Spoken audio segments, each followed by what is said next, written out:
Galw'r aelodau I drefn. Reitem gyntaf yn agenda ni y prynawn yma yw'r cwestiynau'r prif weinidog ac mae'r cwestiwn cyntaf gan Hefin David. Will the First Minister make a statement about Welsh Government plans for funding of Band B 21st Century Schools? Yes, Band B of our 21st Century Schools and Education programme will see a further £2.3 billion invested in our education estate from April of next year, and subject to approval of business cases, all local authorities and colleges in Wales will benefit from those investments. And it's the case that the Government is committed to use public-private funding through the mutual investment model of £500 million to partially fund the cost of the building of new schools. Last week, the Cabinet Secretary for Finance told me that individual school building schemes would not be of sufficient scale individually to qualify for funding, and instead schemes would be brought together in batches across Wales to be of sufficient scale to qualify. However, the Wales Audit Office produced a report in May 2017 in which they said, to date, most councils have resisted procuring projects in batches, protracted consultations on one or two controversial projects that involve mergers or closures could potentially delay all the projects in a batch, and that failure to collaborate would pose a significant risk to the revenue-funded element of the programme. Having looked through previous discussions in this chamber and in committee on the mutual investment model, I find the Government has provided inadequate information about how it's going to resolve these issues. With that in mind, would the First Minister, in the first instance, outline how the Government is addressing the batching problems, but in the longer term, would he commit to a debate in Government time in order for all members to scrutinise this funding model effectively? Well, the reason why we've chosen strategic partnering to deliver MIM education projects is that it allows for the capital value of individual projects to be much lower than they would be under single procurement. So we encourage, of course, bundling to happen in order for the cost to go down, amongst other reasons. The successful strategic partners granted the opportunity to deliver the aggregated pipeline of MIM education schemes. That's up to £500 million in value. That represents an efficient and agile way to deliver single or small batched schemes at a local level with values as low as 15 million. Because without that, every individual local authority or FEI would need to run a full procurement for each of its individual MIM projects, which is impractical and time-consuming. And we would encourage local authorities, of course, to take a bundling approach in order for their own costs are brought down. And secondly, of course, to make sure that that they are able to deliver projects that otherwise probably wouldn't be delivered because they are smaller in scale. Andrew Arty-Davies.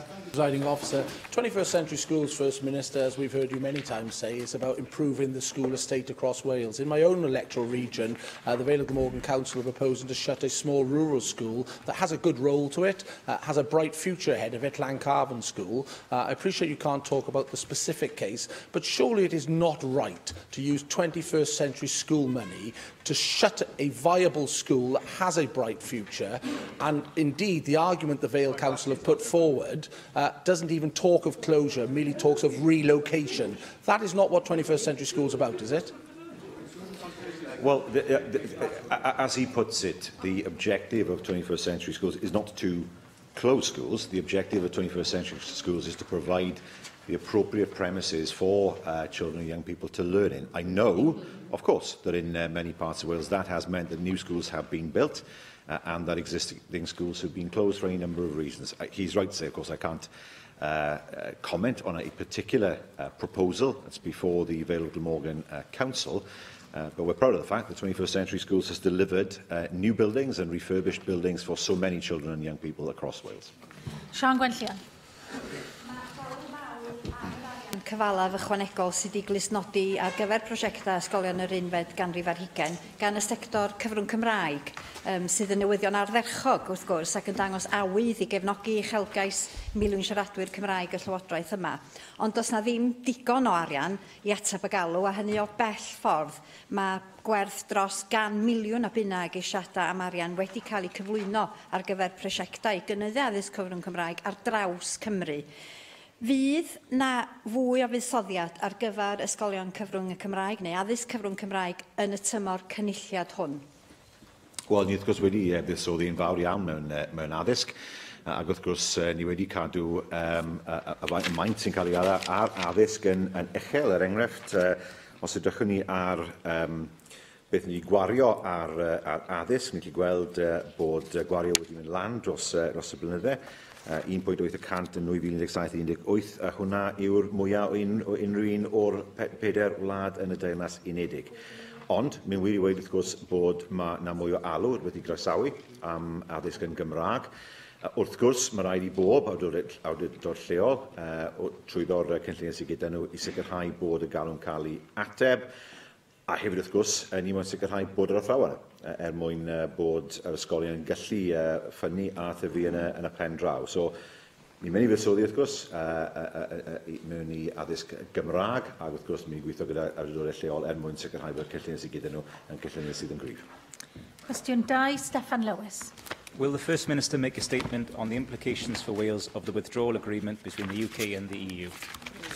Well, there is a statement later on, of course, this afternoon, but I think it's right to say that many aspects of the withdrawal agreement are needed. The political declaration on our future relationship needs to set out the intent of both sides to negotiate a long-term relationship that clearly reflects the position in securing Wales's future before the Welsh Government would support any agreement. Thank the First Minister for his answer. I wonder if he can provide his view and an analysis on the Northern Ireland backstop in particular and its implications for Wales. As ever with the UK Government, the rhetoric and the reality do not appear to match, even when we've got the detail of a 600-page withdrawal agreement. The UK Government is arguing that the Northern Ireland backstop will provide Northern Ireland with 2 open borders, one with the Republic and one with Britain. But if there is regulatory or non-regulatory divergence between Northern Ireland and Britain, surely that means that there will be a hard border in the Irish Sea. Is that the First Minister's understanding of the withdrawal agreement and the backstop in particular? And would you agree, therefore, that that would be bad news for Welsh ports and the Welsh economy generally? Or is he aware of any other proposal that the UK Government might have, such as unilaterally deciding not to check any goods that come from Northern Ireland, whether there's a backstop or not? Well, there lies the issue. Of course, there are some checks now, particularly in terms of animals and food checks, but they've been there because the island of Ireland is one area as far as biosecurity is concerned. The concern I've always had, and it's not addressed in the withdrawal agreement, is that barriers would be put up, yes, to the middle of the Irish Sea, but that affects Wales as well. Because clearly, what I don't want to see, as I've said many times in this chamber, is any fresh barriers being put in place between Wales and the Republic of Ireland, particularly barriers that would lead to trade moving more easily through the Scottish ports into Northern Ireland. The withdrawal agreement is not clear as to how that would operate. The focus has been on the land border between Northern Ireland and the Republic, but there is no focus on the maritime border between Wales and England, for that matter, and the Republic of Ireland, which is lacking in the agreement. Darren Miller. First Minister, while your government has been playing politics, frankly, since June 2016, by grandstanding and attacking the Prime Minister, the truth is that Theresa May has been working very hard to negotiate a deal with the European Union which delivers for Wales and which respects the outcome of the referendum, and I remind everybody, in which Wales voted to leave the EU. Now, I accept that the deal which has been put forward by the Prime Minister last week is a compromise. I accept that it won't please everybody in this chamber. But what it will do is protect jobs, protect the interests of Welsh businesses, protect the environment, and protect Welsh people's rights. Now, in spite of the support which has been shown for this deal from the CBI, from the Institute of Directors, and from the various farming unions, including our own farming unions here in Wales, Jeremy Corbyn, of course, has ruled out supporting the deal. And he ruled it out without actually having read the detail of the deal. Have you read the deal? And will you assure us that you will do the right thing and support the deal which is in front of us, which is pragmatic and the only way to get an orderly exit from the EU? Well, there's no point asking me. He needs to ask his own colleagues in London. It's not a question of this, this being a Labour versus Conservative debate. There are many of his colleagues in London who are dead against this deal. That's the reality of it. He needs to convince Jacob Rees-Mogg first, with respect, because he's a member of his party. David Jones, indeed. I mean, on his own doorstep, he can try and convince David Jones. The problem is this, isn't it?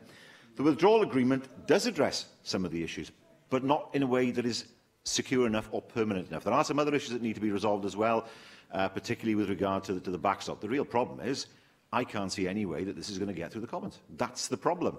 And there needs to be, the Conservative Party needs to examine whether or not it has the votes to get the deal through the Commons. So the problem is not so much the deal, even though I have issues with the deal, particularly in terms of how long it will last.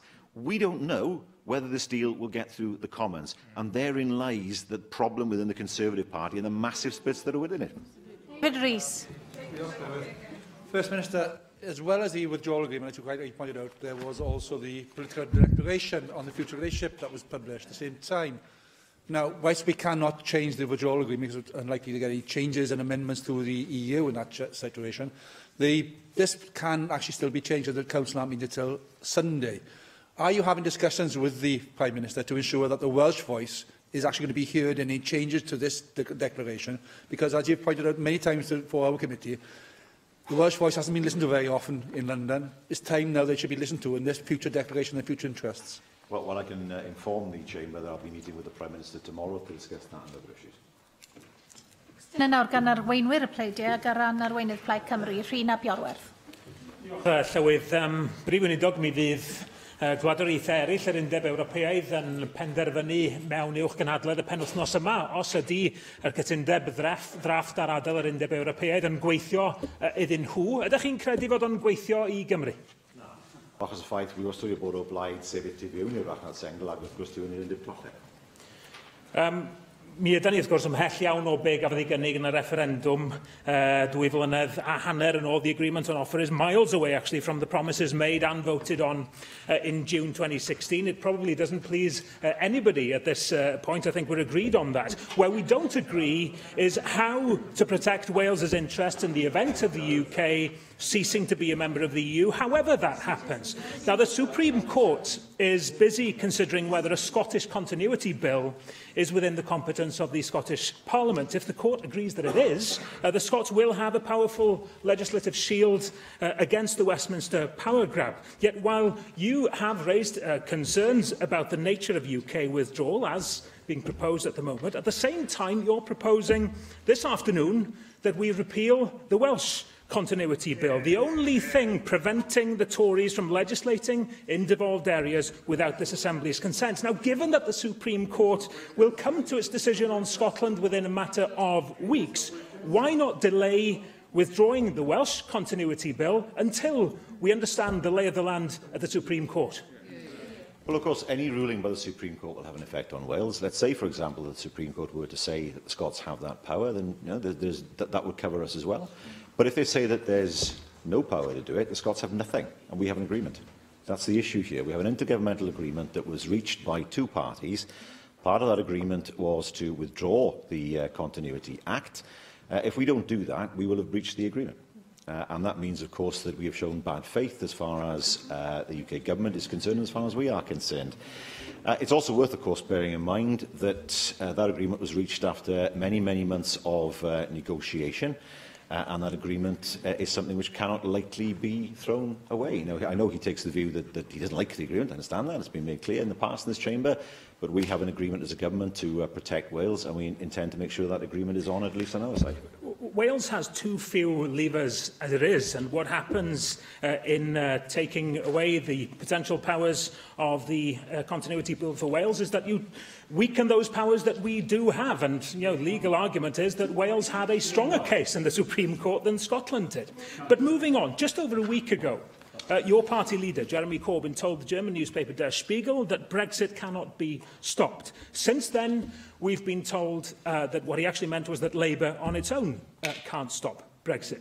Now, opposition parties on the Remain side of the argument have been very open to the notion of working in a cross-party manner to halt Brexit. Now, rather than prevaricating, and to be honest, I'm done guessing what's going on in Jeremy Corbyn's mind, but don't you think that the Labour Party now should be entering into urgent talks with ourselves, the SNP, other parties at Westminster, to coordinate efforts to secure a fresh vote with Remain on the ballot paper. I know you've been advocating going down the general election route instead, but surely you can see now that what we really need is a people's vote. Well, let me explain what I think we are. First of all, I think there's been a complete failure of politics in Westminster. We know that because we had a referendum in 2016 on an idea. People now can see what the outcome is. And I do think that there is every justification in saying to people, now you know what the reality is, what do you now want to do? That could be done either through a general election or a public vote. But what's clear is that public vote would have to offer the option of whether to leave, on what basis to leave, or indeed whether to remain, on the basis of what we know now. I can't see that where politicians in Westminster have failed, or a government in Westminster has failed, that there is anything wrong with going back to people and say the circumstances have now changed. What do you now want to do? If they still want to leave, then of course they have the opportunity to say so, but I do think we need to trust the people on this. Paul Davis. First Minister, how do you consider the early stages of the new rail franchise to be progressing? But with great difficulty, because there have been enormous problems, as we can see. I'm glad that Transport for Wales has issued the apologies that it has. They've been affected by Storm Callum, and they have inherited quite an elderly fleet. But we did say, when we were honest at the start, to say it would take some time to replace the trains that we wanted and to get the kind of service that we want to provide for the people of Wales. First Minister, only a number of months ago, your Transport Secretary stated that the new rail franchise would be transformational. We are now just over 1 month since Transport for Wales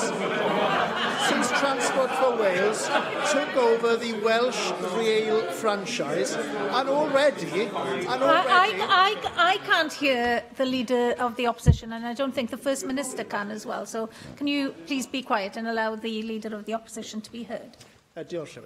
We are now just over 1 month since Transport for Wales took over the Welsh rail franchise, and already we have a public full newspaper page spread apology which you've just referred to. Now, the apology states, and I quote, "We know that you, our customers, deserve better from your rail services in Wales and the borders, and this is not what you expected from your new operator," unquote. And do you know why, First Minister, this is not what people expected? I'll tell you why. Because yet again, it is your government who is responsible for these services, and you are once again failing to deliver on your promises. You promised a high-quality, affordable and accessible train network in Wales, but the reality for passengers is that Transport for Wales' morning commuter train from Chepstow and Caldicot to Newport and Cardiff has been cancelled 16 times in the last 20 weekdays. Blaenau Ffestiniog, Betws-y-Coed and Llanrwst have had no trains all day on 7 of the last 20 weekdays. And the 8:40 train from Aberystwyth to Shrewsbury was cancelled on 4 days last week. This is an absolute shambles by your government. So, First Minister, instead of PR-inspired apologies, what measurable action is Transport for Wales taking to address this appalling start to the franchise? I have to say this is weak ground for him. I mean, how does he justify the fact that Wales only gets 1% of rail investment, rail infrastructure investment? Nothing on him about that. How does he explain? Yes, I know it's difficult, but it's true. How does he explain the fact that it was his own party that cancelled electrification west of Cardiff, despite a promise that was actually made? So this is very weak ground for him. But we did say that we would transform the rail network in Wales. We didn't say we'd do it in a month. After 15 years of a franchise that was let before, after many, many years of underinvestment in the track by a Conservative government, we said that we would transform the network, but we were upfront and we said it would take time to do it. Of course it would. Some of the problems on the trains are to do with the track, which we have no control over, and some of them are to do with the fact that 30% of the rolling stock was impacted by Storm Callum. But I have to say to him, you know, I don't think people will find it realistic when he says after 15 years of rolling stock being used that everything was going to change in a month. Really, we said that that wouldn't happen, but we have, of course, outlined a plan for the future, and we will deliver a train service for the people of Wales and keep our promises, unlike his party.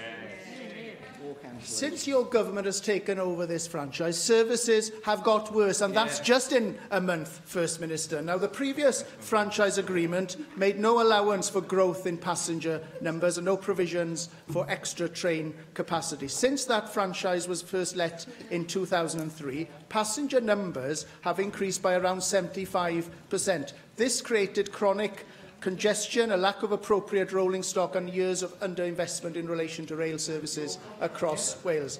You were asked repeatedly to publish the tender specification against which the potential rail operators were to bid in order to win the current contract. You have repeatedly refused to make that document public. Transparency is, of course, a key component in ensuring that the Welsh public have faith in Transport for Wales going forward. First Minister, in light of these deteriorating services, will you now release that tender specification in full in order to help restore the public's confidence in your government's oversight of rail services in Wales, and so that we can fully assess your government's role in this continuation of failing of Welsh commuters?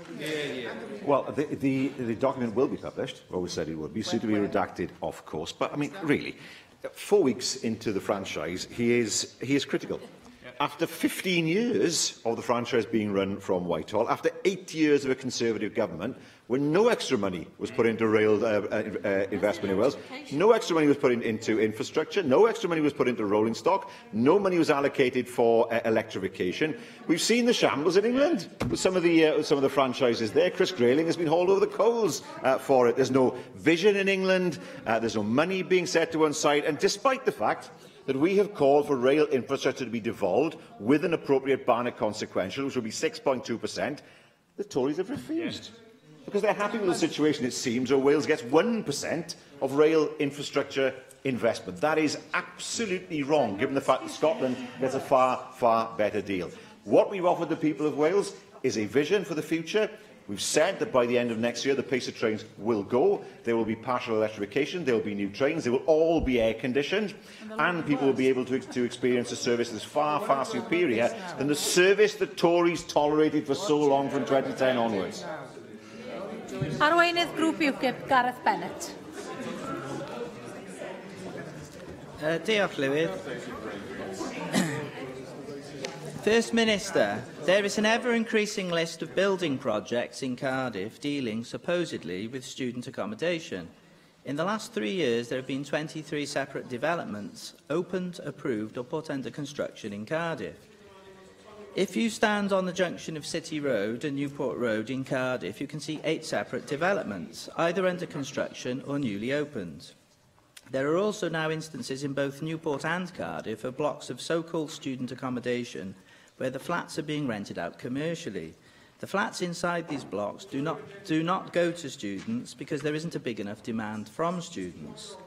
Do you think that a suspicious pattern may be developing whereby universities and private developers are gaining planning permission for so-called student developments and then deliberately changing their use afterwards?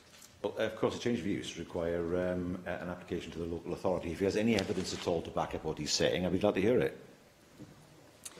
Well, it is, as you say, a matter for the relevant local authority in part, but I feel that this is an area where the Welsh Government should be concerned, and I think you do have an important role to play in monitoring this. I have raised this issue with your Housing Minister, who said she's keeping an eye on this, but she did point out that it may fall close to the remit of your Planning Minister. So there is a danger, in my view, that this could fall through the cracks. We do need to look at why there has been such an increase in this so-called student accommodation. Currently, student accommodation is exempt from business rates. This is because the student flats are classed as domestic dwellings and therefore fall under the council tax regime rather than business rates. Business owners on Maindy Road in Cardiff recently found out that they will have to leave their business units to make way for a 6-storey building comprising 143 student flats. There's a motor repair garage which has been at this site for 40 years. Not only will this change have a detrimental effect on the local community, but the taxpayer will lose thousands of pounds due to business rates not being paid by the owners of the student flats. Is this not a case, First Minister, of universities and developers exploiting loopholes in the planning rules simply to maximise their profits? he seems to think that people who live in private flats pay business rates. They don't. They pay council tax just as students do. There's no difference. So I can't see what point he's trying to make there. If somebody purchases a flat in a block of flats that's just been built, they pay council tax, not business rate. Well, I thank you for your answer, but there has been a certain amount of concern about this even within Cardiff Council. Cardiff Council's planning officer, Lawrence Dowdall, has recently stated that Cardiff may now have an oversupply of student accommodation. Planning Committee member Wendy Congrave, who is a Lib Dem member, described one recent development as a cynical use of the planning process. It's nothing less than a commercial development through the back door and must be resisted. We have developed too many types of these accommodations and, surprise, surprise, they are now being turned into commercial lucrative developments. I think you do need to be concerned about this because this possible flouting of the rules may affect your ambitions for affordable housing in Wales. Commercial developers, when they build new housing estates, have a legal obligation to provide an element of affordable housing. Developers building so-called student blocks are under no such obligation. So you could have universities working with private developers to get their properties on the commercial market by the back door, while all the time avoiding the need to provide affordable housing. Do you think your government should be having a word with the developers or monitoring this situation in any way? Well, I think he's to be careful here because he's effectively accusing universities of being part of a scam, in effect, without any evidence. I come back to the point I made earlier on. He has made suggestions. I've not seen any evidence from him to back up any of his suggestions, apart from what he says, but nothing to back it up. But I'm pretty sure our universities are not engaged in commercial property development when they have many, many thousands of students to house anyway.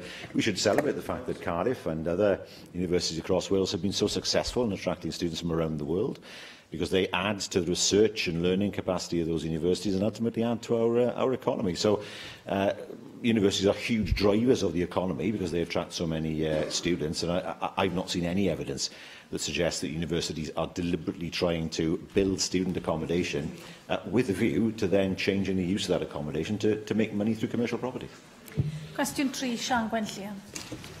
A wnaeth y Prif Weinidog ddatganiad am y gefnogaeth sydd ar gael I helpu prosiectau yn ei cymunedol hydro efo'i ardrethu busnes. Wel, am eisiau ebryll fe gyflwyno ni gynllun I roi grantiau I prosiectau yn ei dŵr yng Nghymru, i'w helpu â'i biliau ardrethu anomestig. Mae'r gynllun yn darparu 100% o ryddhad adrethu I brosiectau yn ei dŵr cymunedol, ac mae'n rhoi cap ar y cynnydd mewn ardrethu I ddatblygiadau yn ei dŵr eraill. Ac roedd Plaid Cymru'n falch iawn o sicrhau'r cynllun rhyddhad ardrethu busnes yna ar gyfer prosiectau yn ei cymunedol fel rhan o'r cytundeb ar y gyllideb ar gyfer y flwyddyn ariannol yma efo'r Llywodraeth. Ond does na ddim sicrwydd hyd yma y bydd y cynllun rhyddhad ar gael ar gyfer y flwyddyn ariannol nesaf na chwaith ar gyfer blynyddoedd I ddod.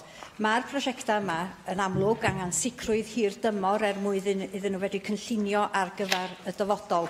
Heb y sicrwydd yna, mae'n anodd iddyn nhw gynllunio a chydweithio efo grwpiau cymunedol ac elusennau lleol, ac yn wir, mae'n anodd I fentra newydd roi cychwyn arni. Felly, awnewch chi ymrwymo I wneud y cynlluniau rhyddhad busnes yma ar gyfer prosiectau yn ei cymunedol yn rhai parhaol.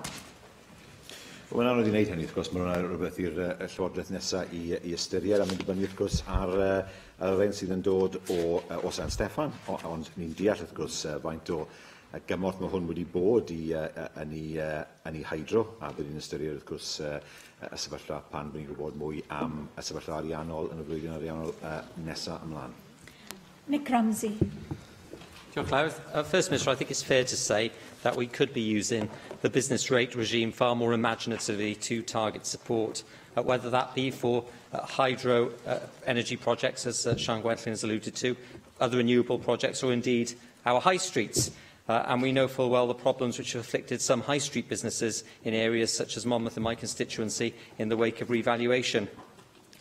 You mentioned your successor. Will you leave a note for your successor, whoever that might be? I think that's the way it's done in Labour circles. To look again at this whole area of business rates and ways that the tax could be reformed to actually help rather than hinder the economy over the longer term, not just the next budget or next two budgets. I think in the Conservative Party is a gangplank that's used mainly, isn't it, to deal with the changes of leadership. Any note or notes that I leave will, of course, be electronic. We are, of course, moving towards being a paperless government. Now, from our perspective, we will always try and use the non-domestic rates regime in innovative and imaginative ways. We've done it, of course, with the small business rate relief scheme, which helps so many businesses across Wales. And, of course, we will look to see what might be possible in the future, depending, of course, on what monies are made available through the block grant. Cwestiwn 4, Lee Waters.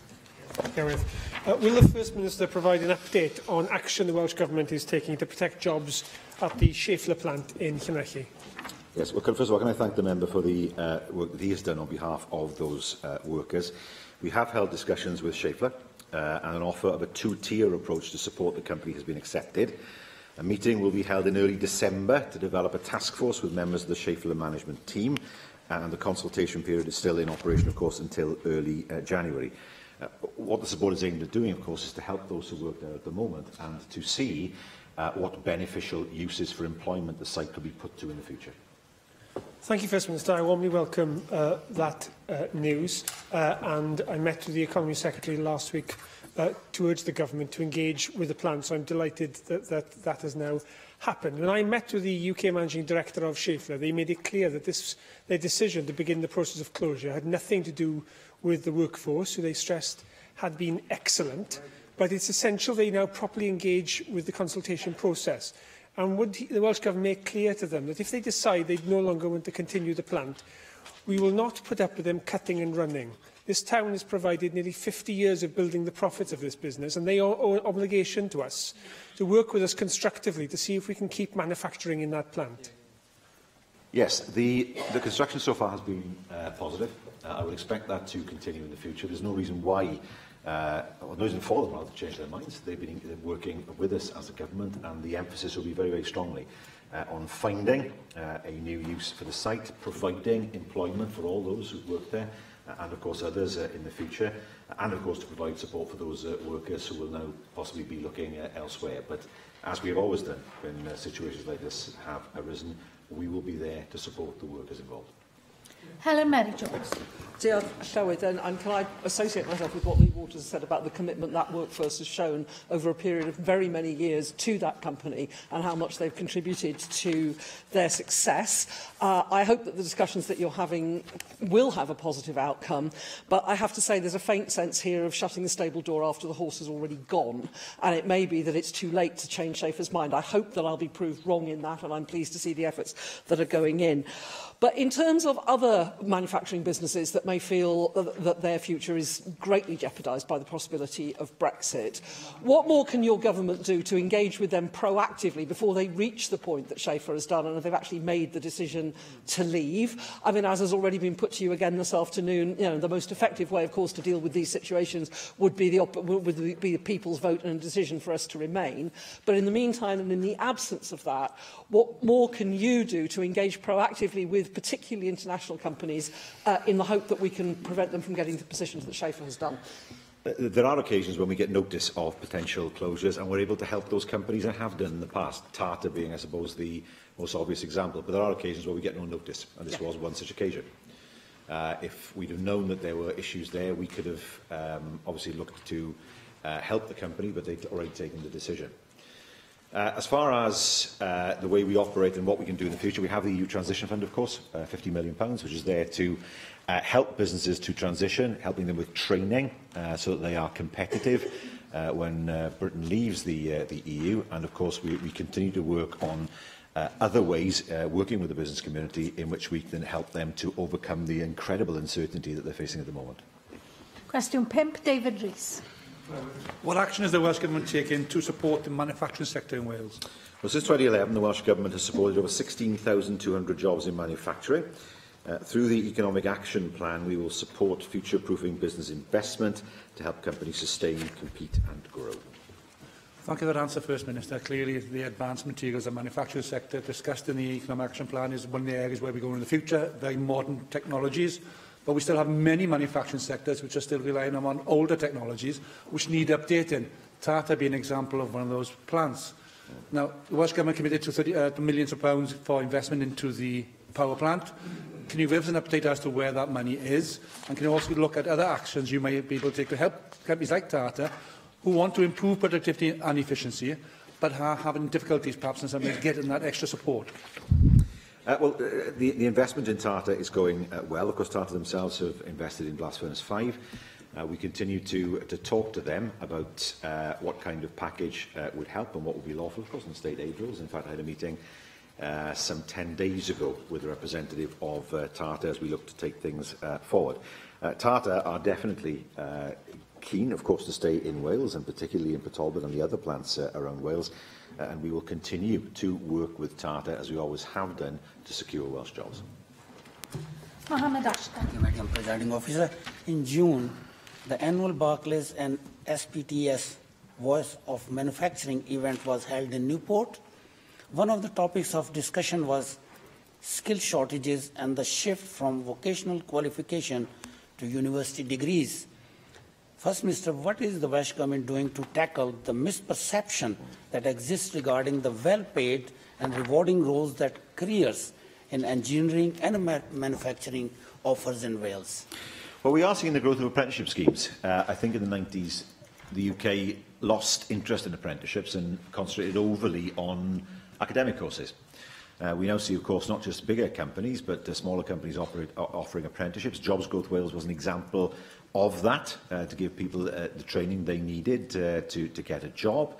And, of course, we have a commitment to create 100,000 apprenticeships for all ages across Wales. It's through creating those apprenticeships that we create the opportunities for people and show them that there is a worthwhile alternative to the academic route, and, of course, in ensuring that, making sure that our people have the skills they need to be employable in the future. Caroline Jones. First Minister, my region has lost far too many manufacturing jobs in recent decades. And while I welcome your government's actions in securing new manufacturing investment, such as the Aston Martin deal, this doesn't replace the loss of manufacturing output in South Wales West. First Minister, how will your government ensure my region benefits from such investment, particularly as the region has excelled in the automotive supply chain in the past? Well, Tata is one example, of course, and Ford is another where we work very, very closely with the companies. It's a very difficult times at times to make sure that Ford, with its 1,700 jobs in Bridgend, is still there and looking to the future. What we have done, I believe, is replace many jobs that were low-paid, low-skilled, with jobs that are higher paid and higher skilled. That's where we need to be. Competing with those who have low labour costs is not Wales's future. It was tried in the 80s and 90s. And unless you're willing to pursue lower and lower wages, then that is not something that is an option to you. And that has meant an emphasis on skills. It's meant an emphasis on attracting high-quality investment with high-quality jobs, and that will continue to be the aim of the government. Question 6, Mark Isherwood. How does the Welsh Government ensure that patients in Wales have access to orthopaedic surgery? Well, we expect health boards to have suitable resources in place, including staffing, to provide services to meet the needs of their local population.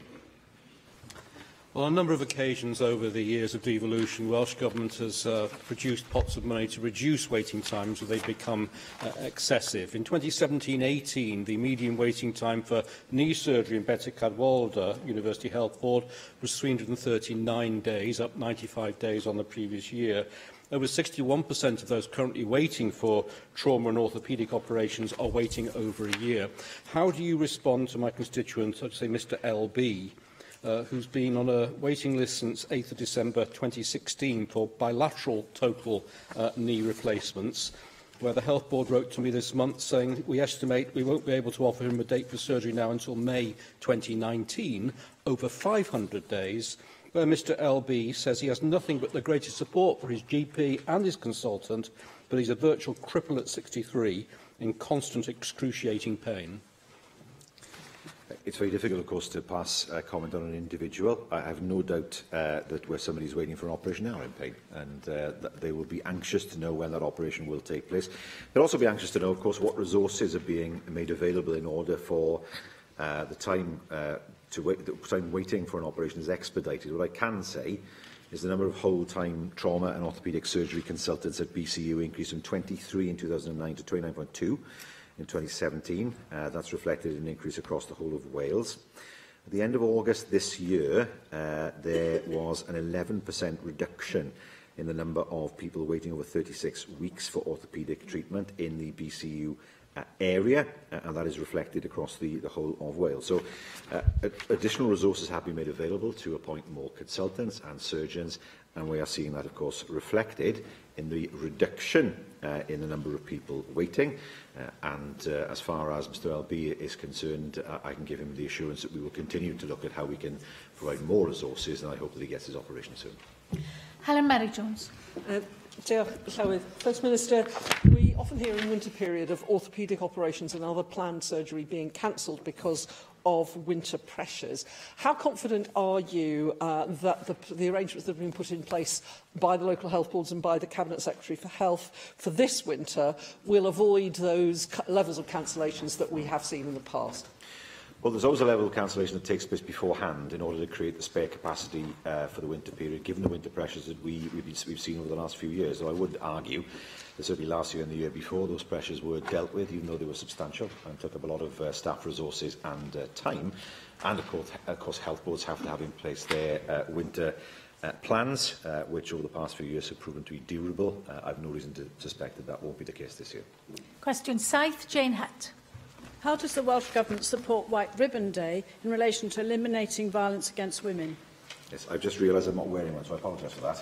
First of all, well, to promote the UN's International Day for the Elimination of Violence Against Women and White Ribbon Day, we are holding a Facebook Live webinar ending VAWDASV in Wales, funding for community communication activities and encouraging more of our male staff to become White Ribbon ambassadors. Thank you, First Minister. I'm attending the White Ribbon event today, sponsored by Joyce Watson, and will attend Bowser's Light a Candle event at Llandaff Cathedral next week. And as the First Minister is aware, for the past 8 years, Bowser has led the Light a Candle multi-faith event, bringing together more than 250 individuals to commemorate International White Ribbon Day. But the horrific statistics still prevail. In Wales and England, 2 women a week are killed by a current or former partner, and 10,000 women a week experience sexual abuse. Will the First Minister join me in acknowledging the UN Rapporteur, Professor Philip Alston's report last week, in which he states that single household payments and delays of 5 to 12 weeks before universal credit is paid out gives more leverage to a controlling and violent partner? And will he join me today in encouraging the new Secretary of State for Work and Pensions, Amber Rudd, to halt universal credit and address this punitive policy which so adversely affects women facing violence and sexual abuse?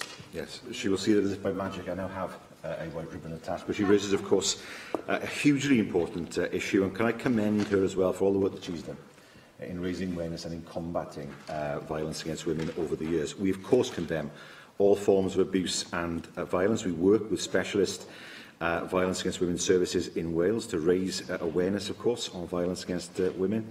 And, of course, we support third sector organisations to deliver direct service provision to support and protect victims. It also supports, of course, preventative work, hugely important, and, of course, that formed part of the legislation we passed a few years ago. Much work has been done to raise the issue of domestic violence, to make it more visible in the public mind, but there is still, of course, work to be done in order to prevent physical and mental abuse and, of course, sadly, those deaths that she's mentioned. Angela Burns. Thank you, Presiding Officer. First Minister, there's always more that can be done, and I recognise totally the commitment of the Welsh Government to this issue, and indeed the commitment of most of the parties in this chamber to the fact that too many women, too many young girls, too many teenagers are being beaten up. But I have 2 particular bugbears, and I would like to know what you think you as a government and we as an assembly could do to try to alleviate this. The first is the endlessly grim storylines of dramas, thrillers, soaps and films, where almost all of the victims are women, or young girls, or teenagers who are constantly the ones being beaten up, being threatened, being violated, being raped and being killed in horrific ways. And it sends out a pernicious message that actually that's kind of, what happens to women, and it isn't acceptable. And my other big bugbear is with, at times, the asinine judiciary system that says because a 17-year-old is wearing a pair of lacy knickers, hey, it's okay to go and rape her. These are terrible, and until we stop this story of victimhood and fear will transmit all around our young girls. And I have 2 teenage daughters, and I resent them growing up in this culture, that they have to take changes, they have to wear the dark clothes, they have to not be bright and sparkly in case some guy comes along and says, oh, I'll have a bit of that. And of course it sends out the wrong message to our boys, because they're not bad, but there's the casualness, there's that sort of, hey, it's okay, everybody does it, let's do it. So the media, and I don't mean newspapers per se, I'm talking about the entertainment industry, what a great word, entertainment, and the judiciary, they've got to get real, and they are a real part of the jigsaw puzzle to stop us having to constantly campaign to protect our women, our teenagers and our girls, and it's disgraceful. I don't think I can add much to what the member has said. She puts it so powerfully herself. When she mentioned the fact that women and young girls are particularly portrayed as victims, I started to rack my mind as to some of the programmes that I've seen recently, and she's right. I hadn't actually spotted it, so I'm grateful for raising that issue, and she's absolutely right, that a promotion of victimhood encourages people to make people victims. And I think that is certainly a strong issue there, and something which I think will need to be examined in the future. Secondly, she's partially right, I think, to say about the judiciary. I think in their defence, younger judges particularly are very well aware of the world around them, and of course what is appropriate to say and what is not appropriate to say. I think certainly when I was in practice, some of the older judges at that time perhaps were of a different era, but the judges that I know, they will be very, very much aware of the need to be sensitive and appropriate, and certainly they wouldn't, I'm sure, say anything like that in a summing up. But I do wonder whether we've gone backwards.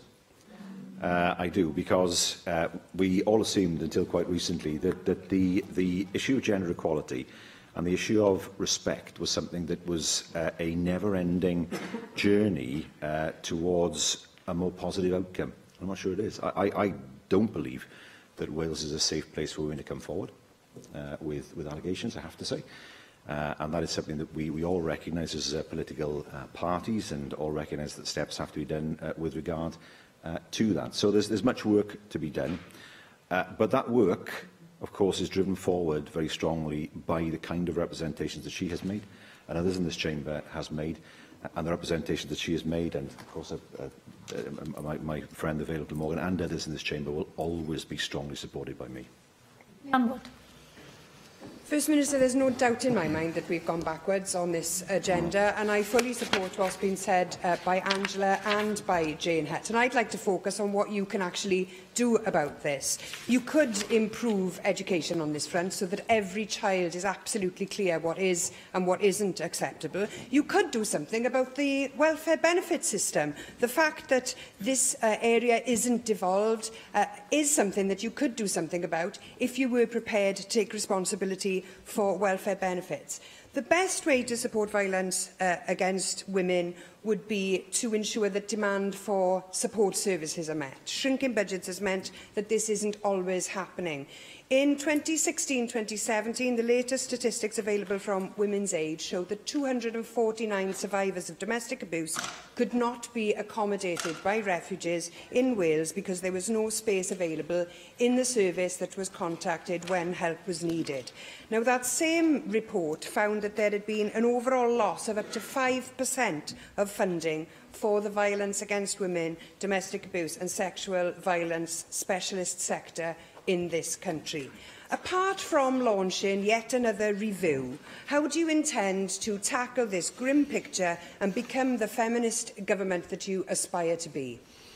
Well, we have provided, of course, funding to local authorities and third sector organisations for the implementation of the 2015 Act. We fund the Live Fear Free helpline. There's been a 5% and, of course, £969,000 of capital funding grant to acquire, maintain or upgrade fixed assets such as buildings and equipment. But I take the point that what we need to be doing is making sure, well, two things. First of all, that there is consistent coverage across Wales of refugees, but also, and I was struck by this, I visited an organisation in Cardiff last week where I talked to women who had horrific stories of what they had been through. And the point that they made to me was, you need a safe place to live, but you also need help to get your confidence back. And the help needs to come from people who are familiar with not general counselling, but counselling that is specific to that person.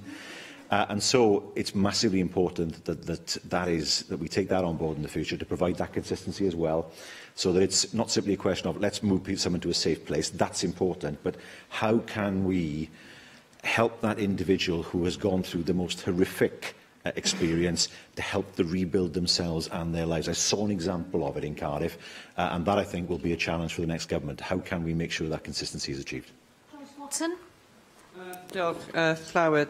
I want to thank the National Federation of Women's Institutes, who, as an organisation, have really helped to take this message about standing up and calling on men to stand up, to never commit, condone or remain silent about violence against women and girls. They reach the parts that others can't. They have their organisation reaches every aspect of people's lives where they live, and they have a huge part and huge influence in changing this agenda. But one of the things I think that we really need to focus on, and it was brought up this morning, is the gender stereotyping from an early age, and the role that the government can play and is playing in doing something about that. It isn't always the case that girls must be girls and boys must be boys, and that feeds in to actions, sometimes very negative actions, perpetrated on one by the other in later life. So I suppose my question to you, First Minister, is that moving forward, that we spread those messages, and I know we already are doing it, more forcefully and more evenly across Wales, so that there isn't pressure put to bear on boys behaving in a particular way and girls behaving in a particular way. Yes, I mean, this is reflected, of course, in the This Is Me campaign. I don't think we should go, as the member said, to a situation where boys and girls are expected to behave differently. There should be respect on both sides, because that suggests that girls should behave in a specific way, and the member for Carmarthen and South Pembrokeshire alluded to this, in order not to put themselves in danger, which is a profoundly offensive position to be in. Why on earth should women be in that position where they feel that they're not able to dress in a particular way or not able to behave in a particular way? Otherwise, they brought something on themselves. I mean, that clearly is not what we want to be. So, absolutely right to say that we need to look, and the new curriculum, of course, will be looking at this, at how we promote healthy relationships in schools. That's important. And, of course, to make the point that respect is all round, that when people are out, when they're out at night, that respect is there for every individual, and that nobody should fear being judged or treated in a particular way because of the way they behave or dress. Question 8, Vicky Howells. Diolch, Llywydd. What assessment has the Welsh Government made of the rollout of universal credit in the Cynon Valley? Well, I'm extremely concerned about the fact that many of our most vulnerable people in the Cynon Valley and elsewhere are struggling to deal with the complexities of universal credit, and the UK Government must urgently address these issues before they move existing benefit claimants to universal credit. Thank you, First Minister. I share all of your concerns, and also the concerns raised by my colleague Jane Hutt in relation to victims of domestic violence and the impact of universal credit upon them. But so many vulnerable groups are set to suffer as a result of this rollout, and Citizens Advice have published new research showing that some single working disabled people will be more than £300 a month worse off because of flaws in the design of UC. In addition, those without a carer and unable to work could be £180 a month worse off when they make a new claim. with the recently departed Work and Pensions Secretary having acknowledged the damage that universal credit is causing, but also having made big promises on protecting the most vulnerable, will the Welsh Government make representations to her successor to ensure that these are not just more empty words from Tory ministers in Westminster? Well, we've repeatedly written to the UK Government and will continue to do so, urging them to reconsider this damaging policy and to commit to targeting more support to help lift people out of poverty. We all see, of course, the flaws of universal credit, and the member will be aware of the representations we have made. Ac yn ola, David Melding. First Minister, I agree with many members here that more should have been done to learn from the rollout process and to do that as quickly as possible. And I welcome Amber Rudd's decision that will now be speeded up, especially by listening to expert advice and the experience of those that have now moved to the new system. But the new system is one that has been widely welcomed in making it simpler and ending the cliff edge between benefits and working. And that is the vision that I think we should all share, to have a benefit system that really does enable people to reach their full potential. I think the problem lies not necessarily in the idea, but in the implementation. And we know that there are design flaws in universal credit. That was highlighted within a recent Citizens Advice report on the impact of universal credit on single disabled people. So, for example, the work allowance can only be accessed through the work capability allowance. This means that someone must be assessed as not fit for work to receive targeted in-work support. Well, that's one example of where the system breaks down. It's hugely important that people don't suffer because a system is not working as it should. Diolch i'r Prif Weinidog. Yr eitem nesaf felly yw'r datganiad a chyhoeddiad busnes. Dwi'n galw ar arweinydd y tŷ, Julie James. Diolch Llawydd. There are two changes to today's agenda. The First Minister will make a statement shortly on the draft agreement on the withdrawal of the UK from the EU, and as a result, the oral statement on reforming dental services has been postponed until the 11th of December. Draft business for the next 3 weeks is set out in the business statement and announcement, which can be found amongst the meeting papers available to members electronically. Darren Miller. Diolch. As Leader of the House, just a couple of weeks ago, I met with Adrian Ferry, one of my constituents who runs a long-term sustainable woodland project in the Elwy Valley region of my constituency. It was visited by the Minister for the Environment just last week, and I was very pleased that she enjoyed her visit there to learn more about the organisation which he runs. But this is precisely the sort of model, I think, which will help to make our rural communities sustainable and help to encourage and promote the use of local and sustainable wood products in the future. And I would be grateful if the Minister for the Environment could bring forward a statement on the support which she might be able to offer to projects like Adrian Ferry's and others across Wales in terms of promoting the use of local timber in local construction projects. Can I also call Leader of the House for a statement on the future of business rates for independent schools in Wales? There's been quite a bit of concern amongst independent schools across the country. There are 20 in Wales at the moment, with thousands of students in them. They add around £87 million to the Welsh economy and generate £22 million worth of taxes here in Wales. You'll be aware that there have been some concerns about the prospects of business rates being charged on independent schools. Now, clearly, I understand that there will want to be that we want to have a debate, perhaps, on these things. But I do think it's incumbent upon the Welsh Government to give some clarity to the sector, given the significant numbers of people that are employed in it and the significant numbers of pupils who rely on the excellent education which is provided in independent schools across the country. Yes, on the Woodland project, the Minister has mentioned that she very much enjoyed her visit there, and I think is very happy to bring forward a general statement on woodland management in Wales and the contribution of our woodlands in particular to climate change and adaptation thereof. In terms of business rates, we've had several roundabouts on the subject of business rates for independent schools, and I think that's much more likely to come up in terms of a debate from the opposition parties than it is likely to be a subject of a business statement from the government. Di Lloyd.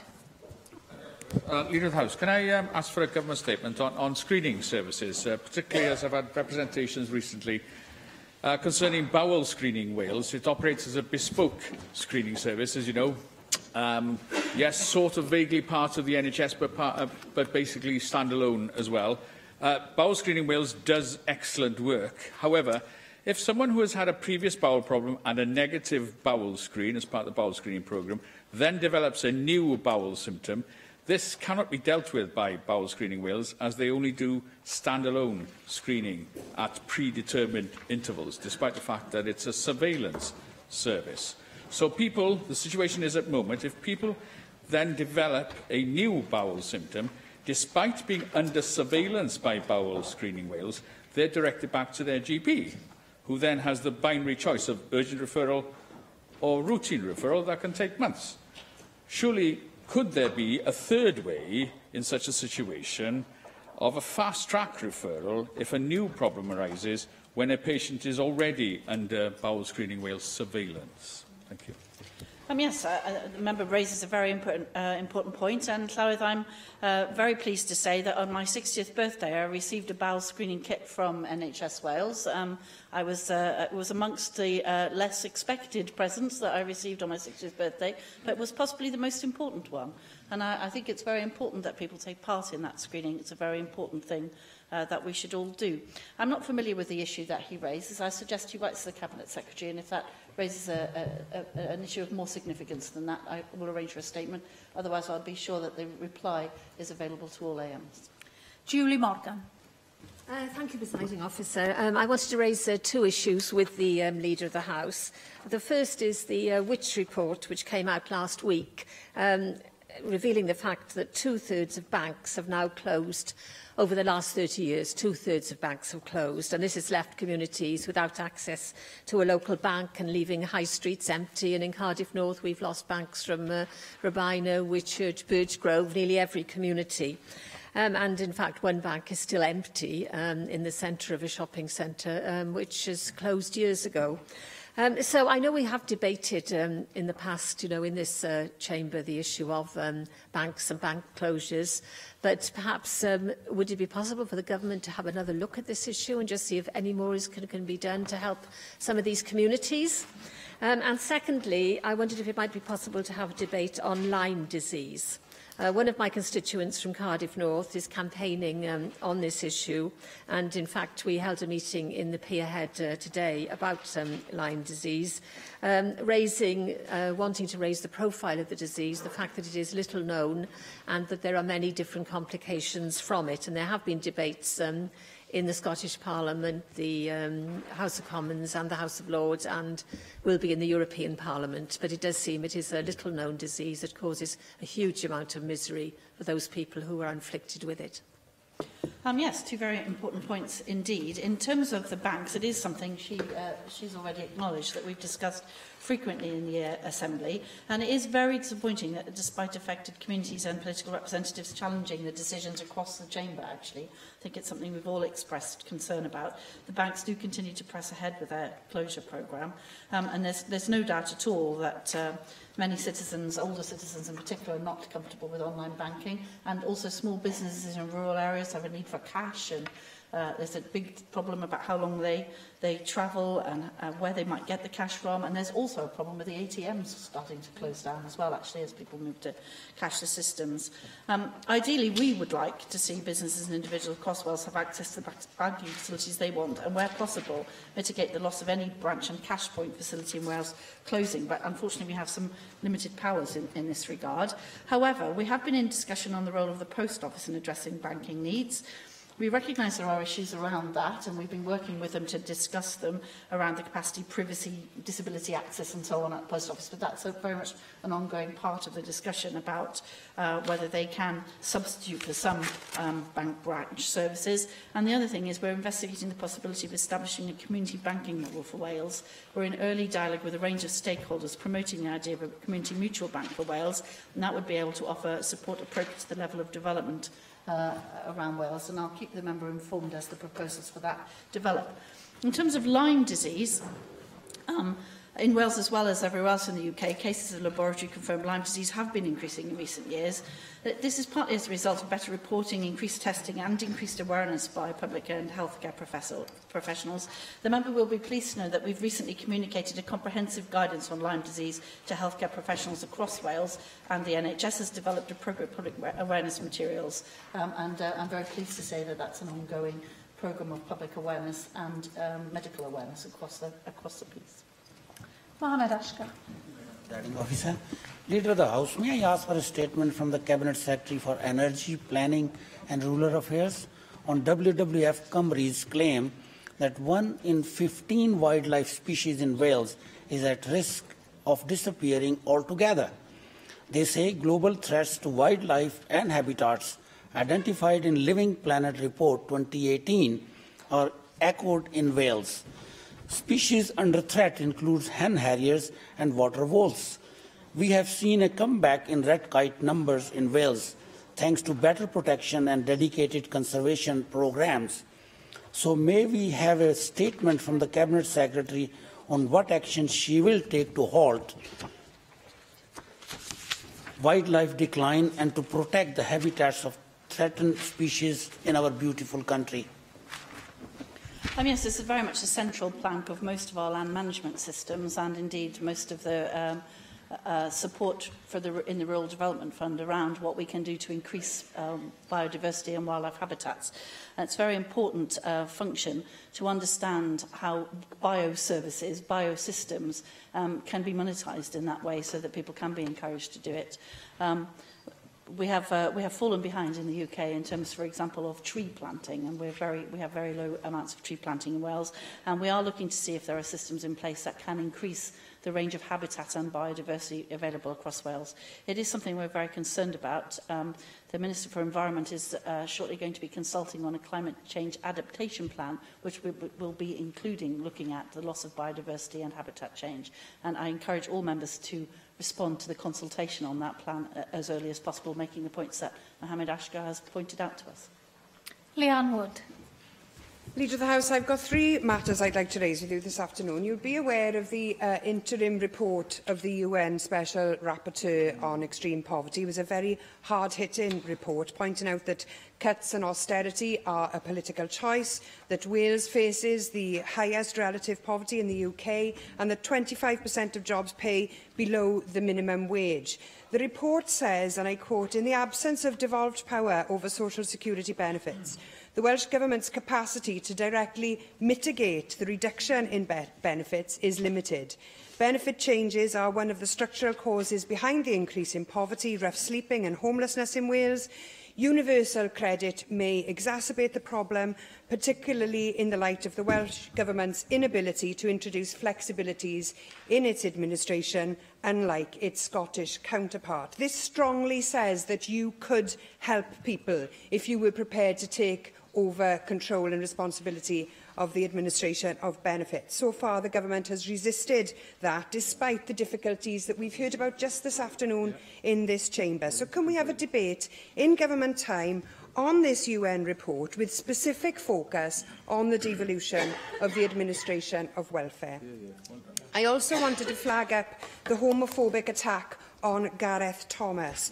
Now, I'm sure I speak for most of us, if not all of us, in this chamber when I say diolch yn fawr iawn, Alfie, for taking a stand and for seeking an educative, restorative response from those responsible. Restorative justice can be very effective, especially when we're talking about young people. So I'd like to see a statement from Government outlining its approach to hate crimes in general, like the homophobic attack on Gareth Thomas, and also to tell us what it's doing to fund and support restorative justice opportunities.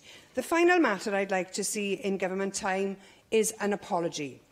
We've already heard this afternoon that rail services since this new franchise have got worse, and the company issued a full apology to its customers today. And while your Government has responsibility for this, we had no such apology from the First Minister today. He still seems to be in denial. The most concerning line in the company's apology was in relation to extra buses that they are putting on, saying this will continue for as long as is needed. There are real health and safety issues now, and this simply cannot carry on. So we need a statement from the Cabinet Secretary as a matter of urgency to say what extra action he can take to alleviate these problems. Customers are not prepared to take any more. Well, thank you for those, raising those three issues. Just in terms of the homophobic hate crime, I also want to add my voice in acknowledging the courage and the dignity with which Gareth Thomas met the situation he found himself in, and the courage in coming forward and highlighting and tackling the issue of homophobia and his experience. I thought his piece that I heard on the radio about the restorative justice process was deeply moving and very interesting indeed. We have actually just recently talked in this chamber about the hate crime awareness that we do. We do continue to encourage victims of hate crime to report their experiences and build on the strong partnerships we've developed across the piece with the police, the CPS, Victim Support Cymru and other agencies to reduce that kind of hate crime and to hold perpetrators to account and to enable victims to receive support and redress. And this is very a key conversation on White Ribbon Day and the event that my colleague Joyce Watson and I was sponsoring earlier, and the issues that Jane had raised in her questions to the First Minister are still germane in this piece. Hate crimes are hate crimes no matter how they arise or which section of the population is experiencing them. And we are looking to work with our partners and victim support and hate crime awareness to see what we can do with restorative justice. And my colleague, the Cabinet Secretary for Public Services, has been looking into this as well with a view to looking what we can do in this regard. So I'd be very happy to see if I can bring forward a statement to that effect. Actually, I think, given where we are in the cycle of government, there's going to be a statement, I hope, on human rights towards the end of this government's term, and I will make sure that that I put that issue into that statement, because otherwise we'll be out of government time. So I'll make sure that that's included in that as part of that, because I do think the member raises a very, very interesting point. On the other 2 points, the UN Rapporteur's report is harrowing reading, I think, and says a lot of things that a lot of us agree with around the benefit system and the difficulties of living in poverty. I think this government has done a great deal in its programme for government and its Prosperity for All policy platforms in order to do what we can. But the member will know that I and the government completely disagree with her take on the welfare benefits regime. And my own particular view is that the UK is better to be redistributive, and the idea that Wales can stand alone in terms of welfare benefits is not one which I would cherish or relish in any way. In terms of rail services, the First Minister, in answer to Darren Miller, gave quite a good run-through of where we are on rail services, Llywelyn, and I don't think it requires any more addition from me. Andrew R.T. Davies.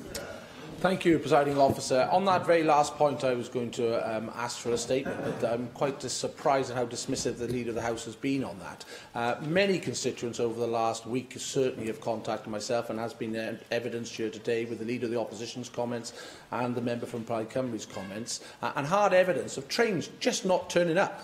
I mean, I think on 16 cases there were no trains on one particular line, north, south, mid or westwards. You can find examples of that.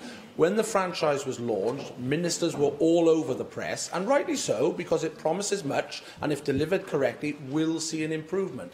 But members in this House are getting berated time and time again by their constituents about the level of service that has happened over the last month. It surely is incumbent on the Cabinet Secretary to come to this House before the Christmas recess and highlight what action is being taken to address hopefully shortcomings that are in the short term, not the medium to long term.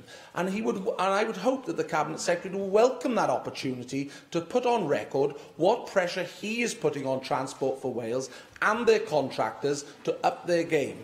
Otherwise, it will be a dereliction of duty on behalf of the government. I do hope that the Leader of the House will reflect on the answer she just gave and make time for a statement for the Cabinet Secretary to come here before the Christmas recess to address these failings within the transport system here in Wales. dismissive. I said I didn't have anything to add to the comprehensive answer that the First Minister had gave. I don't see how that's dismissive. The Cabinet Secretary will be answering oral assembly questions as part of the cycle over the next few weeks, and there'll be ample opportunity for members to question him on specifics. But I'm afraid I think the idea that after 1 month of running a franchise we should have solved all problems and all the rest of it is just not credible. We've been in charge of the franchise for 1 month. The Cabinet Secretary, in announcing that, set out a programme of action to do with the rail franchise, which the First Minister reiterated during First Minister's questions. I'm merely saying that I don't have anything to add to that at the moment, and if you want to ask specific questions of the Cabinet Secretary, will of course be very free to do so. Sian Gwenllian. Hoffwn ni ofyn am ddiweddariad ynglŷn â phroblemau parcio parhaus ar hyd yr A5 yn ardal Llunogwen yn fetholaeth i. Mae yna dros flwyddyn di pasio ers I gynrychiolwyr lleol holi am weithredu a chynllun pendant I chwilio am ddatrysiad buan i'r broblem yn yr ardal. Mae yna 6 mis ydi pasio ers i'r gweinidog dderbyn astudiaeth dichanoldeb o'r problema, ond eto I gyd does na ddim symud ymlaen. Mewn cwestiwn ysgrifenedig gen I yn gofyn pryd y byddai'r astudiaeth dichanoldeb ar y broblem parcio yn cael I chyhoeddi, yr ateb ddaeth I law oedd bod yr adroddiad yn cael I gyfieithu. Wedyn mae yna 2 fater yn codi, hoffwn ni chi ymchwilio iddyn nhw. Ydy hi'n arferol I gymryd 6 mis I gyfieithu adroddiadau? Ac yn ail, beth sy'n digwydd mwyn datrys y problemau parcio ger Llunogwen? Ac yn ail, mae yna ofn unwaith eto. Dwi yn gorfod holi am amserlen adeiladu ffordd osgoi Bont Newydd. Fe ganslwyd sesiwn I ddarpar brentisiaid yn ddiweddar, a does na ddim sôn am unrhyw waith ar y safle, ac yn naturiol felly mae bobl yn fy ardal I'n dechrau pryderu ynglŷn â beth sydd yn digwydd ac yn gofyn os na oedi unwaith yn rhagor efo ffordd osgoi Bont Newydd. Well, on that second one, I'll ask the Cabinet Secretary to write directly to her and explain where we are on the timetable. I'm afraid I don't have that information with me, but I'll ask him to clarify. On the first point, again, I didn't realise the timescale had slipped that much, and I'm more than happy to discuss with the Cabinet Secretary where we are on the timescale and let the member know. Thank you. Mark Reckless. Could we have a statement on the M4 Relief Road? When you stood in for the First Minister on the 23rd of October, Leader of the House, you promised a binding vote in government time and then said this was timetabled for the week commencing the 4th of December. We now have the business timetable through to Christmas, and there's no sign of any motion on the M4. Did you misspeak? Could you also perhaps give us the government's perspective on the First Minister's interview on the 15th of November, asked by BBC Wales whether he still intended to decide whether the road is built? The First Minister said, yes, the plan is that I will take the decision. Is that the case? And if so, isn't it just the planning permission that the First Minister would be determining, as opposed to whether the road would actually be funded and built? He then went on to say that the inspector's report's been received. It's more than 500 pages long, so it takes some time to digest and analyse, as some of us know with the withdrawal agreement. But he then said, I've not seen the report yet, but I expect the report will be ready for me to take a decision by the end of the month. Surely, if it's so long and complex, the First Minister should be given it as quickly as possible if he's genuinely going to take the decision himself, rather than just rubber stamp someone else's decision. And while he's about it, could it be published so we could all read it too? Yes, in answer to this question, when I did stand in for the First Minister and First Minister's questions, I read out a very long and complex legal timescale and process which was attached to the point in time at which people can take various decisions and so on. I'm more than happy to circulate that back to the member.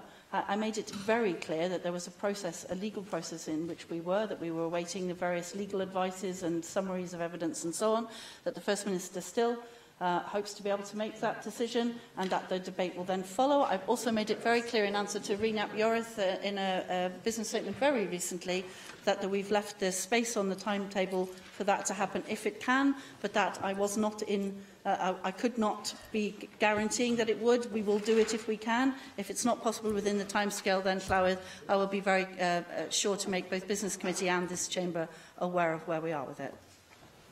Bethan Syed.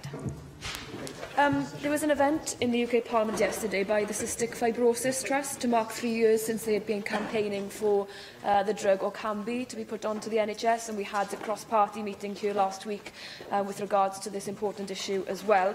Now, A Healthier Wales, your strategy, says that we need to be having more personalised care, more precision medicines on the NHS, but Orkambi, which could affect 200 people in Wales, is still not on the NHS. Now, I understand that Vertex, the company that has the drug, are now in discussions with the NHS in relation to putting in a new application to NICE, but we don't have that on the record anyway from Welsh Government. So I was wondering whether we could have an updated statement from the Cabinet Secretary of Health as to his negotiations with the company and with the Cystic Fibrosis Trust to try and make this drug realised on the Welsh NHS. If we did that, we could be leading on a UK level, because nowhere else does this drug exist in the UK. But, of course, the Republic of Ireland, Denmark, Norway, many of the countries already have the drug that can look to the root cause of cystic fibrosis as opposed to only managing the symptoms. So I would urge you for a statement on that.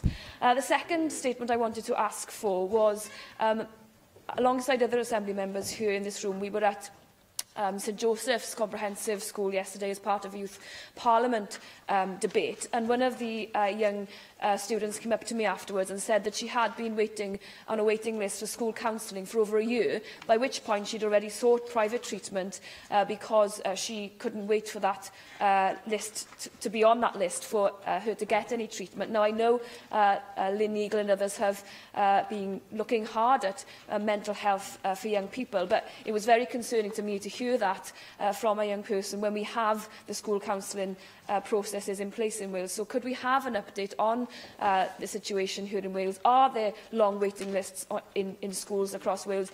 Is this something we need to get to grips with? Because young people, of course, will be falling through the cracks if that is the case. Yes, on Orkambi, the Cabinet Secretary for Health went through the situation in response to his last lot of questions, where he outlined the process by which the company has to go through the process of getting accreditation via NICE. I'm not aware that anything has changed since he explained where we were with that. What I will do is discuss with him whether something has changed, and if something has changed, then I will make sure that Assembly members are kept in the loop of that, but I'm not aware of that. If something has changed, then I will make sure that there's an update. But he did go quite extensively through what the process needed to be for that to happen. And likewise, on the mental health issues, he went through the whole process of that. But again, I will discuss with him whether there's some substantial change or some evidence has come to light that perhaps the member would like to share with me the story that she's just outlined, and I will undertake to discuss with him whether there's some issue there of general importance that we could come back on. Nick Clancy. Leader of the House, I asked you last week, I think was, certainly recently, about the availability of flu vaccine across Wales and whether we could have an update from the Cabinet Secretary for Health on that availability. Since then, I've been inundated by more emails by people who've been unable to access the vaccine. One only yesterday, a patient of the Castlegate practice in Monmouth whose husband is 75 and was told that because they are now prioritising for the over 75s, the vaccine wouldn't yet be available for him and to come back later when some arrives. I understand from Age Cymru that they've identified an issue that early on in this process, some practices and community pharmacies underestimated the amount of vaccine they might need, and so not enough was therefore in the system to be provided, and they're working on that. So could you ask the Cabinet Secretary to look at all of this issue, because although I understand that there are going to be vaccines arriving hopefully before the end of November, that hasn't been necessarily best communicated to patients, and many of them have been very concerned. So hopefully this can be dealt with better in future.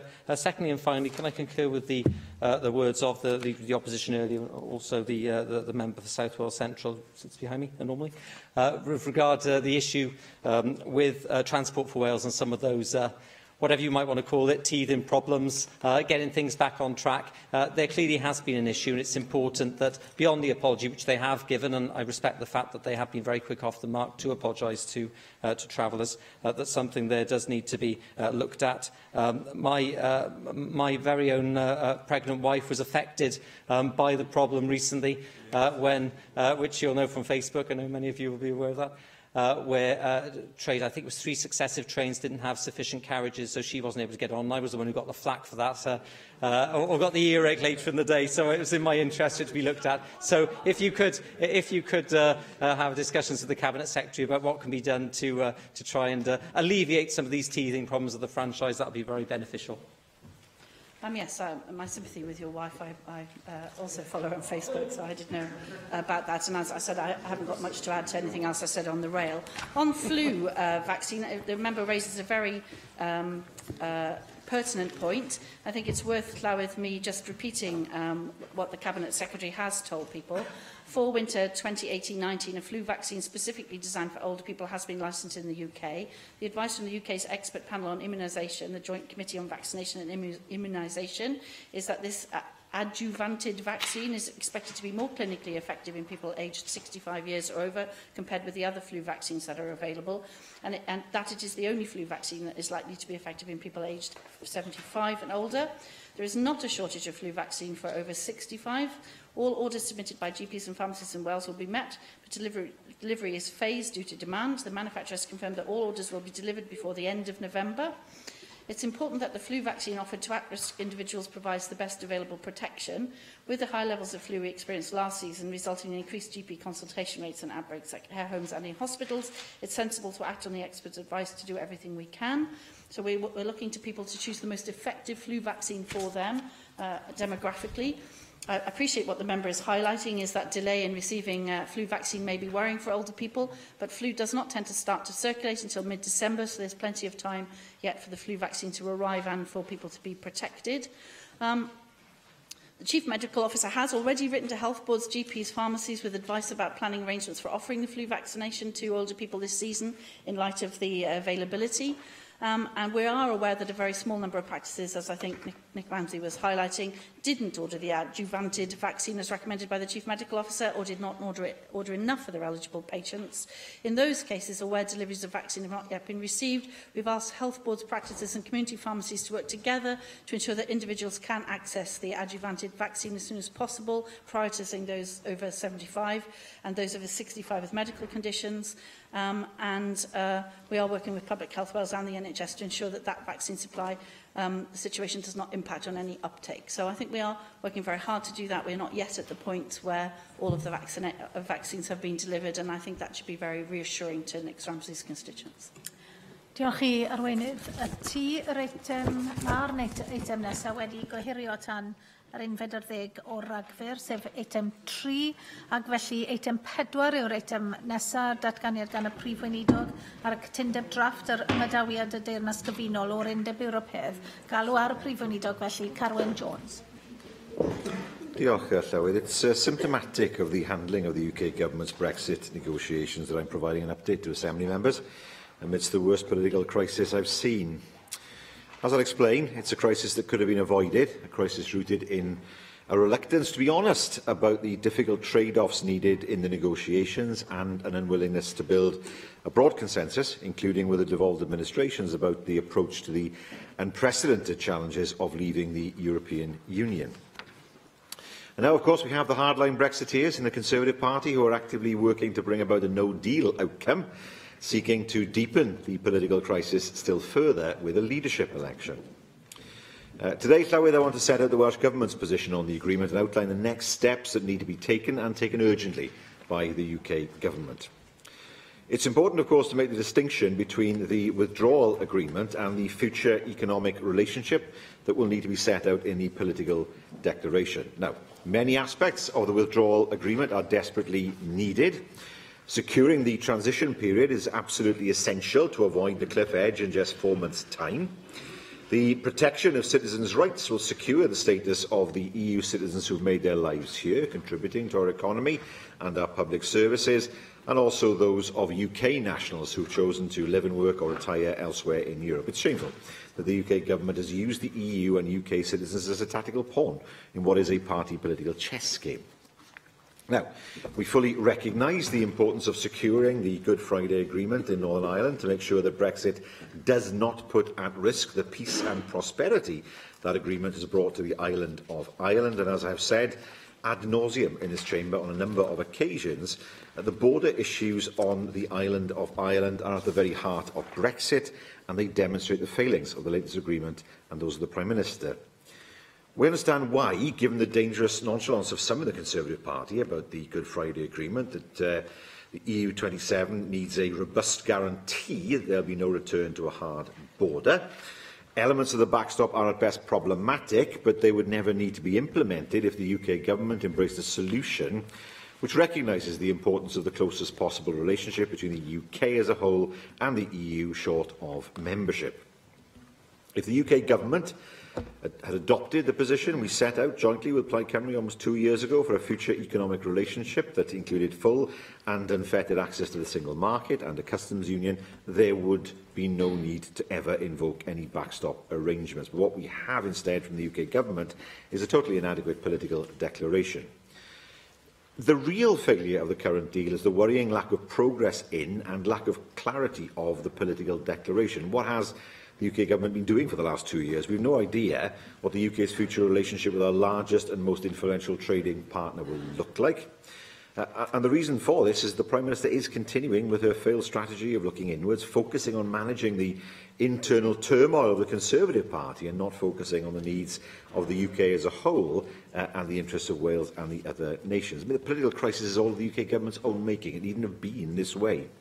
The Prime Minister has spent the last 2 years, unfortunately, encouraging the expectations of militant, ideologically driven hard Brexiteers in her own party, and small wonder they feel let down by what she has tabled. She now, of course, belatedly needs to face down those in her party who will never support a relationship with the EU27. She needs to listen to the views of the business community, the trades unions and the devolved governments, and she could then begin to negotiate the right deal with EU27. In Brussels, the EU27 have been clear that if the UK government moves away from their misjudged red lines and embraces a closer economic relationship, one that we set out in securing Wales's future, then a cleaner, more coherent and favourable deal can be achieved. And while we see the UK government's position moving ever closer to ours, by only doing so in the most reluctant way, kicking and screaming, the Prime Minister has lost all the negotiating advantage she could have achieved. Now, rather than platitudes under subject headings, with next to nothing on key issues like future migration and participation in programmes such as Horizon Plus or Erasmus, the political declaration needs to be based on a firm mutual commitment from the UK and the EU27 to a future relationship grounded in long-term participation in a customs union and the single market across all sectors. Now, this is on offer. Michel Barnier has repeatedly talked about his preferred model being Norway Plus, but progressing this has not been possible with the UK government intent on clinging to their red lines. So, what needs to change before we could even consider supporting this deal? Well, perhaps relatively little in the withdrawal agreement itself, apart from ensuring that the backstop is never needed. And if our proposal of a long-term customs union is accepted, any theoretical case for the backstop largely evaporates. But we do need a fundamental rewriting of the political declaration and a fundamental change of mindset to be honest about the fact that the UK government has made it a clear choice to prioritise our economic stability over the soundbite of taking back control of our laws, borders and money. And no one voted in the referendum, surely, for the economic and social catastrophe of a no-deal departure. We need to see a political declaration that sets out the intent of both sides to negotiate a long-term relationship that clearly reflects the choices of securing Wales's future, something which is no longer unrealistic given the position the UK government has already moved to. That approach would render the backstop unnecessary and would provide certainty for our people and our businesses that there won't be another cliff edge in December 2020. And in practical terms, it would almost certainly come out a large majority in the House of Commons. Time is very short until the European Council, but the political declaration is clearly work in progress. And following my demand for an urgent meeting at yesterday's meeting of the JMC on EU negotiations, the Cabinet Secretary for Finance set out again our view on the right future relationship with the EU 27. Now, so the final position of the Welsh Government will be determined in the light of whether or not the UK Government at this late stage sees sense. Paul Davis. Diolch, Llywydd, and can I thank the First Minister for his statement this afternoon. Whilst I'm disappointed with the tone of today's statement, the First Minister does confirm that to support this deal, relatively little in the draft withdrawal agreement needs to change. And so, Llywydd, my first question is, in that case, can the First Minister explain why on earth he and his government are not supporting this withdrawal agreement? Of course, as the Prime Minister has made absolutely clear, although this represents a significant breakthrough, it is not the final deal, and negotiations to produce a full political declaration are now taking place. Now, in today's statement, the First Minister has made it clear that he believes the UK Government's approach shows a lack of any meaningful engagement with the devolved administrations. But I have to say, the First Minister has not extended any invitations. The First Minister has not extended any invitations to discuss the impact of the withdrawal agreement on Wales with me as party leader in this place. And since I've been in this job, the Welsh Government has not extended any invitations to discuss Welsh Government legislation with me as leader. And so it's a bit rich to talk about engagement if that engagement only ever seems to be one way. Therefore, does the First Minister agree with me that rather than playing party politics, it would have been far better for Assembly leaders to have met and discussed the proposals and the impact these proposals will have on Wales and the operation of the Assembly? If the genuine view of the Welsh Government is to respect the 2016 referendum result and deliver a Brexit agreement that works for Welsh businesses and communities, then perhaps the communication channels have to be opened both in Wales and in Westminster. So with the tone of today's statement and the First Minister's commentary on UK Conservative internal party relationships is a bit rich when you look at the discipline of some Welsh Government ministers and does nothing remotely constructive to support Welsh industry. Indeed, it makes Wales look weak in leadership at a time when the country should be focusing on getting the best possible deal for its people.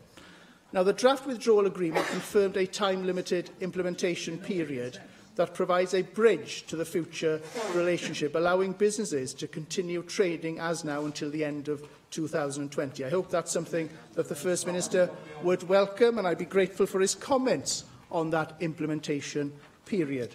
The First Minister makes it clear in today's statement that the Prime Minister needs to listen to the views of the business community. But let me remind him that the CBI has made it clear that, and I quote, "This deal is a compromise, including for business, but it offers that essential transitional period as a step back from the cliff edge." Unquote. Indeed, he will also be aware of the views of the Chief Executive of Aston Martin, Andy Palmer, who has said the draft Brexit deal was good enough. Therefore, perhaps it's the First Minister who needs to listen to the views of the business community, who have made it clear that the Labour Party should work with business, not seek to control it. And so can he confirm what initial discussions he's had with business leaders in Wales, so that we can be sure their views will be accurately reflected when Welsh Government ministers continue to discuss the impact of the draft withdrawal agreement with their Westminster counterparts in the coming weeks? Now, as the First Minister is aware, the Welsh agricultural industry is closely integrated with the European market, and I'm sure he will have seen the comments issued by NFU Cymru, again cautiously welcoming the draft agreement as a step closer to delivering the free and frictionless trade that Welsh farmers want to see with the EU. Of course, NFU Cymru has also made it abundantly clear, as well as FUW as well, that there are question marks over whether the draft agreement will secure parliamentary approval, and that Welsh farmers now look to its politicians to do what is best for the country. Therefore, in those circumstances, perhaps the First Minister could tell us what he is doing to ensure that Welsh MPs fully endorse the views of the farming industry in Wales, so that all Welsh politicians will put the needs and sustainability of the industry at the top of their agenda. Of course, there's still plenty of detail that's yet to be firmly meted out in the UK Government's draft withdrawal agreement. For example, one issue is around the lack of firm detail on the impact of this agreement on Britain's fishing industry, of which Wales plays a significant role. As I understand it, the British fishing industry continues to call for the UK to abandon the common fisheries policy and develop as an independent coastal state by the end of 2020. But there's some ambiguity surrounding access for EU vessels to British waters. Therefore, perhaps the First Minister could tell us what the Welsh Government's view is on this specific issue and what representations he and his colleagues have made to ascertain what the draft withdrawal agreement will mean for Welsh fisheries.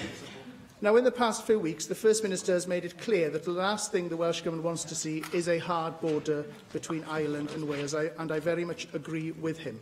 He has said that there could be huge implications, particularly on the road structure leading to our ports. Now, First Minister, the case for dualling the A40 in my constituency has been made since the 1950s, and I have continually asked government ministers in this chamber about commitments to dualling this road, and we've seen nothing since the creation of the Assembly to deliver genuine improvements to existing road networks.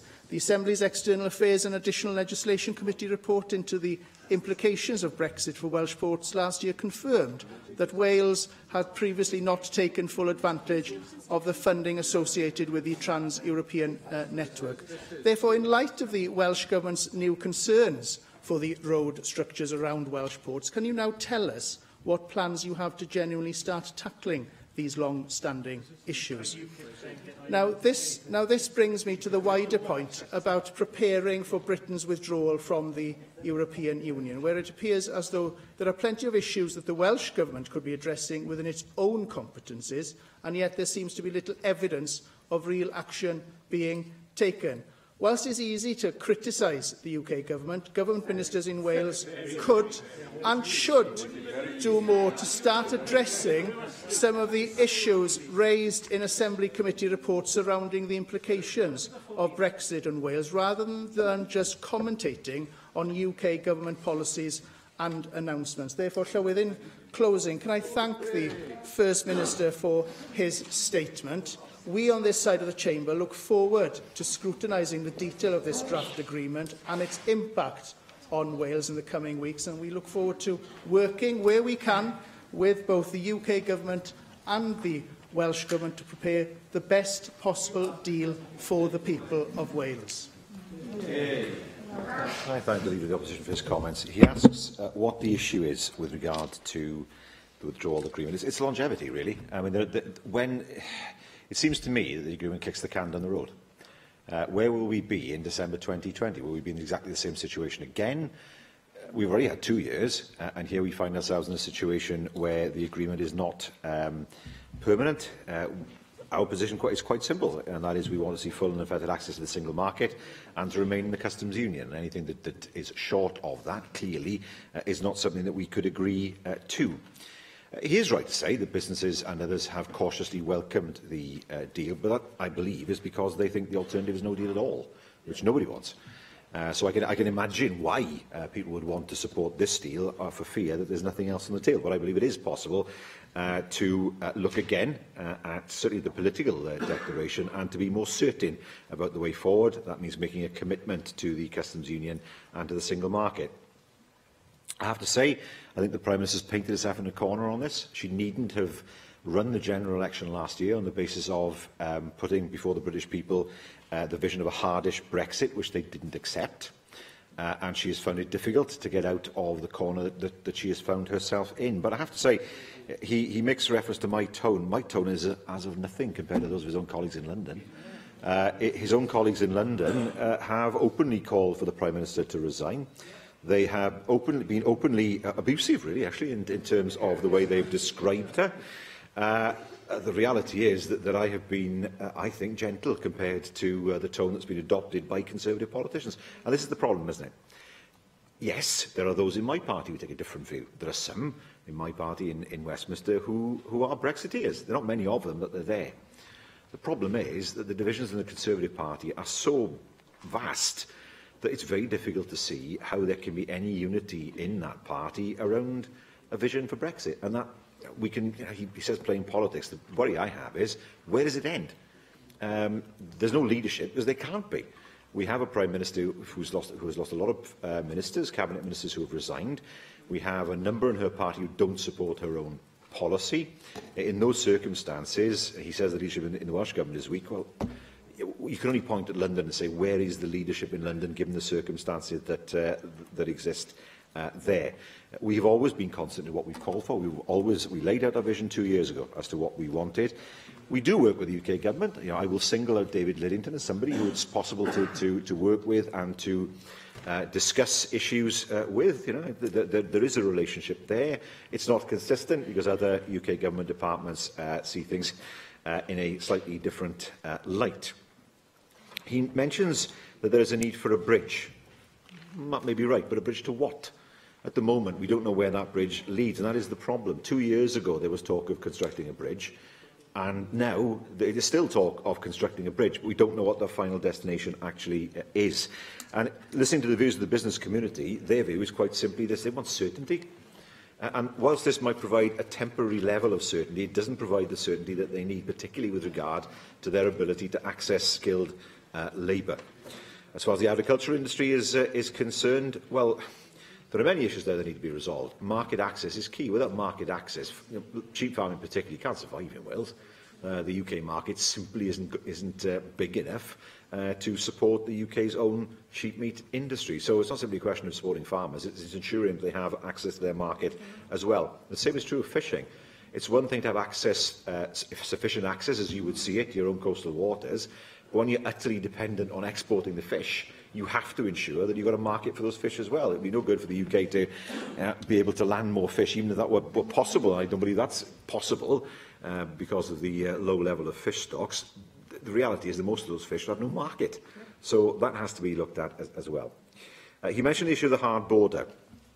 Work is being carried out through a ports group as to how that would move forward. I have to say to him it would be Pembroke Dock rather than Fishguard, which would be the emphasis in terms of freight. Fishguard tends to take people, Pembroke Dock tends to take freight, and Holyhead takes both.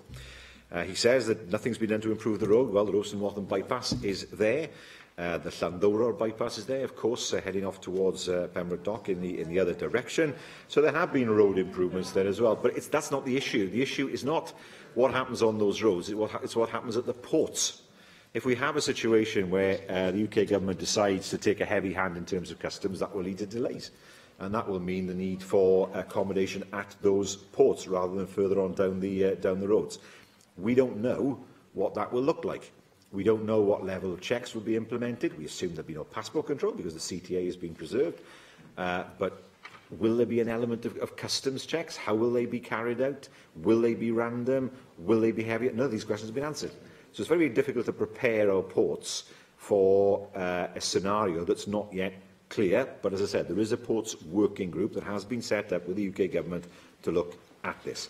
And in terms of preparing for withdrawal, we are already on track for doing that. I've said before, a no-deal Brexit is not something that can be prepared for. It can't be mitigated against. It can't be seen as one option amongst many. It's a disastrous outcome. And we have, through the EU Transition Fund, and through working with businesses and with our farmers, of course, put in place what needs to be done in order to promote Wales in the future, to give Wales more markets in the future by expanding our overseas offices. But, of course, ultimately, if we cannot get the trading relationship right between our closest, biggest market, that will always be our closest, biggest market, then we will not get it right with any other market. Adam Price. Diolch, Llywydd. I'm very grateful to the First Minister for the statement today. I think it was a useful and fair summary of where we currently are. What I was struggling to discern in it was a strategy as to how we go forward, how we avoid the political cataclysm that is opening up in front of us. It is, of course, I think, the key salient fact of the draft withdrawal agreement, all 585 pages, that it doesn't mention Wales even as a footnote. Even the 1888 version of the Encyclopaedia Britannica did better than that, and it says something pretty central, doesn't it, about the attitude of the Westminster government to Wales and devolved administrations. And the First Minister himself has himself rightly complained about the fact that the draft agreement wasn't even shared in advance with the Welsh Government, and indeed perhaps the First Minister can say whether the same is going to be true of the redraft, the 20-page version of the political declaration we're told is being worked on at the moment. But in the light of that, surely the Welsh Government's decision to place its trust in the Westminster Government, in handing over our powers to them, is at best naive and at worst reckless. And perhaps can the First Minister explain? I understand the point that he made earlier at First Minister's questions in terms of wanting to keep to the intergovernmental agreement, but can he explain the timing, not just in the light of the case that is before the Supreme Court, but also the very simple fact that the UK government may collapse in the next few weeks. Therefore, why not postpone this decision to see how things develop, as he said, at this time of the greatest political crisis probably in our lifetime. Now, Plaid Cymru has clearly said that we will not support the withdrawal agreement as it currently stands. It rips Wales out of the single market and the customs union. It actually ignores Wales completely and our particular interests. And it's silent, as the First Minister said, in terms of the parameters and the shape of the future economic relationship. Now, I'm glad to see that we're going to have a meaningful vote on the meaningful vote, to use the parliamentary jargon of the day. Can the First Minister confirm that we will also have the opportunity for a range of amendments which will reflect the range of views between parties and also within parties in terms of possible solutions to the political crisis that he referred to? And in particular, can we have a commitment to allow those members on his backbenches that take a view of unequivocal support for the people's vote as probably the best solution going forward, but not just his backbenches, but also in his front benches, as we've heard during the course of the leadership campaign, so that we can have a free vote for those members who wish to voice that position. You mentioned that you asked for an urgent meeting of the JMC that took place last night. Can you say, given these are extraordinary times, if you sought a meeting of the plenary of the JMC before you leave office? We agree with you that there's been 2 years of prevarication. Time is not on our side now to provide a workable solution going forward, whether that's single market membership of the Customs Union, whether it's a people's vote.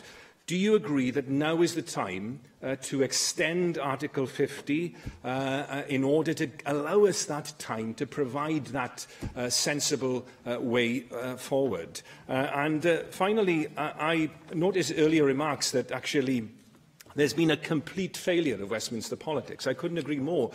I was down in Westminster earlier today meeting with the First Minister of Scotland, trying to provide some kind of sensible way forward, trying to find common ground among opposition parties in order that we actually can provide the kind of leadership that's been sadly lacking. Would he agree, though, that that vacuum of leadership that certainly characterised the Conservative government has also been at play within his own party at Westminster because of divisions within the Labour Party at the Westminster level on this issue as well? And surely we should take the opportunity, when it comes to a vote in this Parliament, to provide the kind of leadership that has been lacking and send an unequivocal message that we do want to see, at the very least, Wales retaining its membership of the single market, but better still, for us to have a people's vote to remain within the European Union. Well, he asked, I thank the Leader of Plaid Cymru for his comments. He asked about the strategy going forward. There will be a debate in this place, either next week or the beginning of the week after. Our understanding is that the vote in Westminster will take place in the final week of Westminster's sitting, which is a week after, of course, the Assembly rises. So it will be essential that there is a vote, a debate in this place, so that the MPs can be aware of the views of AMs. I understand the discussions have taken place around holding it possibly Thursday next week, or possibly another day. It would have to be, I think, a specific day allocated for such an important debate, rather than try to shoehorn it in to government business between now and Christmas. So I certainly accept that needs to be done. I can say to him that Cabinet agreed a motion yesterday. That motion needs to go, of course, to our group, as you can imagine. It tries to be as all-encompassing as possible. It includes, for example, the need to look at extending the Article 50 period. I think that's inevitable if there is to be a look again at the political declaration, particularly. It also, of course, makes reference to the need for the public to be involved and the need for there to be options on the table that do not exclude any option. And that will form part of the motion, and perhaps that's something that he can see when that motion is produced. He is right to say that neither my colleague, the First Minister of Scotland, nor myself have access to these documents at what I think is an appropriate time. Now, I can understand a reluctance in government to share documents with another government for fear of what might happen to those documents. Well, I've said over and over again, if we receive documents in confidence, we'll keep them in confidence. All we need to do is, if we breach that confidence, all that happens then is that we don't get those documents again. And besides, of course, a lot of documents could be shared with me on Privy Council terms, which would mean that those documents could be shared in confidence at that time. He mentions the intergovernmental agreement. He takes a different view to me on this, but my view is we have an agreement. Part of that agreement was that the Continuity Act would go. As I said, Westminster could simply repeal it anyway with one line. But what the Continuity Act has delivered for us is an intergovernmental agreement, which has been signed up to by both governments. There is no indication the UK government will want to move away from that. It may be that there's a new government in Westminster in the next few weeks, or a new leader in Westminster in the next few weeks, but the same is true here.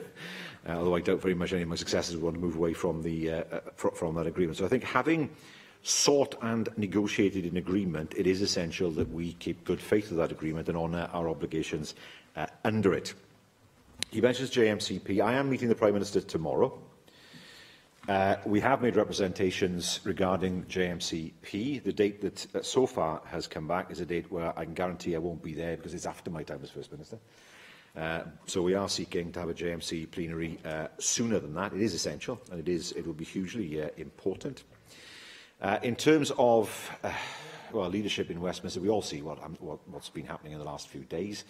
It does nobody any good to find a situation where it's not possible, almost on an hourly basis, to know whether the government will survive or not. In the business world, that's something that they certainly wouldn't welcome, which is why, of course, we've urged on the UK government, and we worked with Plaid Cymru on this, with the White Paper, to adopt a pragmatic, sensible approach to Brexit that recognises the importance of the single market and federal access to it, that recognises the importance of the customs union to Wales, and recognises the importance of providing certainty whilst delivering on the referendum result. So far, of course, we are far from that position. Neil Hamilton. Sorry, I too welcome the First Minister's statement, and like the Leader of Plaid Cymru, I think it is, by and large, a fair summary of where we are now, and I certainly agree entirely with the First Minister in his criticisms of Theresa May and her conduct of the Brexit negotiations. I wonder if he'd agree with me that the catastrophic outcome of 2 years of utter incompetence in these negotiations has produced the greatest national humiliation for Britain, certainly political humiliation, since Suez. Theresa May does have a certain genius. Last year she contrived to make Jeremy Corbyn look electable and to come within an ace of winning a general election which she need not have held. This year she has contrived to produce a deal for leaving the EU which is even worse than staying in. It's difficult to avoid the conclusion that the Prime Minister has actually been intent upon sabotaging the whole Brexit process. I mean, it's utterly irrational to me to do no preparation whatsoever for leaving the EU during the last 2 years on WTO terms, and then to run negotiations so close to the wire as we are now, which has limited everybody's options, including her own, and then to agree this transition deal, so-called transition deal, which seems to be worse than staying in.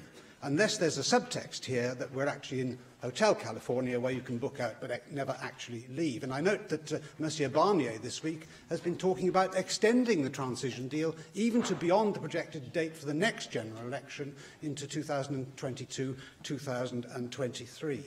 And I certainly agree with the question that he poses in the statement. What on earth has she been doing for the last 2 years? I don't think she's been so much managing the internal turmoil inside the Conservative Party as actually causing it in the first place. This is a deal which has been designed by a Remain Prime Minister, endorsed by a cabinet of Remainers, to ensure that Britain never actually leaves the EU. We won't even leave in name only, because this deal commits us to regulatory alignment with the EU for an indefinite period to come. And after we leave the EU, of course, we won't even have a voice, let alone a vote, in the laws which are going to be made to us and which we'll be obliged to implement. It can't be explained, in my view, by incompetence alone. This is treachery by an establishment determined to frustrate democracy. And we've seen it before in Denmark, in France, in Ireland, in Holland, where referenda have been held. The people voted no, but they've been told you've got to keep on voting until you vote the right way. So we remain, as a result of this so-called deal, inside the EU, subject to its regulations and directives, as interpreted by the European Court of Justice, in which we won't even have our own judge, without representation in the Commission, without representation in the Council of Ministers. And furthermore, whereas under Article 50 of the Lisbon Treaty we have the right to leave, under this deal the EU has a veto upon whether this deal is concluded or not, enforceable at the orders of the European Court of Justice. That's the opposite of taking back control, which was the Prime Minister's stated objective. At least at the moment we have 8% of the votes in the Council of Ministers. After 29th of March next year, we will have 0% of the votes. And we are paying £39 billion of taxpayers' money for the privilege of giving up what little control we currently have. And in the process, we are prevented from taking advantage of the greatest boon of leaving the EU, which is to enter into free trade deals with the United States, Australia, India, China, etc., until an indefinite period and possibly permanently. The EU has got everything that it wanted out of the Prime Minister and more. We have a £90 billion a year trade deficit with them. They export £340 billion worth of goods and services to us. Why on earth would the European Commission want to allow us to enter into free trade agreements with other countries to undercut their prices on cars, food, clothing, footwear, etc. Of course, they don't want us to reduce taxes on fuel, because that would make our industries more competitive with them. And the most shocking thing, I'll conclude on this, the most shocking thing about this agreement is that, as regards Northern Ireland, in future, laws will be made for Northern Ireland in which Dublin has a voice and a vote, but Belfast and the UK do not. That is the very reverse of partition. The leader of the Conservatives, during his questions to the First Minister, I'll come to in a second, talked about the need for engagement. Well, the Prime Minister has gone behind the backs of 2 Brexit secretaries to make far-reaching concessions to Brussels, and twice tried to bounce the Cabinet into agreeing with her plans in ruthlessly plotted manipulations of Chequers and Number 10. There was no engagement with the Cabinet by the Prime Minister, let alone with the Welsh Government, and a 558-page densely worded document was produced for people to comment upon at 5 minutes' notice. The Conservative and Unionist Party is certainly no longer a Unionist Party. This is not a deal, but a capitulation. I wonder if the First Minister would agree with that description. It's rather strange, that I find myself standing up to almost to defend the Prime Minister. I guess the tax made on her rather than on me, because it was all about what was happening in Westminster. I have to say that what is noticeable about Brexit is that those who smashed the window have run away and left those who didn't want the window smashed to put it back together again, while claiming that they're doing it in the wrong way. I did notice that, those people who said it'll be the easiest trade deal ever and all that nonsense that we heard, that hasn't come about. And what is the narrative now? The EU is being unreasonable. Well, the EU is looking after its own interests. And this idea that the EU needs us more than we need them, the EU doesn't see it that way at all. Or nor does EU 27. Their view is, well, we'd like to give the UK a good deal, but actually there's a whole world out there that we can talk to and we can trade with, big blocks that we can sell our goods to. Now, he asks fairly, what's been done in the last 2 years? Well, when you have David Davis and Boris Johnson in place for so long, the question is answered. I'm not sure what David Davis did, if I'm honest with you, in terms of moving this forward. Boris Johnson seemed to think that any problem could be resolved by a quip of some kind, and his greatest contribution to the job of Foreign Secretary was to jeopardise the release of a British national in Iran, because of something that he said. So she did not choose her personnel wisely when it came to her Brexit Secretary and her Foreign Secretary. And here we go again. This is treachery by an establishment. No evidence at all to back that up, despite the fact that there are many leavers. Of course, David Davis is a leaver. Dominic Raab was a leaver. And yet, Dominic Raab, despite the fact that he was the one who put this agreement before the Cabinet and then decided to leave, and David Davis, a leaver, he was the Brexit Secretary. Are they part of the establishment that was so treacherous? And here we have the start of a narrative. All this would be fine if it wasn't for traitors in our own ranks. The stab in the back theory. Now, where have we heard that one before? The British people have been stabbed in the back by people who sold them down the river. That's familiar ground from another country nearly 100 years ago. Plus, we see now why Toby Robinson will be so welcome in UKIP, because the historical parallels seem to be playing out. And now, when it comes to free trade agreements, I have to say to the member, a free trade agreement with America is no substitute for having a good agreement with Europe. It's further away, and it's a smaller market. India is further away. Australia is both a small market and even further away. None of these markets will make it for the European market. And I have to say to him, these countries, India particularly, will say, if you want a free trade agreement with us, we want our people to be able to move in, to arrive in Britain without a visa. They're not going to accept visa restrictions at all. They will want something close to freedom of movement for their own people. And then what's he going to say at that point? He's opposed freedom of movement from European nationals. Does that mean he supports it for Australian nationals, for Indian nationals, for American nationals? You know, that's something that UKIP have never addressed. And then, of course, finally, he came out with a comment that belies really the sort of raging free marketism of many in UKIP. He said that we would lose out on the opportunity for cheaper cars, cheaper food, cheaper clothing and cheaper footwear. What of the British workers that work in those sectors? What does it mean for our farmers if we allow in inferior food products to undercut what they produce? What does it mean for our car workers if we allow in cars that are produced at a much lower cost, that don't meet our current environmental standards? His view seems to be, let's cut the standards right down and let them in, undercut our own workers. Clothing, footwear, all these industries that are important to Britain. I do not believe that those who voted leave to jeopardise their own jobs. Many people said to me that one of the reasons why they were voting leave was because they felt that their jobs were insecure and their lives were insecure. They will never vote for anything that looks like a laissez-faire, low-regulation economy. That's exactly what I was going to say the leader of UKIP, but anyway, so it's a rotating chair. What the member has said. That is not, I believe, what the British people voted for. It's not the vision that they voted for. And I believe what they want is a sensible Brexit that protects their interests and the interests of Wales. Mick Anthony. First Minister, we were given very clear assurances during the referendum campaign and subsequently that there would be no denial of workers' rights, no reduction of workers' rights, that those would be protected all the way along. Now, when one reads the agreement, or the draft agreement as it's set out, superficially it seems quite attractive because it talks about non-regression. But, First Minister, you will know as well as I do that non-regression clauses have very little status, very little legal status, are effectively unenforceable, have been rejected as giving any real grounds of support to workers' rights in European law and indeed in British law. The actual clauses that are set out there are ones that really aren't worth the paper they are written on. Now, that's the view that I've taken of this, And I've also consulted with some of the country's leading employment lawyers, and this is what they say. They say it is therefore abundantly clear that the commitments on non-regression of labour standards and compliance with International Labour Organisation and European Social Charter obligations will be ineffective and will not achieve what the government set out in its white paper.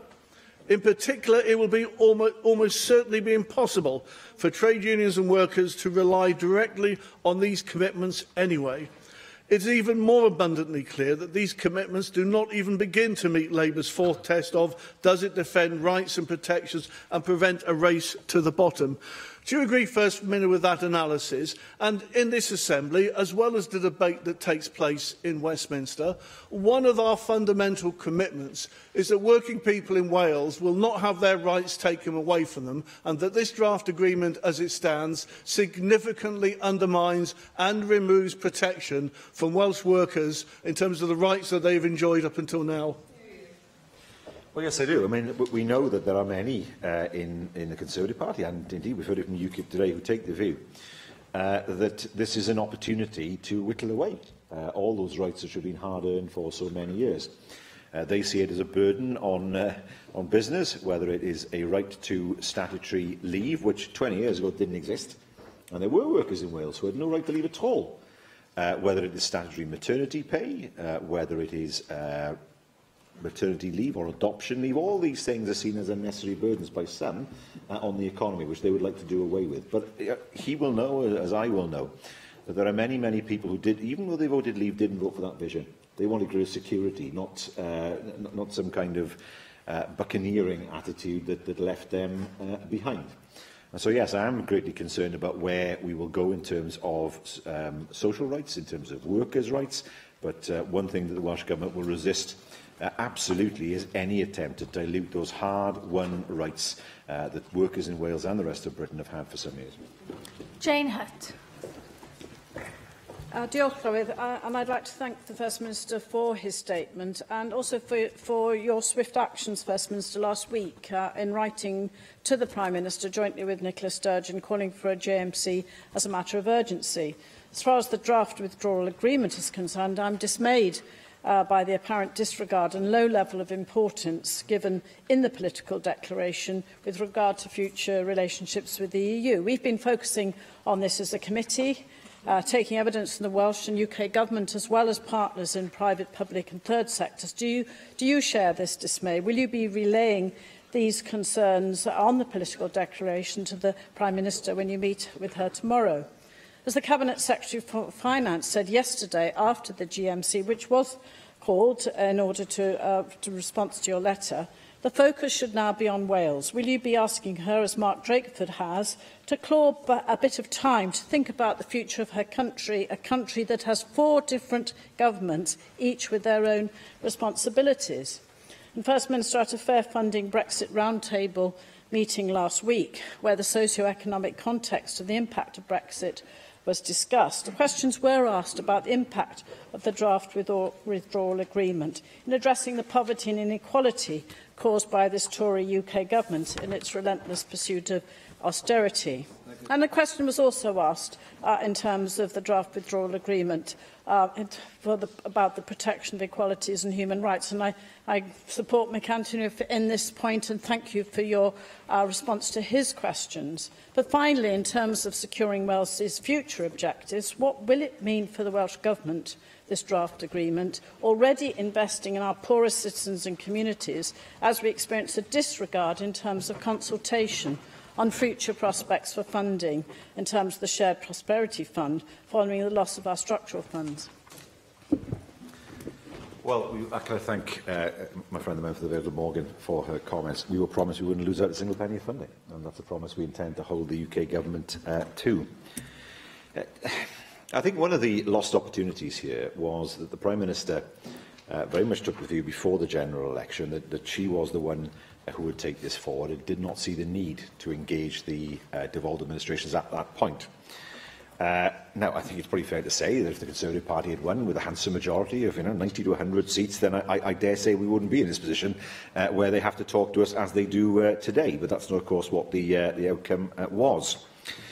And of course, the lost opportunity was that if the Prime Minister had not painted herself in such a corner, a hardish Brexit corner, there might have been the opportunity to work with the UK government on the kind of Brexit that we would have wanted. You know, we might have been in a position where we could have said, OK, look, we need to leave the EU, people have voted for that, but let's have full and effective access to the single market, that's important to us.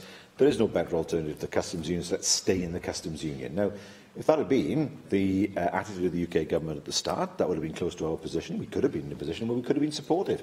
But all that was lost. It's a hypothetical question. And now, what the UK government finds itself in is a position where nobody is happy. Remainers are not happy, Leavers are not happy, we're not happy, the Scottish Government isn't happy, the DUP, well, they're rarely happy, but they're particularly unhappy at this point. And where does that leave us? You know, the problem was this wasn't handled as it should have been at the beginning. This situation could have been avoided. I'm not saying it would have been avoided, but it could have been avoided. But sadly, of course, it was that lack of consultation and engagement that led us to this position. And certainly, I hope that in the future lessons are learned by UK governments that in order to be more effective, they have to talk to us and, of course, have to make sure that we feel that we're not just listened to, but that what we suggest is actually taken up. Because it's happened, of course, with Brexit. They have moved on to our turf, not entirely, but certainly to certainly in part. But much of this could have been avoided 2 years ago if the lines of communication had been more open. Julie Morgan. Thank you, Presiding Officer. And first of all, I also want to reiterate how shameful it is that Wales has not been consulted meaningfully on the withdrawal agreement. And it's not good enough, as the Cabinet Secretary for Finance said yesterday, just to listen to what we say and then go away and we hear no more. The last of the Labour Party's 6 tests is, does it deliver for all regions and nations of the UK? And it certainly does not. And does the First Minister believe, in fact, that the withdrawal agreement meets any of those 6 tests that the Labour Party has put forward? The withdrawal agreement lays out how EU citizens and families and UK citizens will be protected after we leave the EU. And those are people who have chosen where they would live, and the freedom of movement, which up to now has been our right and within the EU. Now that we are losing the right of freedom of movement, does he not agree that the uncertainty about who's going to be able to stay in this country and who will come here in the future is causing great uncertainty for businesses? I had a meeting yesterday with a company director from Cardiff North of a medical products manufacturing company who relies heavily on European staff. And he was telling me, in fact, how much he felt for those staff at the moment because they were so uncertain. They felt so uncertain about their future. And, of course, we have had some information laid down in this withdrawal document today, but we don't know what the future will hold. He is very uncertain about how his company, which is a very valued company in Cardiff North, will prosper in the future with the future proposals for immigration and no freedom of movement. And, of course, we do know what the CBI's view is about the government's plans for immigration. And so doesn't he agree as well that some of the rhetoric that has been used around the immigration issue does not foster good relations? Theresa May's words were that her deal will stop EU nationals jumping the queue, and how unnecessary it is to use that sort of expression. You know, it's building up division again, and I think we had such a spike in hate crime when we had the referendum, and there are more hate crimes now being reported than have ever happened before. And I think it is behoven on us, all of us politicians, that we must be very careful with the words that we use in order that we, in this very, very difficult time, don't increase the feelings of insecurity that many of our citizens have as a result of this very divisive vote and the very divisive politics that we're experiencing at the moment. So has the First Minister got any comments he could make about that particular issue? Yes, I mean, it was certainly very much an issue in the aftermath of the referendum, but we saw a spike in hate crime. One of the things that I did was go and visit communities around Wales, the Polish community in Llanelli, of course. I went to a meeting in Swansea just to reassure people that the Welsh Government and the people of Wales are welcoming and that it wasn't the case. Some people did believe that they would somehow be thrown out of the country very soon, even to the extent that one person said to me that she feared the knock on the door. You know, that's how bad it was as far as their perception of what might happen. On the issue of citizens' rights, the withdrawal agreement does take us further and provide some kind of certainty compared to where we once were. But of course, what businesses are saying to me is, yes, they understand the point that there is a need to get skilled labour, professionals in the health service, we've all talked about that, but also there's a need for unskilled labour as well. People who are going to work in jobs that are not as highly paid, which are unattractive in a climate of full employment, such as the abattoirs. I keep on mentioning them. I'm not running some kind of vendetta against them, but they do find it difficult to recruit because the nature of the job is unpleasant for most people. Where will they get their people? And if they can't get their people from the EU, that means they won't be able to function, and people who live locally won't be able to get a job there either, because the opportunities won't be there. So these things have not been missed by the UK government. And of course, the tragedy of this is that people celebrate the ending of freedom of movement. What does it mean in practice? It means that UK citizens will not be able to travel and live freely in 26 other countries that they previously could. It's a wall. However, if you're Austrian or German or French, you can travel to 26 other countries, but not freely to the UK. So actually, you can travel to all these countries around Europe without any restrictions. If you're Irish, you can travel to them all.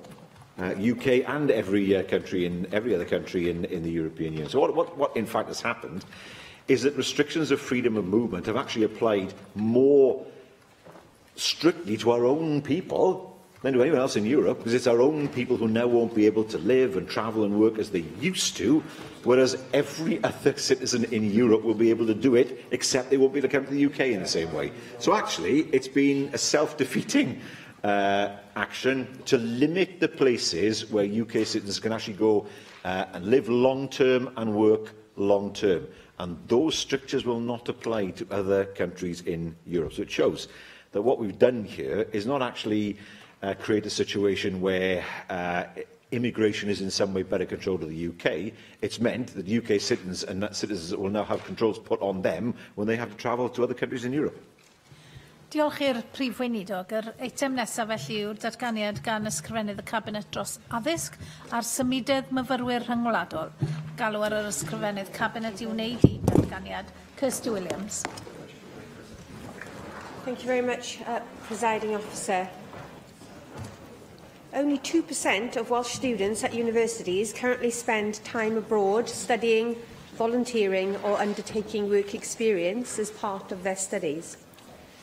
At a time when it's never been more important for our students and graduates to be global citizens, for there to be stronger cultural and economic links between Wales and the world, and for even greater academic and employability outcomes for our students, we need to ensure that international opportunities are an aspiration for many more students. I want to see the number of Welsh students who spend time abroad as part of their studies double by the end of this government. As someone who benefited hugely from time studying abroad as an undergraduate, I know how such an experience broadens horizons, expands key skills, and ensures connections that last a lifetime. Research from Universities UK points out that these gains are particularly significant for students from disadvantaged backgrounds. However, it is these students who too often miss out on or don't even apply for these transformational opportunities. Now, we have made a start on addressing this by targeting Generation UK China student mobility funding towards widening participation.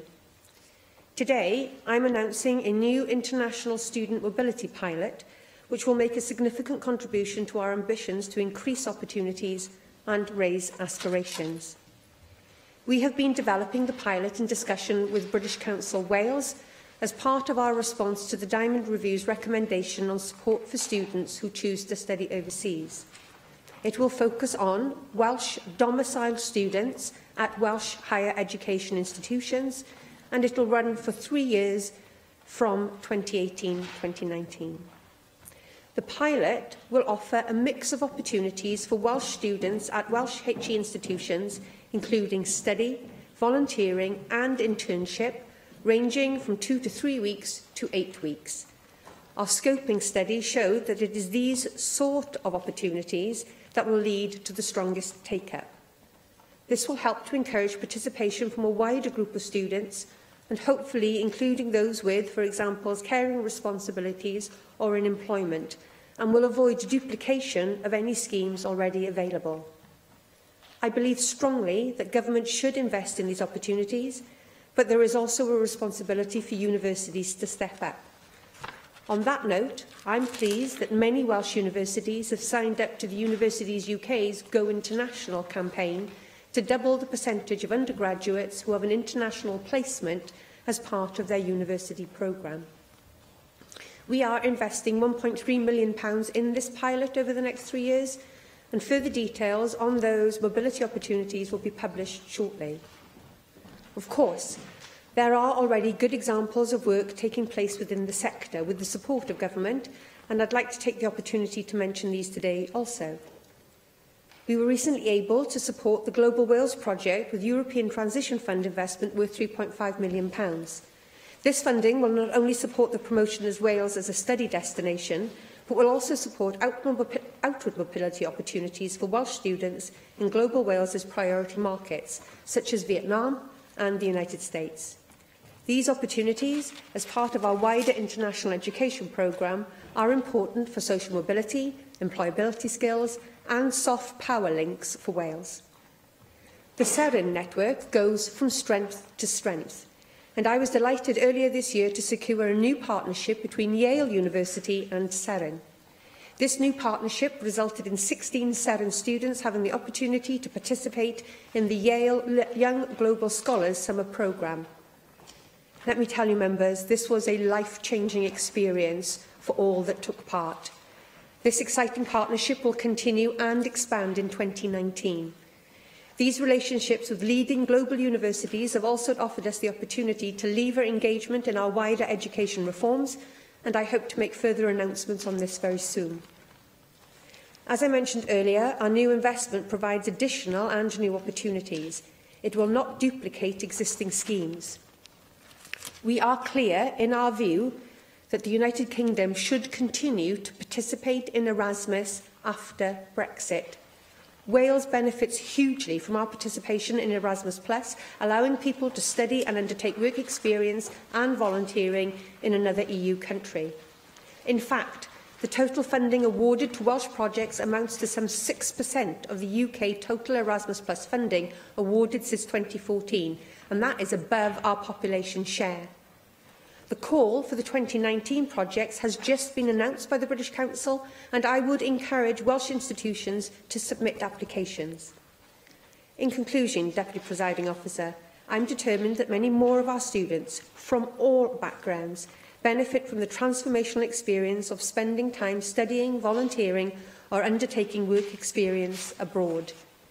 International experiences benefits individual students, it strengthens overseas links for our universities and promotes bilateral exchanges for Wales with communities and countries across the world.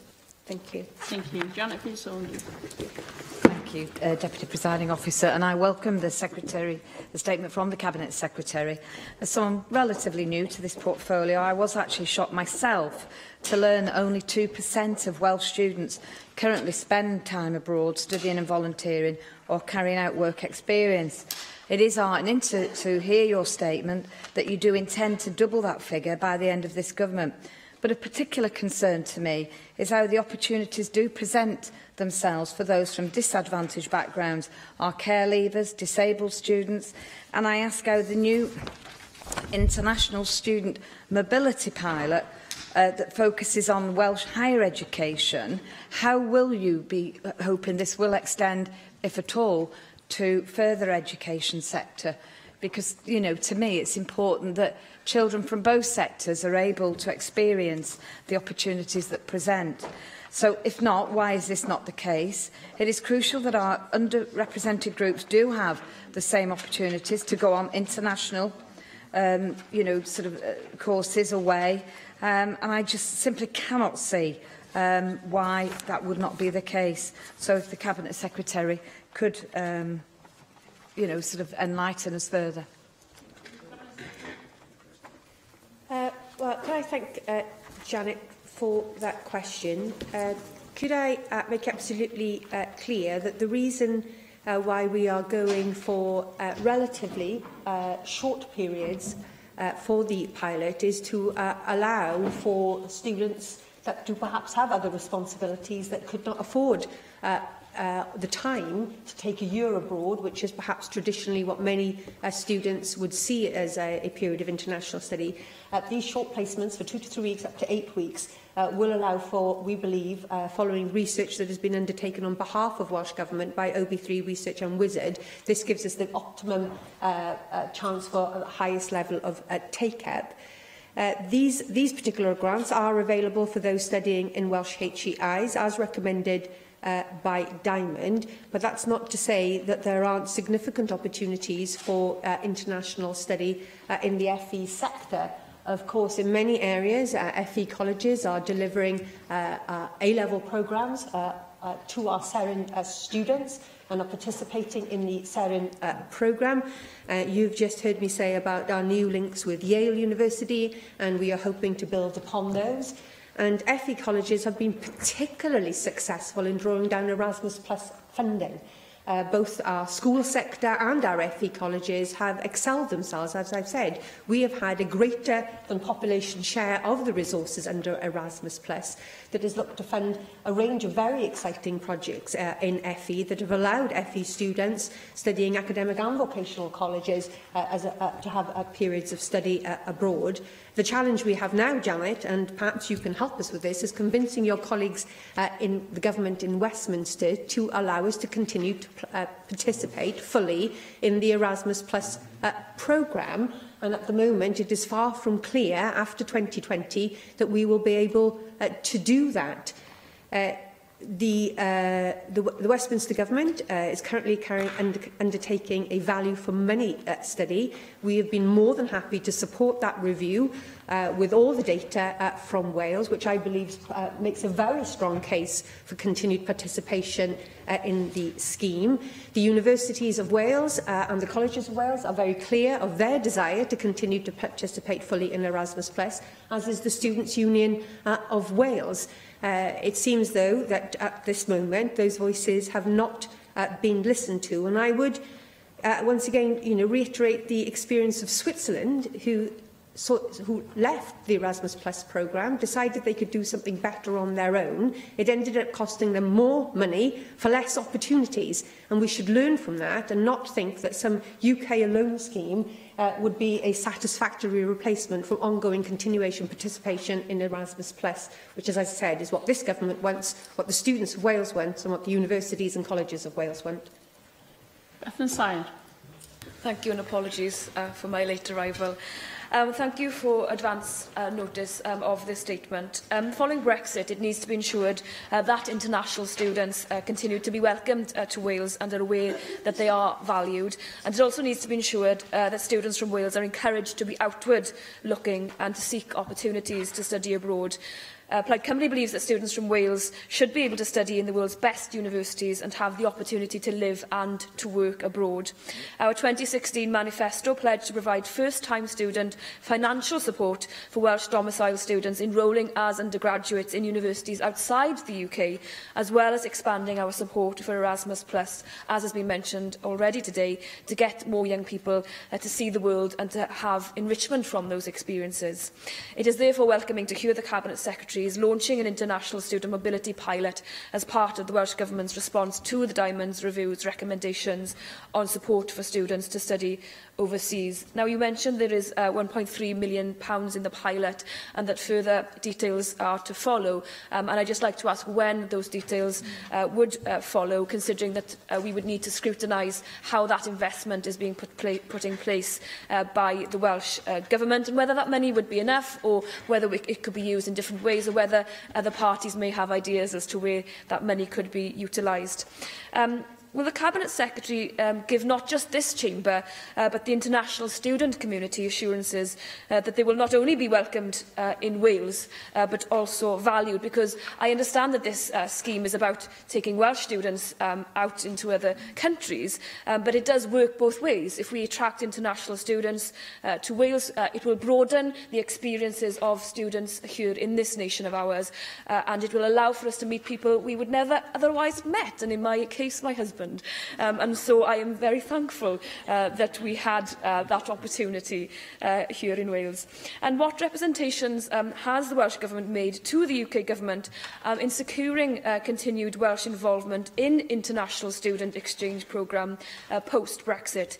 Do you see a role for some form of continued Committee of the Regions in helping facilitate continued cooperation in this area, something which I and my colleague Mick Anthony, who currently sit on the Committee of the Regions, are looking into? How does the Welsh Government plan on mitigating the cost of losing EU students post-Brexit? We are seeing a decline in applications, and as I said in this chamber only recently, Wales is already way down the league table in terms of EU student numbers and applications. So a further reduction is going to be very hard for the HE sector to absorb, when almost certainly we see an even further decline in EU student numbers as a result of Brexit. And what plans does the Welsh Government have in place if we are unable to remain part of the Erasmus scheme? And do you share my concern that the increased anti-EU national language being used by the Prime Minister as part of her hard line against EU freedom of movement and to sell her proposed EU deal risks putting continued cooperation on this front in jeopardy? And finally, will the Cabinet Secretary consider a pilot scheme to provide support for students to study further afield for the whole of their degree programme, as recommended by Diamond? I think that this would be something to look at in the round, so that we can encourage young people to not only do part of their degree abroad, but to do all of their degree abroad, and to bring that wealth and talent back to Wales. Thank you. Cabinet Secretary. Thank you for those series of questions, Bethan. Let me be absolutely clear. Welsh universities and colleges are open for business, and not just to international students, which, as you say, bring a depth to our university towns in what they bring with them, but also, of course, faculty as well. International faculty is a key strength in our sector, and a significant number of our lecturing staff in HE institutions in particular are international lecturers, and they are very welcome in the universities and help make our universities as strong as they are. And that is the message that myself, Universities Wales and Global Wales are taking to the world, the very strong offer that Wales has with regards to higher education and further education. One only has to look at the student satisfaction surveys that shows that Welsh universities rank higher amongst students for their satisfaction of their experience than across the border in England or in Scotland. We have excellence in research and excellence in teaching, and we have a wide variety of institutions, either city-based, like here in Cardiff, or on the coast, whether that be in Bangor or Aberystwyth. We have a real mix, so something for everybody.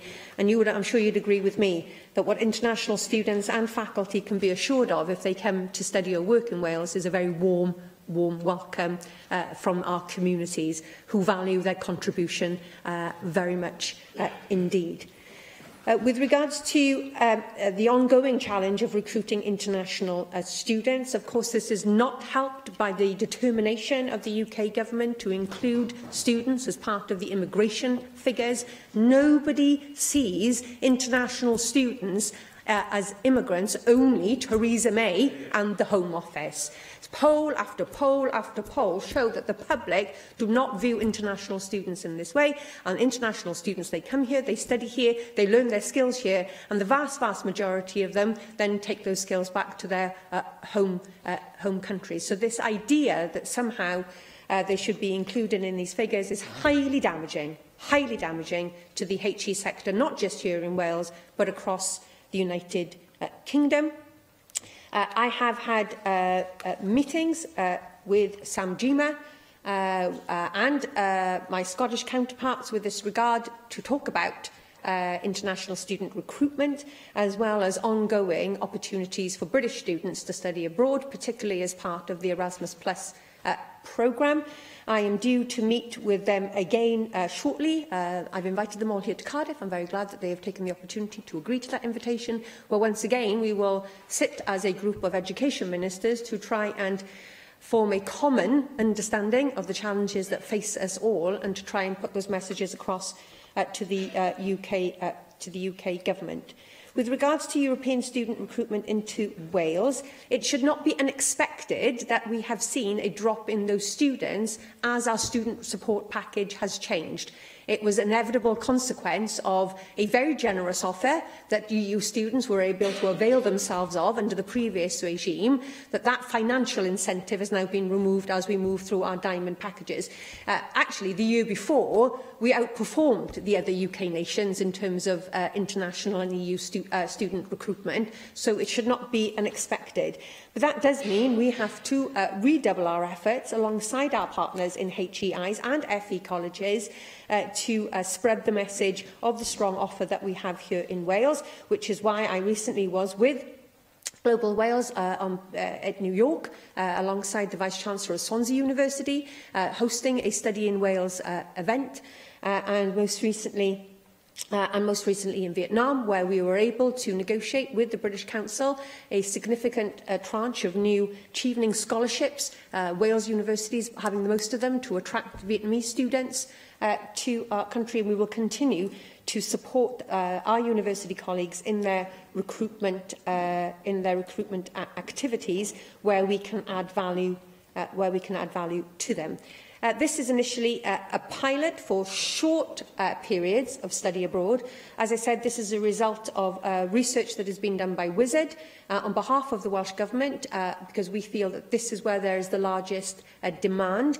Demand for international placements has been growing steadily in Wales, but at 2%, we lag behind England and Scotland in the number of Welsh undergraduates who avail themselves of these opportunities. And this is an attempt to supplement what we're already doing to increase those opportunities, especially for those students, as I said, from particularly disadvantaged backgrounds who are least likely to apply for previous opportunities or for study abroad in the round. We will continue to keep under review, given the financial constraints that we currently work in the higher education sector, as to whether we would move to a situation where we would fund entire degrees in international universities. We are not in a position to undertake that at this moment, because we believe that there are other pressing needs on the higher education budget in Wales, and our priority for the Diamond dividend is to reinvest in expensive subjects and to increase resources going into the sector here at home. Thank you. Kevin David. What a good point the Cabinet Secretary makes about international students and the action she's taken in this chamber that contrasts so severely with the UK Government Conservative, cynical policy of discouraging international students coming to this country because they affect immigration figures. And Conservative benches in this chamber should be ashamed of the Conservative Government and that policy. So this is a very good focus on opening Wales and opening the world to Welsh students. One thing I'm particularly interested in and would welcome is the focus on students, which you just mentioned, from disadvantaged backgrounds. But what I also ask is, it's not just students from disadvantaged backgrounds, but students, future students who live in communities of multiple deprivation that may not be from disadvantaged backgrounds themselves. So I'm talking about valleys communities, particularly places like Senghenydd and Bargoed in my constituency. I went to school in Bargoed. When I was in school, I wouldn't have considered international study. It wouldn't have been on my mind. I didn't come from a disadvantaged background, but it just wasn't in the culture of the school. So I think if we're going to encourage students to travel abroad, I think we need to look at how primary school students and secondary school students are educated in the value of international study. And people can say to them, well, look, you can get abroad, you can travel abroad, and this will be great for you. It wasn't until I was 25 and travelling abroad to China to teach did I realise the value of international study. I tell you something, I wouldn't have had the confidence to do it when I was 18. Well, you make a very good point, because often these are issues to deal with aspiration and actually creating that spark within the individual to seek out these opportunities. And the research shows us that people from a disadvantaged background are least likely to seek out these opportunities. So this is about raising aspiration. As I said earlier in answer to Janet Finch-Saunders, some of the strongest projects that Wales has seen in the Erasmus Plus programme is actually school-based projects. And that's really important, that Erasmus is not just seen as a university programme. It's actually available for schools and FE colleges, and schools are engaging in that very well at the moment. But as you know, one of the 4 purposes of our new curriculum are to create global citizens ready to play their part here in their own communities, but in the world. So hopefully our new curriculum will, from the very earliest ages, from 3 years old, begin to teach children about their place in their community, but the fact that they are a citizen of a world and there are opportunities for them out there. One of the reasons why the opportunities are limited to 2 to 3 weeks to 8 weeks is because those are seen as most desirable. It's a big leap, isn't it, to take a year away, living away from home and moving to a country for a year. But the ability maybe to go for 2 to 3 weeks or up to 8 weeks is a much more manageable proposition and an accessible one and an attractive one. And we believe, following the research that has been undertaken to inform this policy initiative, that that's where it makes the biggest difference. We anticipate that between 400 and 500 students will be assisted by this pilot. It will be operated by the British Council Wales, who already have systems in place for other opportunities. But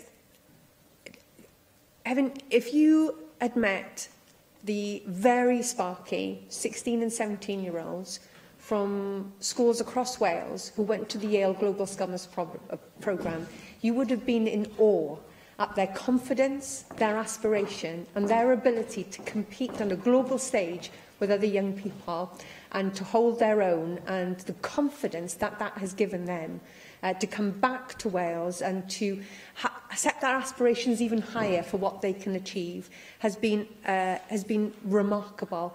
And if we can provide more of those opportunities for more of our students, then I feel that at least part of my time in this job will have been very well spent. Jenny Rathbone.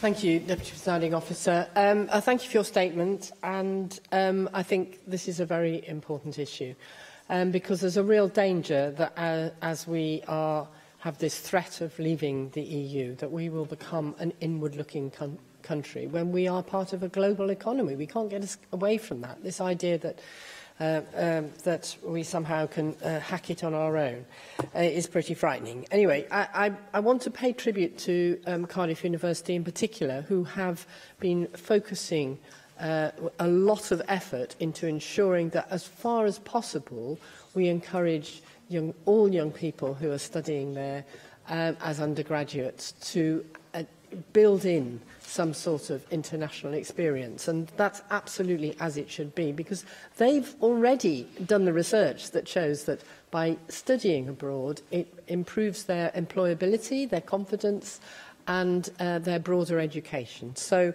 well done, Cardiff University, and I'm completely terrified at the fact that only 2% of Welsh students overall go abroad. But focusing back on the very important point you make about the significance of students from disadvantaged backgrounds going abroad. I heard what you said to Helen David and the importance of having these short-term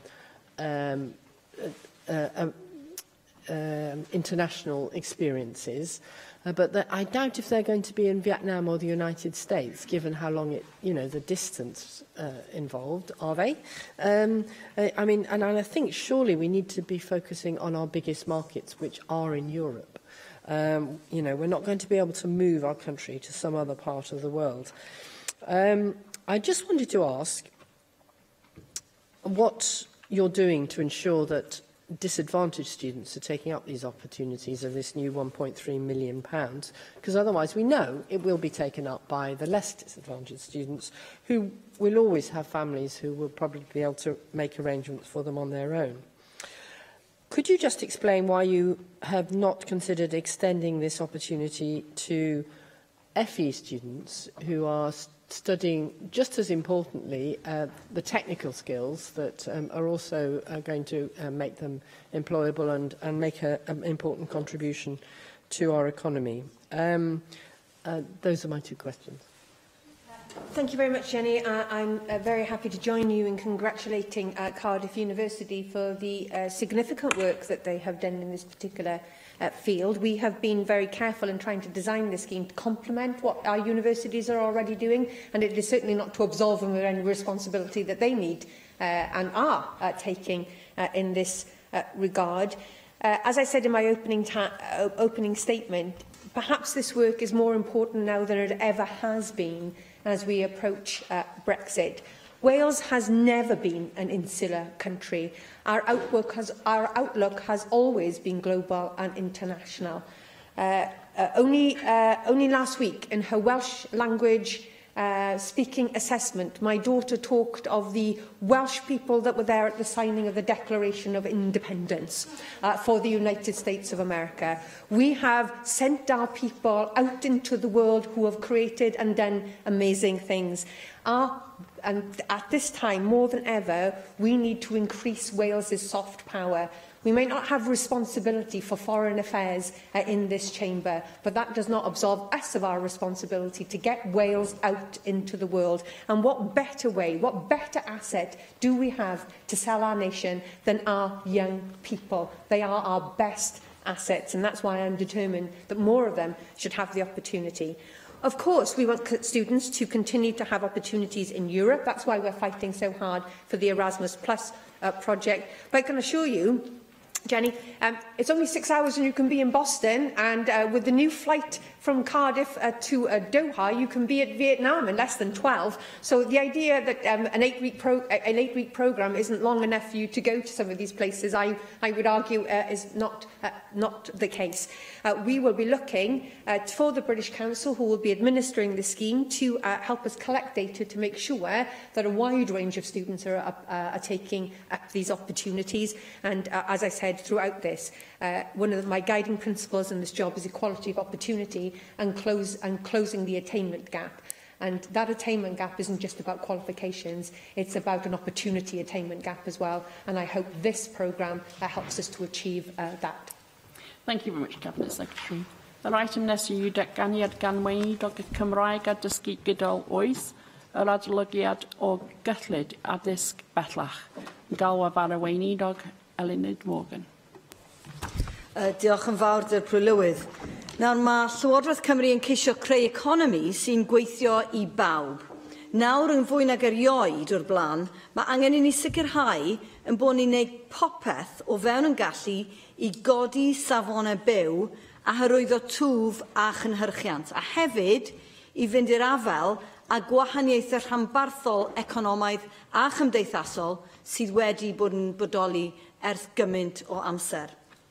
Nawr, mae'r sector addysg bellach yn hanfodol i'r agenda hon. Ac eto, dros y 5 neu 6 blynedd diwetha, hwn yw un o'r sectorau a gafodd ei daro galetaf gan y mesurau cynni a osodwyd arno ni gan Lywodraeth y Deyrnas Unedig. Nawr, gyda hwn mewn golwg, fe es i ati i gomisiynu adolygiad o fethodoleg gyllido addysg bellach mwyn gwneud yn siŵr ei bod yn cyflawni ein dibenion ac yn sicrhau yr hyn sydd ei angen ar ddysgwyr a'r hyn mae cyflogwyr yn chwilio amdano, a hefyd yn sicrhau tegwch ar draws Cymru gyfan, nid yn unig ar gyfer dysgwyr llawn amser, ond hefyd ar gyfer dysgwyr rhan amser hefyd. Nawr, mae'r newidiadau gyflwynwyd yn 2014 wedi cyflawni eu hamcanion. Nid sicrhau cymwysterau'n unig ydyn ni'n neud erbyn hyn, ond mae gyda ni raglen dysgu cynhwysfawr sy'n seiliedig ar sgiliau, cyrsiau sydd gyda ffwrpas a nod clir, a chynllun ar gyfer y cwricwlwm sydd wedi ei ailwampio. Yn gyffredinol, mae'n sefydliadau yn sefydlog yn ariannol.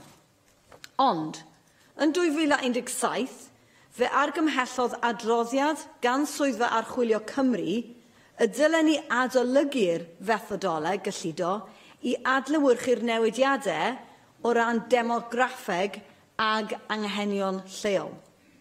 Nawr, mwyn gweithredu'r argymhelliad hwn, mae Llywodraeth Cymru wedi bod yn gweithio gyda'r sector addysg bellach i sicrhau bod y cyllid ar gyfer dysgwyr llawn amser yn fwy tebyg i'r dull o gyllido'r chweched dosbarth gan adlewyrchu'r newidiadau perthnasol o ran demograffeg. Bod y dull cyllido sy'n bodoli ar hyn o bryd yn golygu bod y prif gymhwyster a'r sgiliau hanfodol y mae cyflogwyr ym mhob sector yn chwilio amdanyn nhw yn cael eu sicrhau, y brif ffactor wrth ddarparu rhaglenni ym mhob coleg yw'r galw gan ddysgwyr. Nid yw dewisiadau'r dysgwyr ar hyn o bryd o reidrwydd yn cyd-fynd gydag anghenion cyflogwyr na'r economi leol. Ac felly mae'n bosib bod rhai yn dewis cyrsiau lle nad oes llwybr gyrfa clir, ac mae hyn yn gallu arwen at bobl yn mynd yn sownd mewn swyddi gyda chyflogau isel.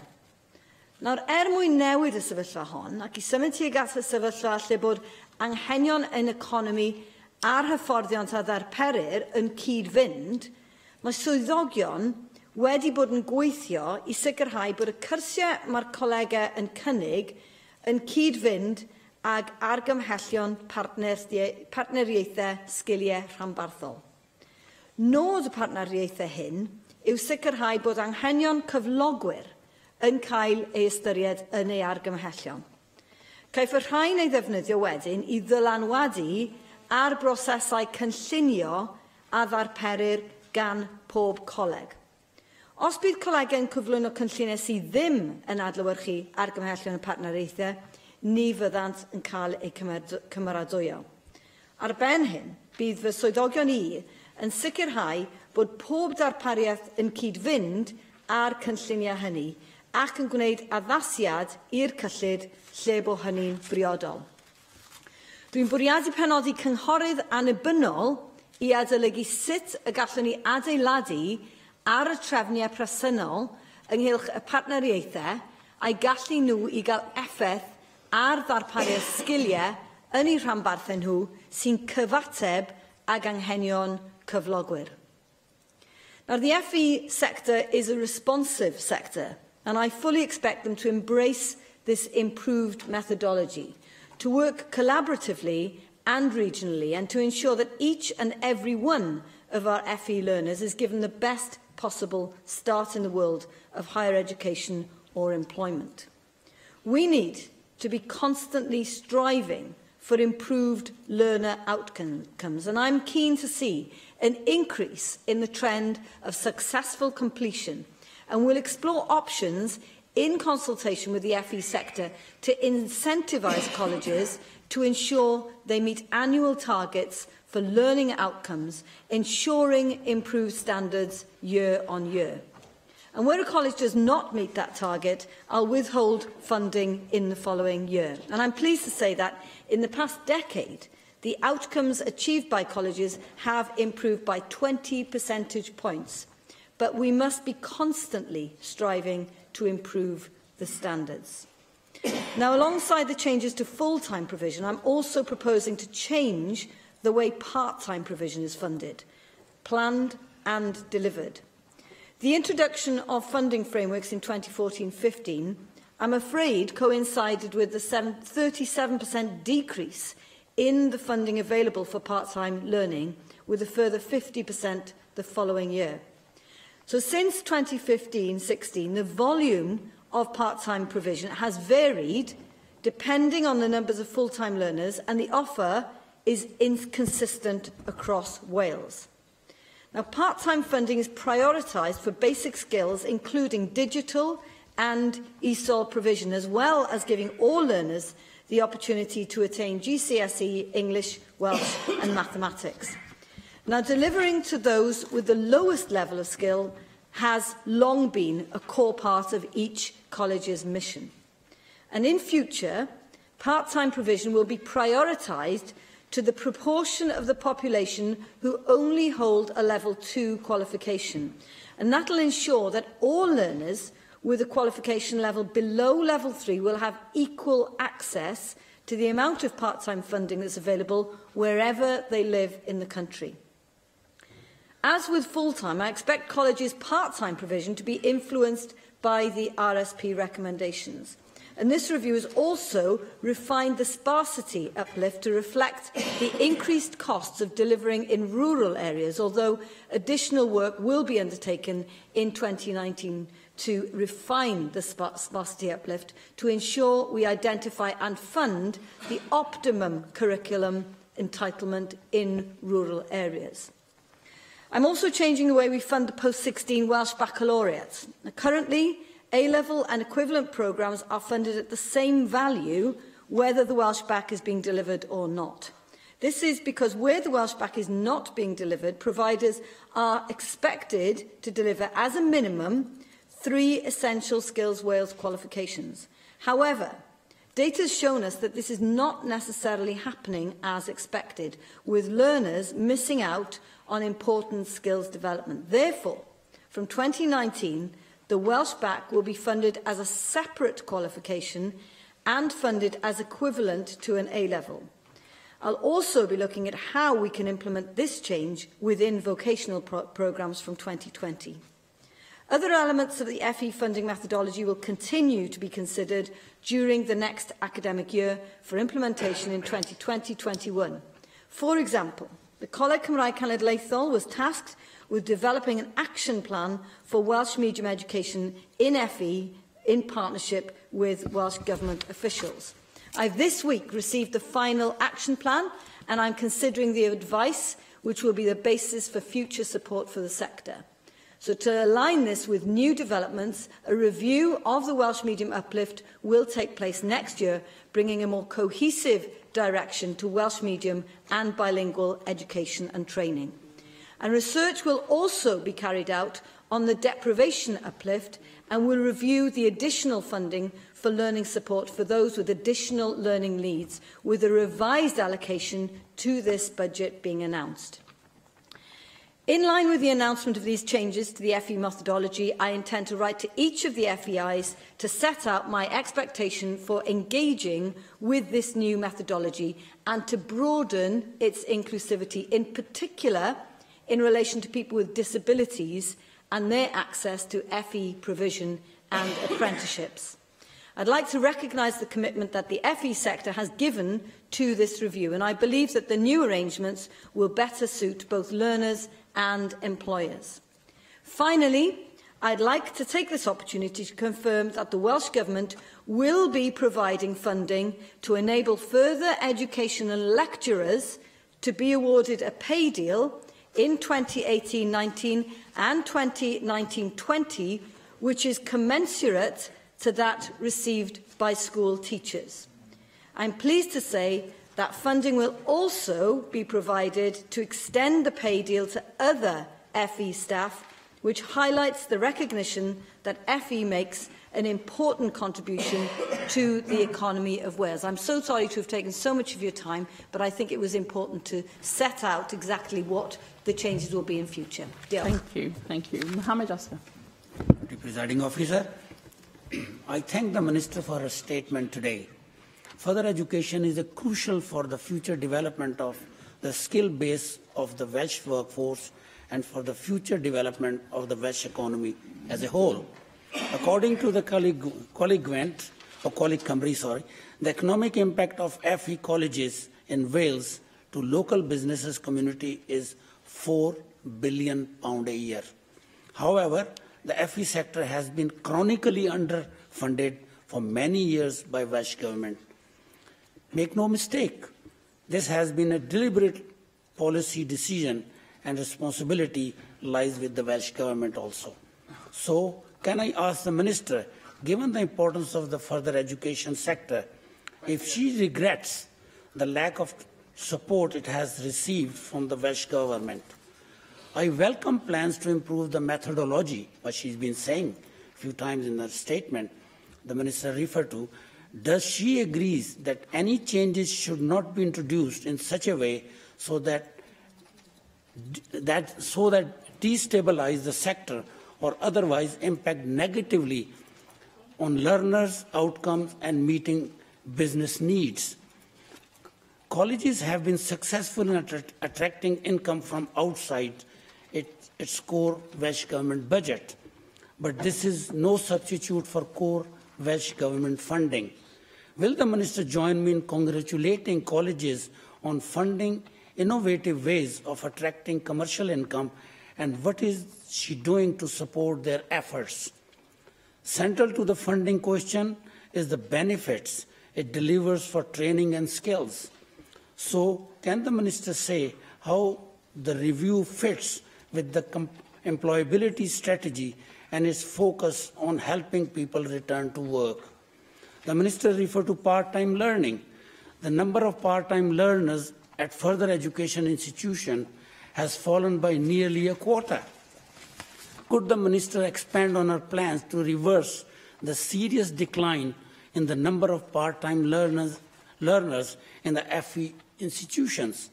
Finally, the Minister will be aware of the threat of industrial action currently facing the FE sector. How confident is the Minister that her proposed pay deal will address the problem of low morale that has seen lecturers leaving the sector due to the in-year budget cuts faced by the sector since 2015? I look forward to her reply. Thank you. Minister. Well, nobody wanted to see the kind of cuts that were imposed on the FE sector, but that was a deliberate decision by the UK Tory government in relation to austerity. That is the consequence of the cuts. We have to make decisions, we have to prioritise, and this was a decision that was forced upon us, that we did not want to take, that we had to take because of that austerity decision, which is a political decision. That was a political decision that you did not have to make.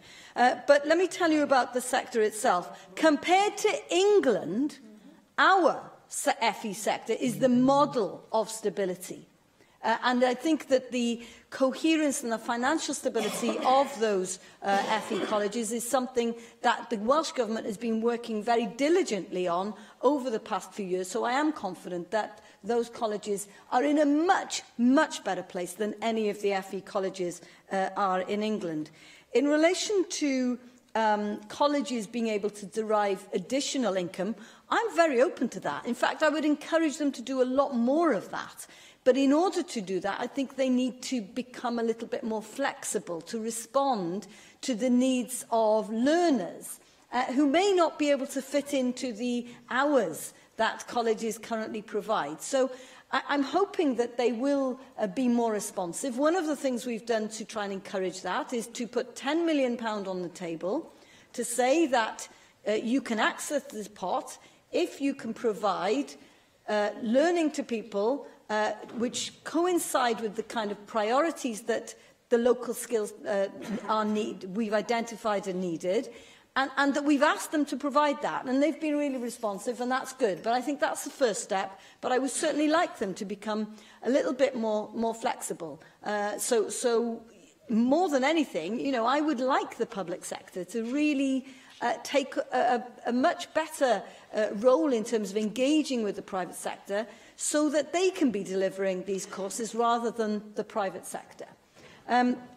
If you're talking about part-time learning again, the cuts have been significant, and that's why what we've had to do is to focus on specific areas. So we focused on basic skills, on digital, on ESOL learning, because we've had to, because that is what's been forced upon us by the UK government. And just finally on the industrial action, I'm really delighted that we have been able to come to a conclusion on the industrial action. There will now be parity in terms of pay for FE college lecturers with sixth form lecturers, but we've gone further than that. We've also helped to make sure that it's not just college lecturers, but other people who are in the support services, some of whom are on very low incomes, who will also benefit from this additional support that the Welsh Government has put on the table.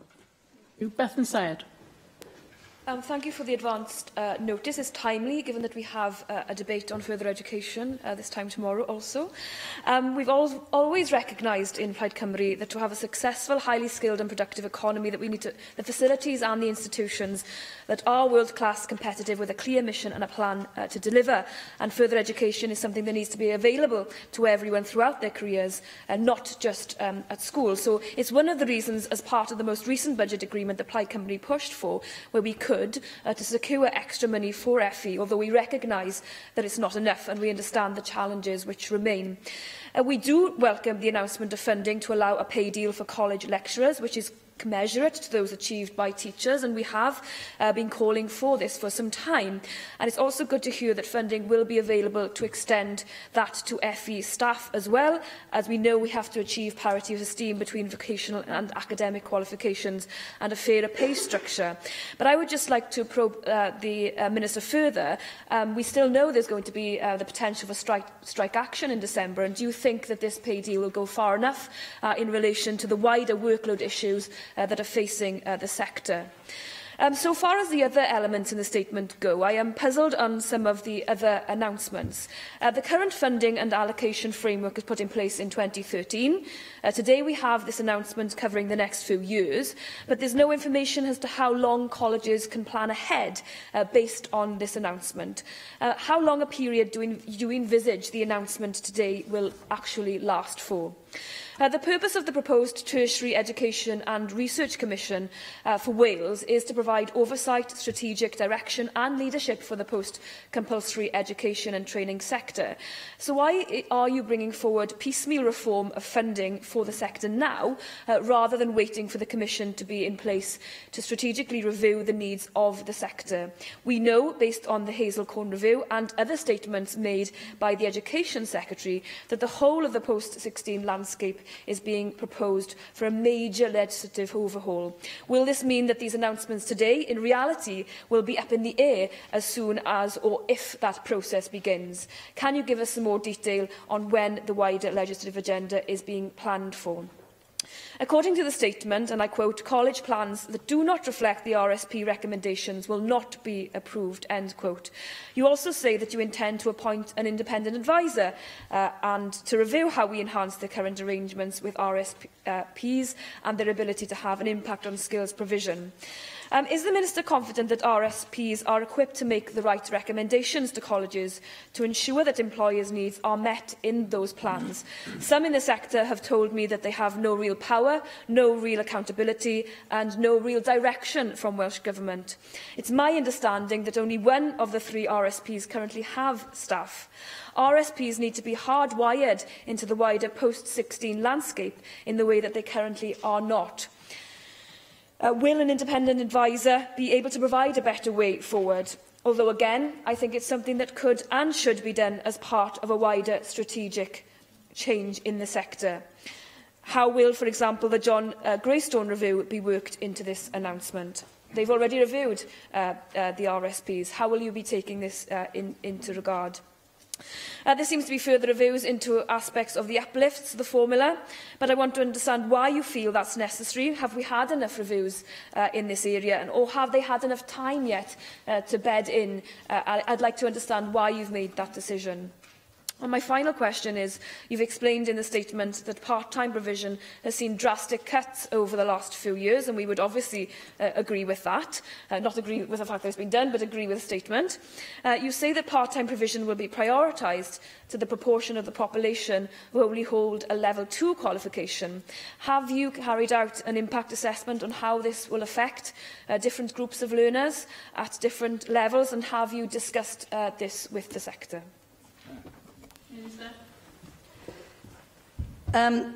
Yes, just first of all on lifelong learning, I think it is critical. I think the role of FE in lifelong learning is terribly important. One of the key issues we have in our society today in terms of problems is in-work poverty. So the question is, how do we get people out of that situation? And the answer, I think, is to upskill them while they are still at work. And to do that, we need to provide a more flexible system. So I'm trying to encourage the FE sector to try and get into that position so that they can be responsive and not just leave it to the private sector, as I said earlier. I am very hopeful that the money that we've managed to put on the table today will avoid strike action, but then that is a matter, and the relationship between the college lecturers is one between the unions, the college lecturers and Colegau Cymru. So that's the relationship. What we can do, we're kind of slightly outside the system, but we've been very pleased to be able to support them in this instance. In terms of planning ahead, I understand what you're saying. The Hazelcorn review is coming. The problem is it's still quite a way out. And what I don't want to do is to wait before we incentivise, before we start moving these colleges. If we wait for the Hazelcorn review, we could be waiting a significant amount of years, and I don't want to be in that position.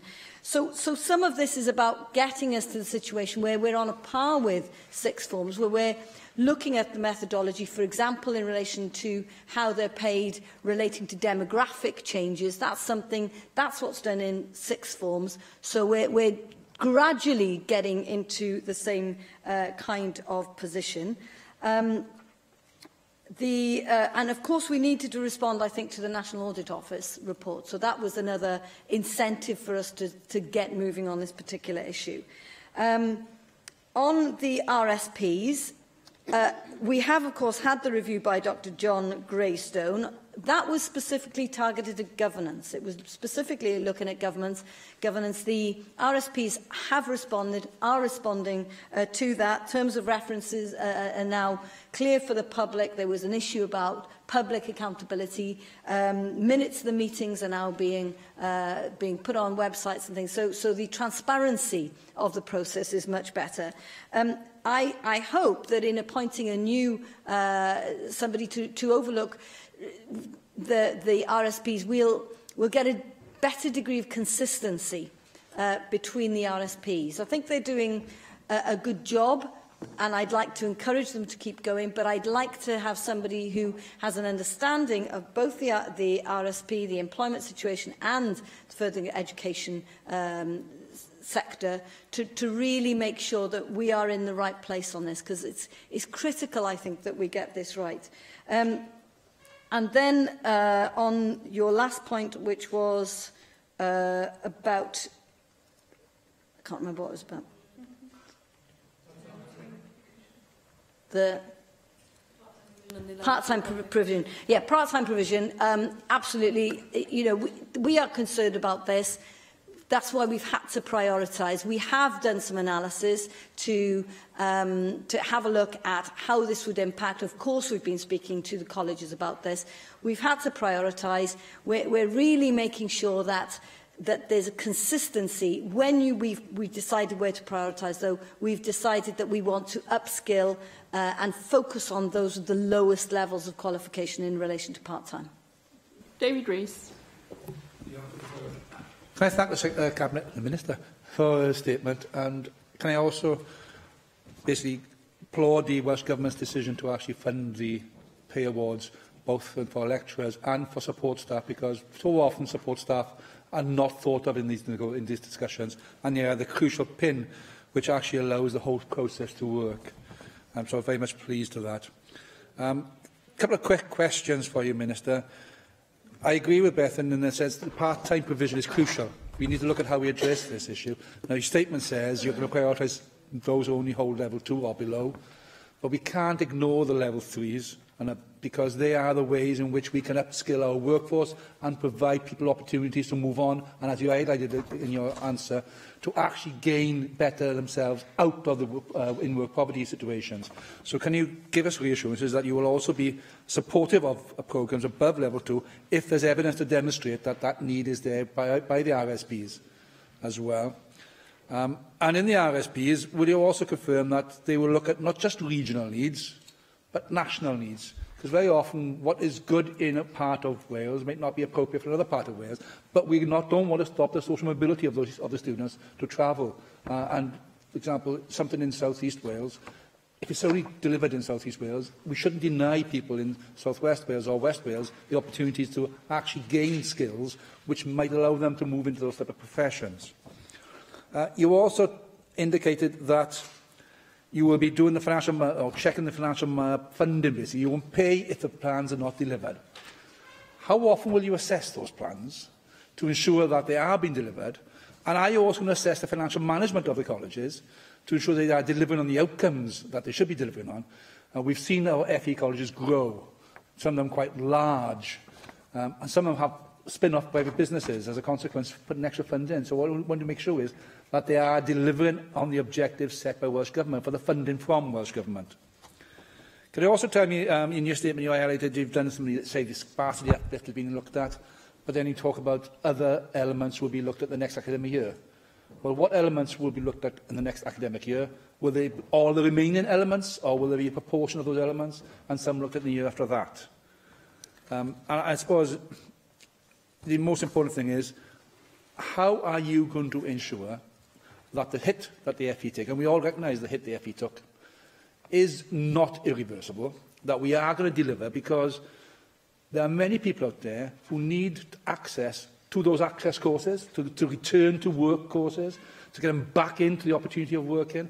And that is an area sometimes we forget about, the adult education aspects, which brings that person back into the world of educational learning and gives them the enthusiasm to move on and gain workplaces.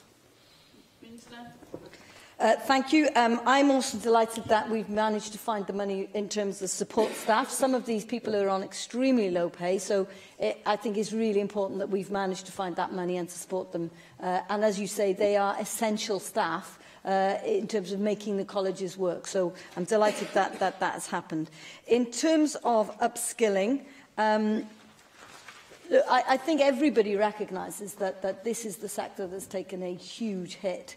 Nobody wanted that to happen. And if austerity ever ends, I'm sure that this will be a sector that will be considered in terms of really trying to reinstigate the kind of priorities that we had for the sector. And I think particularly in terms of our commitment to adult education, this is a historic thing that we've really stood by, I think, in particular in our party. And I think what we need to do is to try and reinstigate that situation. That's very difficult unless austerity is lifted. So, but in relation to sparsity and rural, one of the things that we'll be looking at is making sure when we revise this further is to ensure that people have access to a broad curriculum.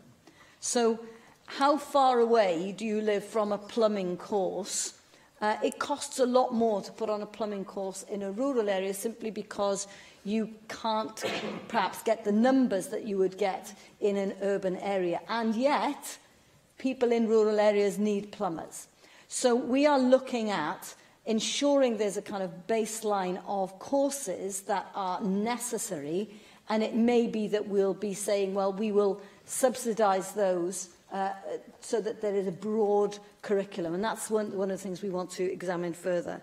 On the planning function, so there's the funding formula, but that goes hand in hand with the planning formula for these colleges, which now have to interlink with the regional skills partnerships. And what we're saying is, you have made an agreement. These are the things that you agreed in your plan that would be delivered. If you then don't deliver, then there will be clawback. That will be done on an annual basis.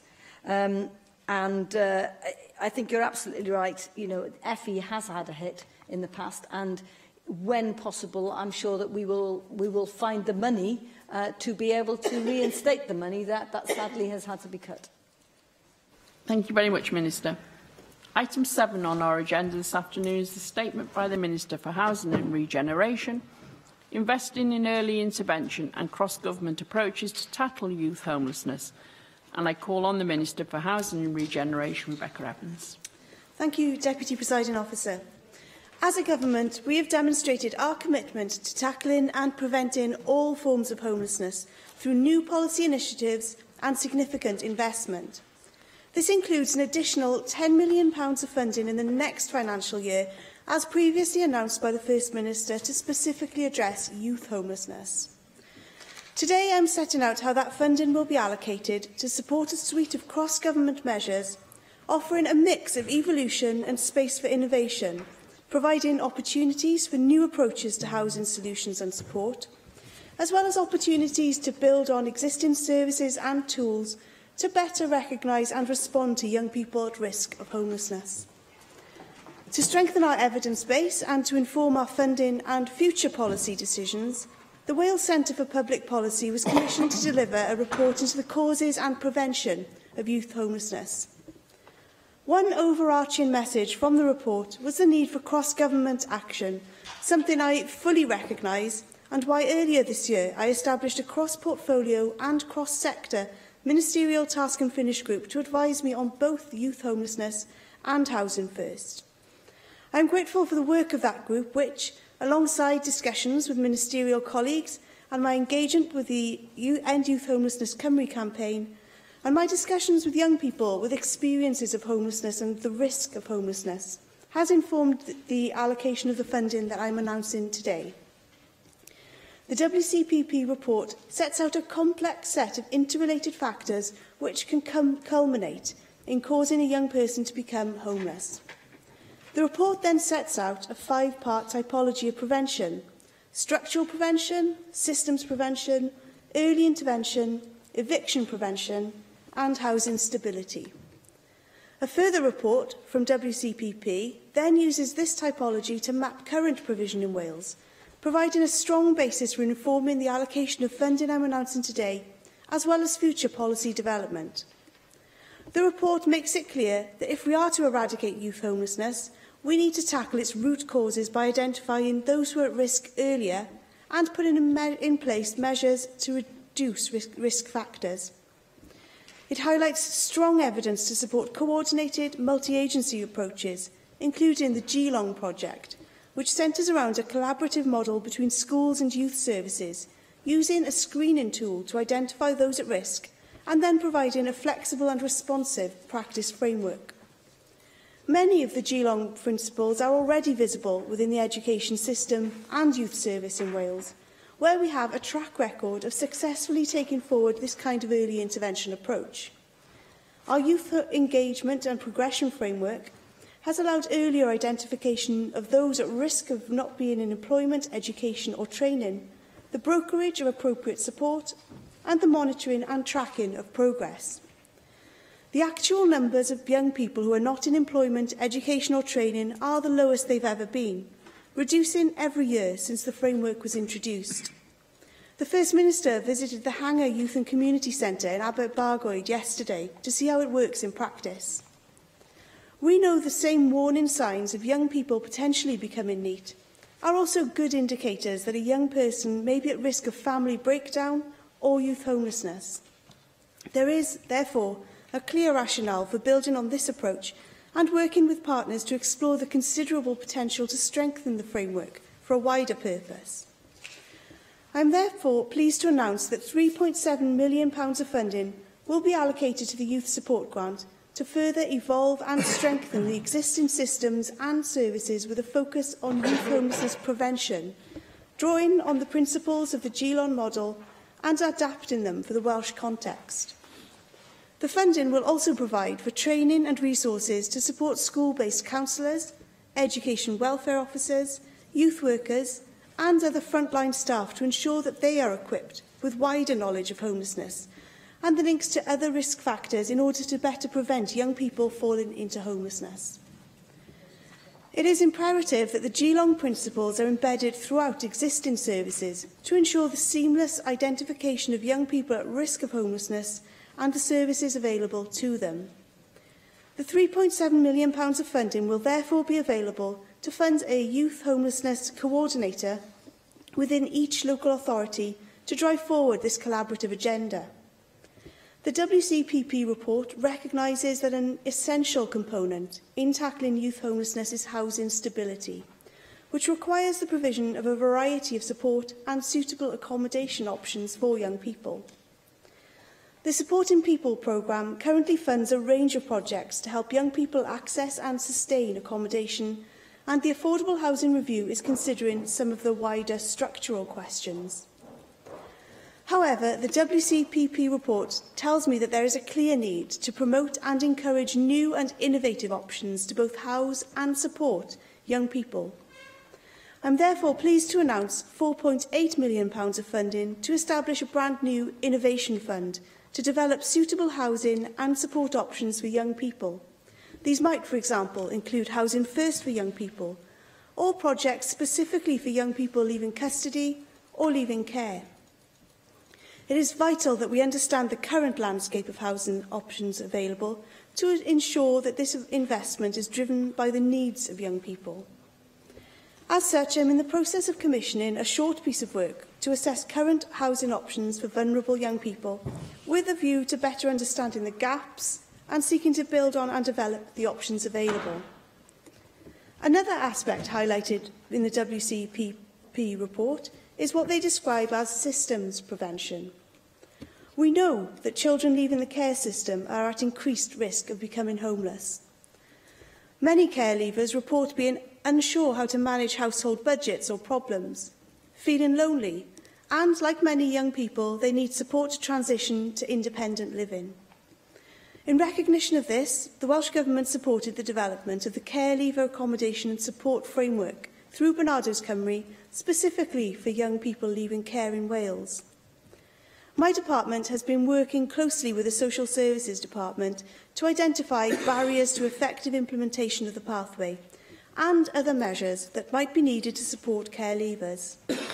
A joint housing and social services-led group is being established to sit under both the Ministerial Homelessness Task and Finish Group and the Looked After Children Ministerial Advisory Group, which is chaired by David Meldin, to strengthen the arrangements in place to successfully transition young people from care into independent living. I am also pleased to announce that £1 million of funding will be allocated to the St David's Day Fund, with the effect of doubling it and strengthening the availability of direct financial support for care leavers, to support them to transition to and sustain independent living, and help prevent them falling into homelessness.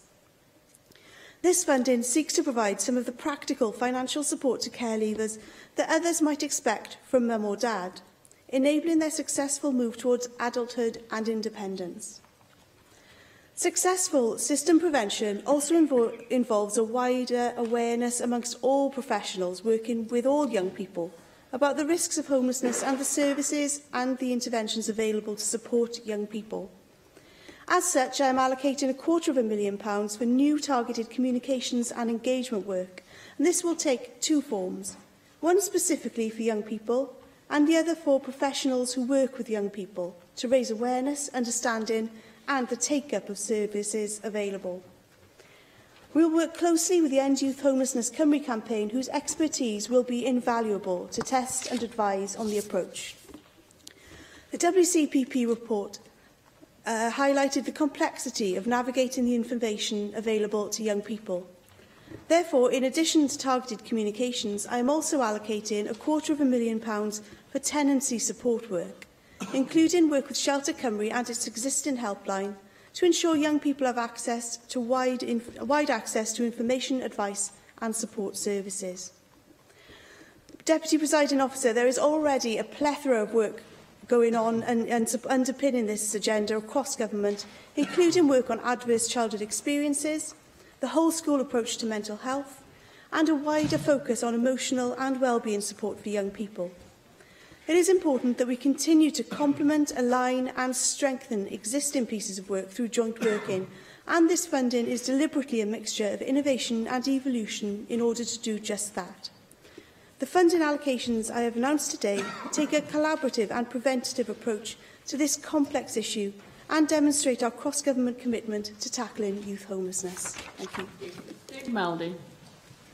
Thank you, Deputy Presiding Officer, and I'm very pleased to welcome this statement. In particular, I would commend the following elements. I think the focus on NEETs is absolutely right. That is a major risk indicator. And we do need, as the Minister said, this is a complex problem, but it needs an approach that really ensures that young people have as full lives as possible. Therefore, they need to be doing something constructive with their lives, as well as having a secure home. So I think that the NEETs issue is absolutely right as a key indicator. I'm pleased to hear about the 4.8 million that's going to be invested in an innovation fund, which will support measures like Housing First. I have to say, I think the Housing First model is particularly relevant in terms of youth homelessness and enabling young people to keep tenancies going with that sort of support and the fact that we don't give up on them. So if things happen and there are issues to be resolved, we don't evict, and that they're given a second, a third chance, whatever it takes. That Housing First model, with the wraparound support from various agencies, is key. So I do welcome that aspect of the announcement particularly. Can I thank the Minister for the reference to care leavers? I also commend the work of Bernardo's in this area. I'm also pleased to see a doubling of the St David's Day Fund to help independent living. Carl Sargent was determined that the St David's Day Fund would establish this concept of the bank of mum and dad and apply it in this key area. I also think that for care leavers, it is usually housing that becomes the most dominant need for them. I think educational attainment is a really important thing for young people in care, but when they leave care, though they may still be in some form of education, housing is then very, very pressing. And there, I think corporate parenting really means a sort of housing first approach. I also welcome what you said about the need for all public agencies to be aware of the risks of homelessness that face some young people. And again, we have that approach for looked after children, that corporate parenting, that it belongs to everyone. It's not just children's services, it goes across all public agencies. So I welcome that, that reference in, in your statement. However, there are a couple of things I think I should press for an answer on, and just to see what the Welsh Government's thinking may be. There's no target in your statement for the ending of youth homelessness. Now, I know when we make those sort of announcements, they are declaratory, but I still think they set important objectives. Now, in Scotland, they have halved youth homelessness since 2010. In England, there's a target to halve homelessness by 2022 and to eliminate it by 2027. I think we should set some targets as well, and I don't expect you to do that in your reply. But I think you could find there's an all-party approach to this, and that we would all sign up to that commitment and to the priorities and the financial costs that would then have to be met. And I think that would set a very clear vision of when we want to end this scourge. But there's much that is useful in this statement, and I'm pleased to commend it. Minister.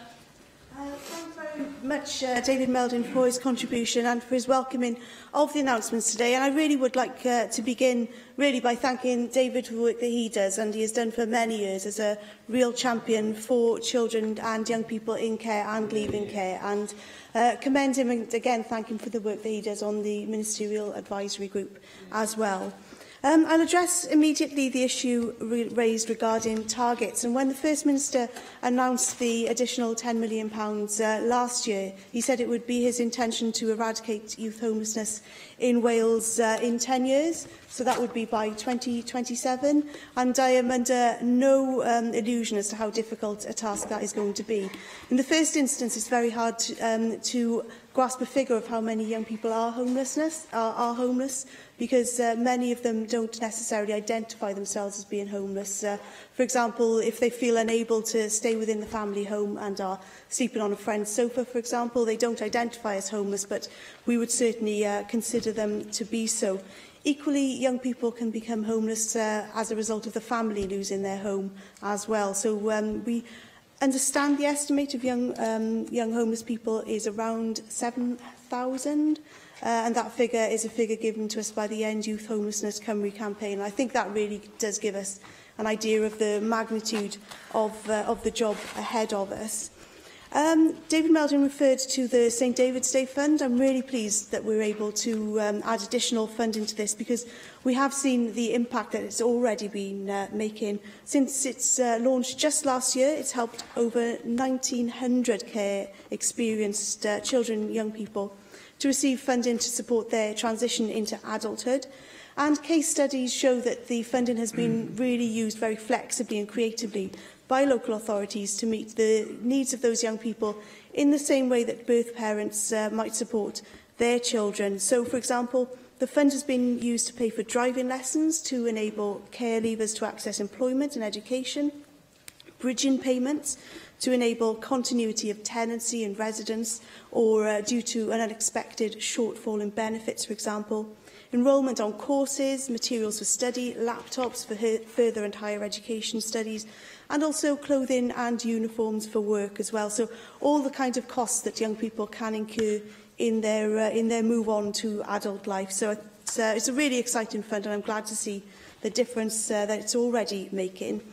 One of the really exciting parts of the statement today, for me, I think, is that Innovation Fund. I really do want to have that space where we can come forward with good ideas, because one thing I've learned in the year that I've been working closely with this sector is that it is a sector brimming with good ideas and a desire to move forward and look at solutions and opportunities.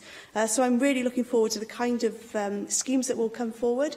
Just for clarity, there'll be a bidding process for that funding, and the criteria is currently finalised for that.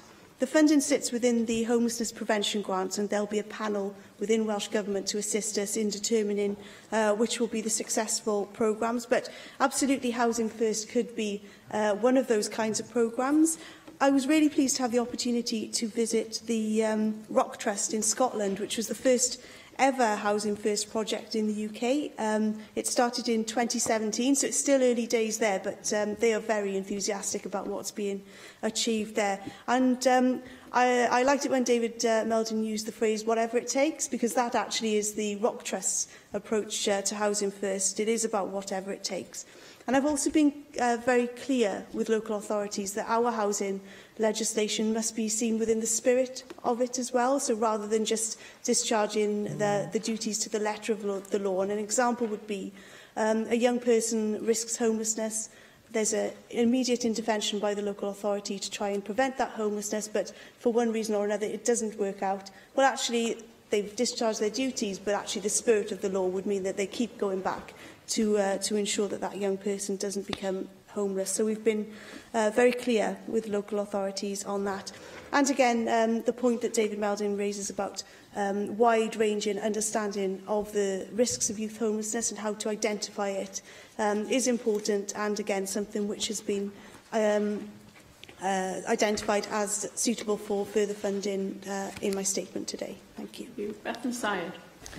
Thank you. Homelessness is a political choice, and it is the consequence of several policies, and it can be solved through policies.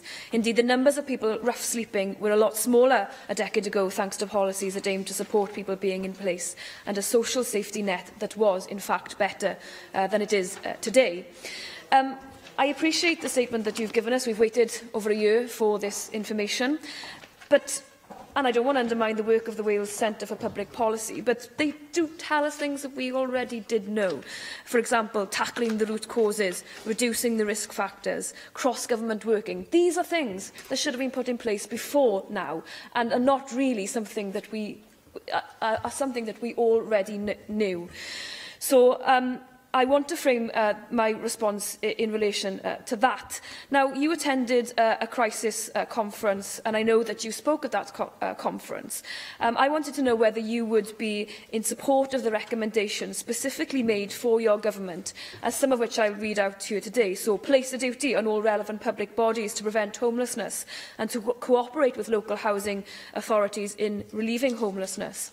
Introduce strict time limits on the use of temporary accommodation of no more than 7 days, and this should apply to all homeless households, abolish the priority need criteria, introduce a duty to provide immediate emergency accommodation to all those with nowhere safe to stay until priority need is abolished, and abolish local connection criteria for rough sleepers and ensure it no longer presents a barrier to assistance for anyone threatened with or experiencing homelessness.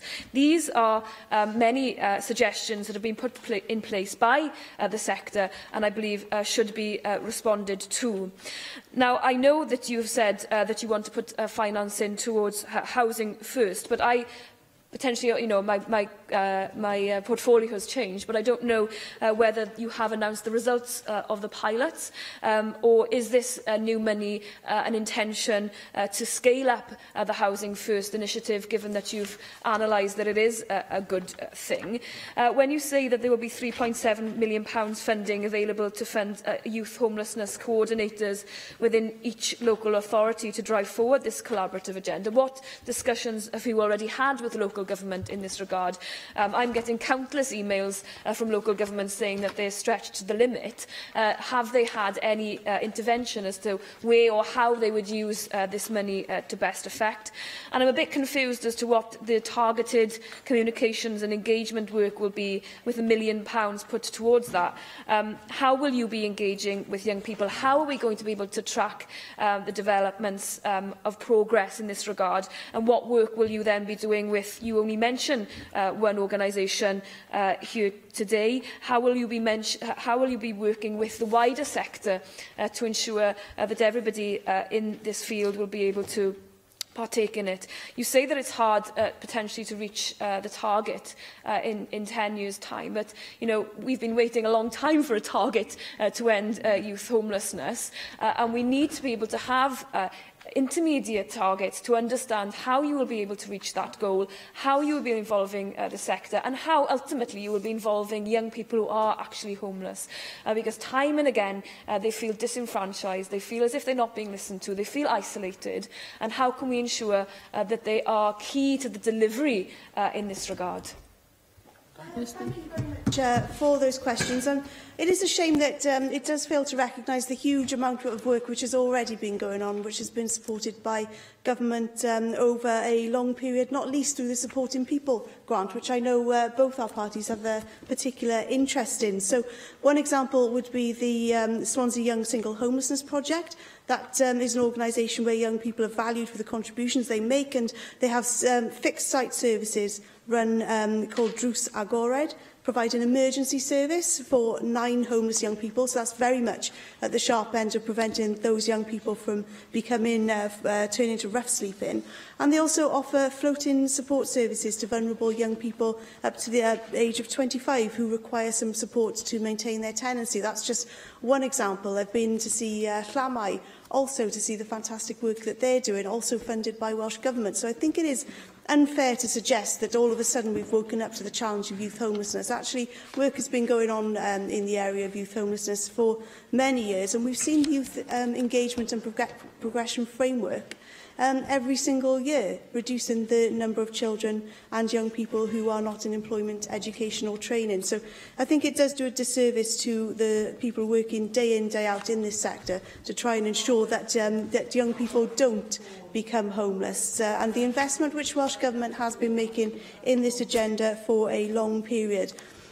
So in terms of how we would want to measure those targets, actually I think we need to be realistic and expect potentially an increase in the number of people who we do identify as being homeless in the short term, and that would be as a result of that communications activity which we would be doing, and the awareness raising that we would be doing in terms of helping those people working in youth services, in schools and so on, to identify the risk signs that a young person might be rough sleeping. And I know many of us were at the launch of the End Youth Homelessness Cymru campaign, and we heard there very much and very directly from young people with their personal experience of rough sleeping how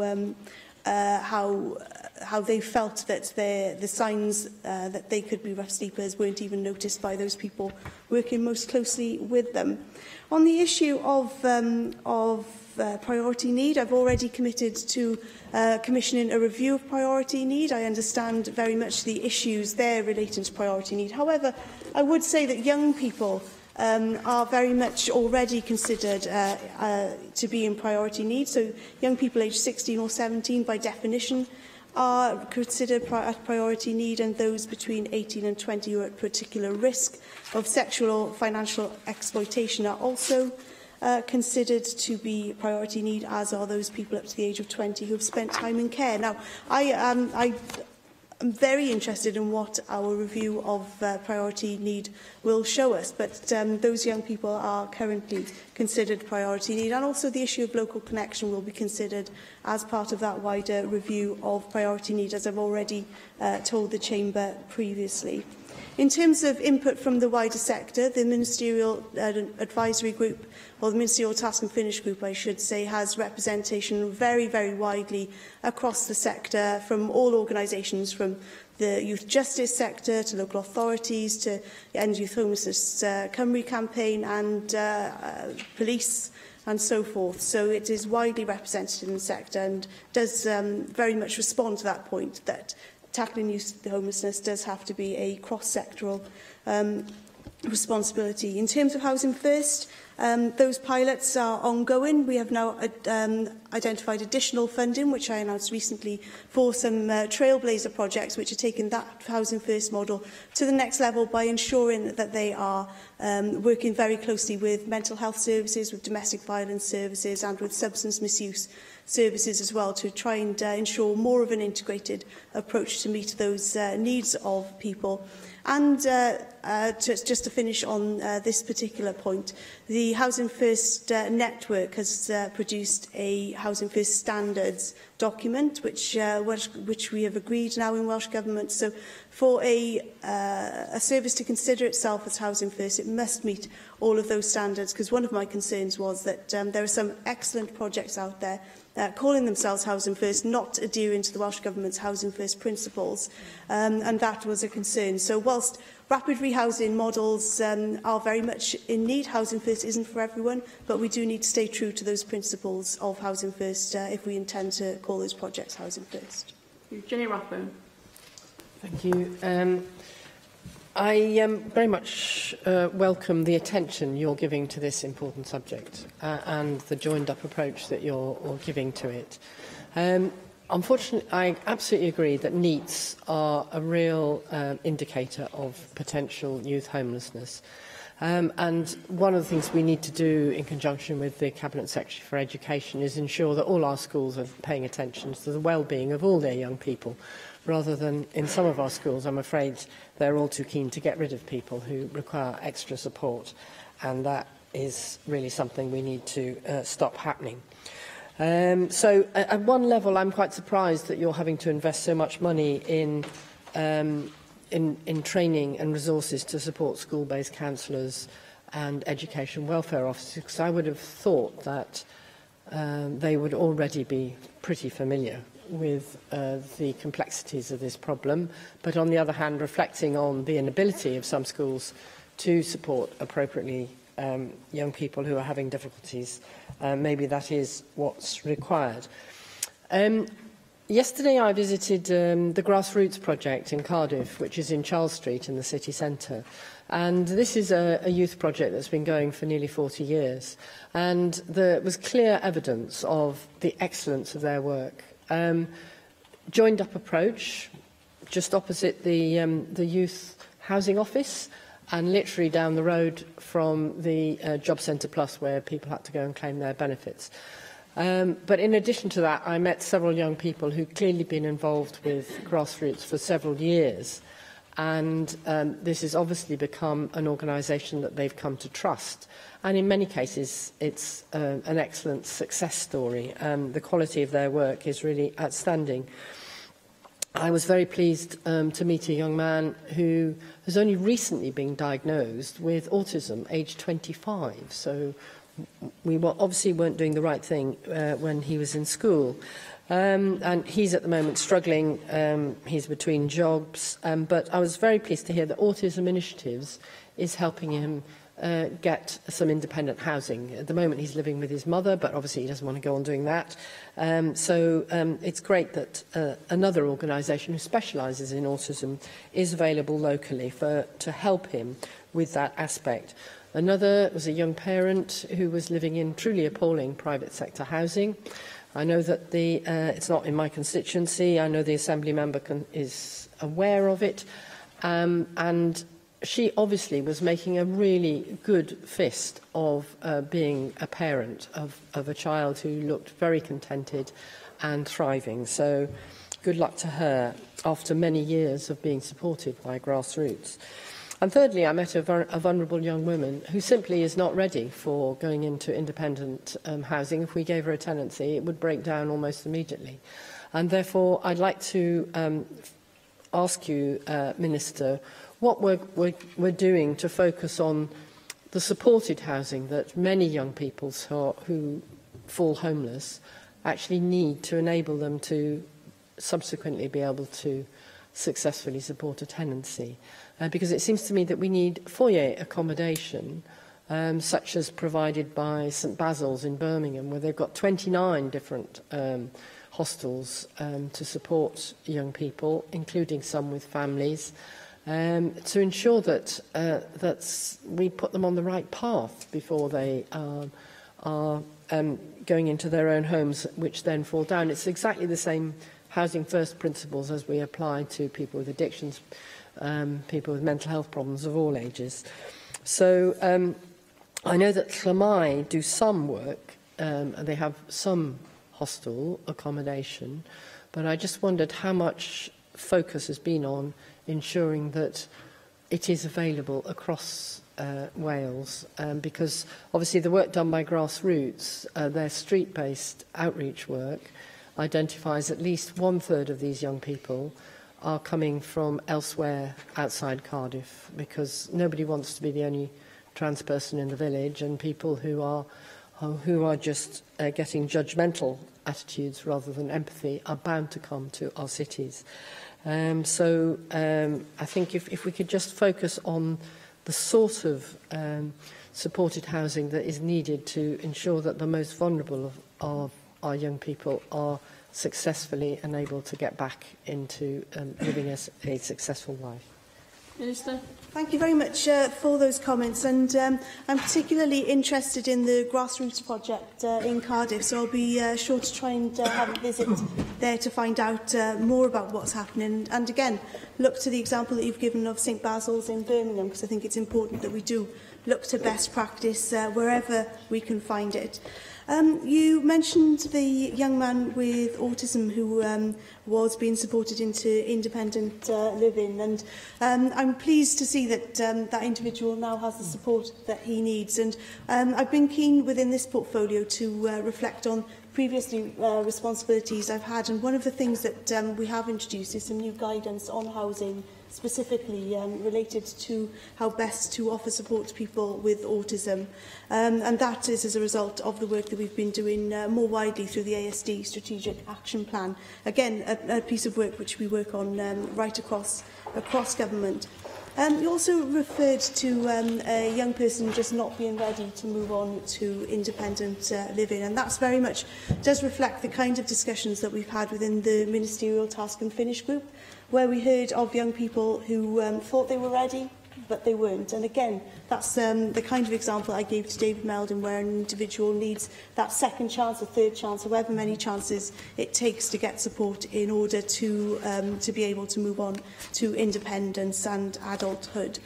One of the pieces of work which is going on across government again is some wider work regarding the When I'm Ready policy, but not looking at it just in terms of young people within the foster care environment, but actually residential care more widely. So I think that that will be an important piece of work moving forward as well. But the Llamai example that you gave, I'm very familiar with that. I've been to visit them in Cardiff and had the opportunity again to speak to some of the young people who have been very positively impacted by the services that they've been able to have. I will say the Innovation Fund that we've announced today, I'm keen to see how we can link that up with Welsh Government's capital funding, so there could be potential for further services of that foyer type which you described, potentially coming forward as projects under that. And the FOIA model very much does inform some of the supporting people work which already goes on at the moment, and it certainly does bring forward those Geelong principles which I referred to earlier on in my statement. Thank you very much, Minister, and apologies to those who already were on the list to speak, but we have run out of time. Item 8 on our agenda this afternoon is a debate on the law derived from the European Union Wales Act of 2018, Repeal Regulations 2018. And I call on the Cabinet Secretary for Finance to move the motion, Mark Rayford. Diolch yn fawr, Diplowydd, and in opening this debate, I'd like to begin by reminding us why this piece of legislation, the law derived from the European Union Wales Bill, as it then was in the first place, earlier this year. We developed the bill, as the First Minister said repeatedly on the floor of the Assembly, as a fallback measure, a measure designed to protect the devolution settlement in the event that the UK Government would not amend its EU withdrawal bill in a way which removed the very real threats it contained to our devolution here in Wales and the National Assembly's freedom to legislate in areas of devolved competence.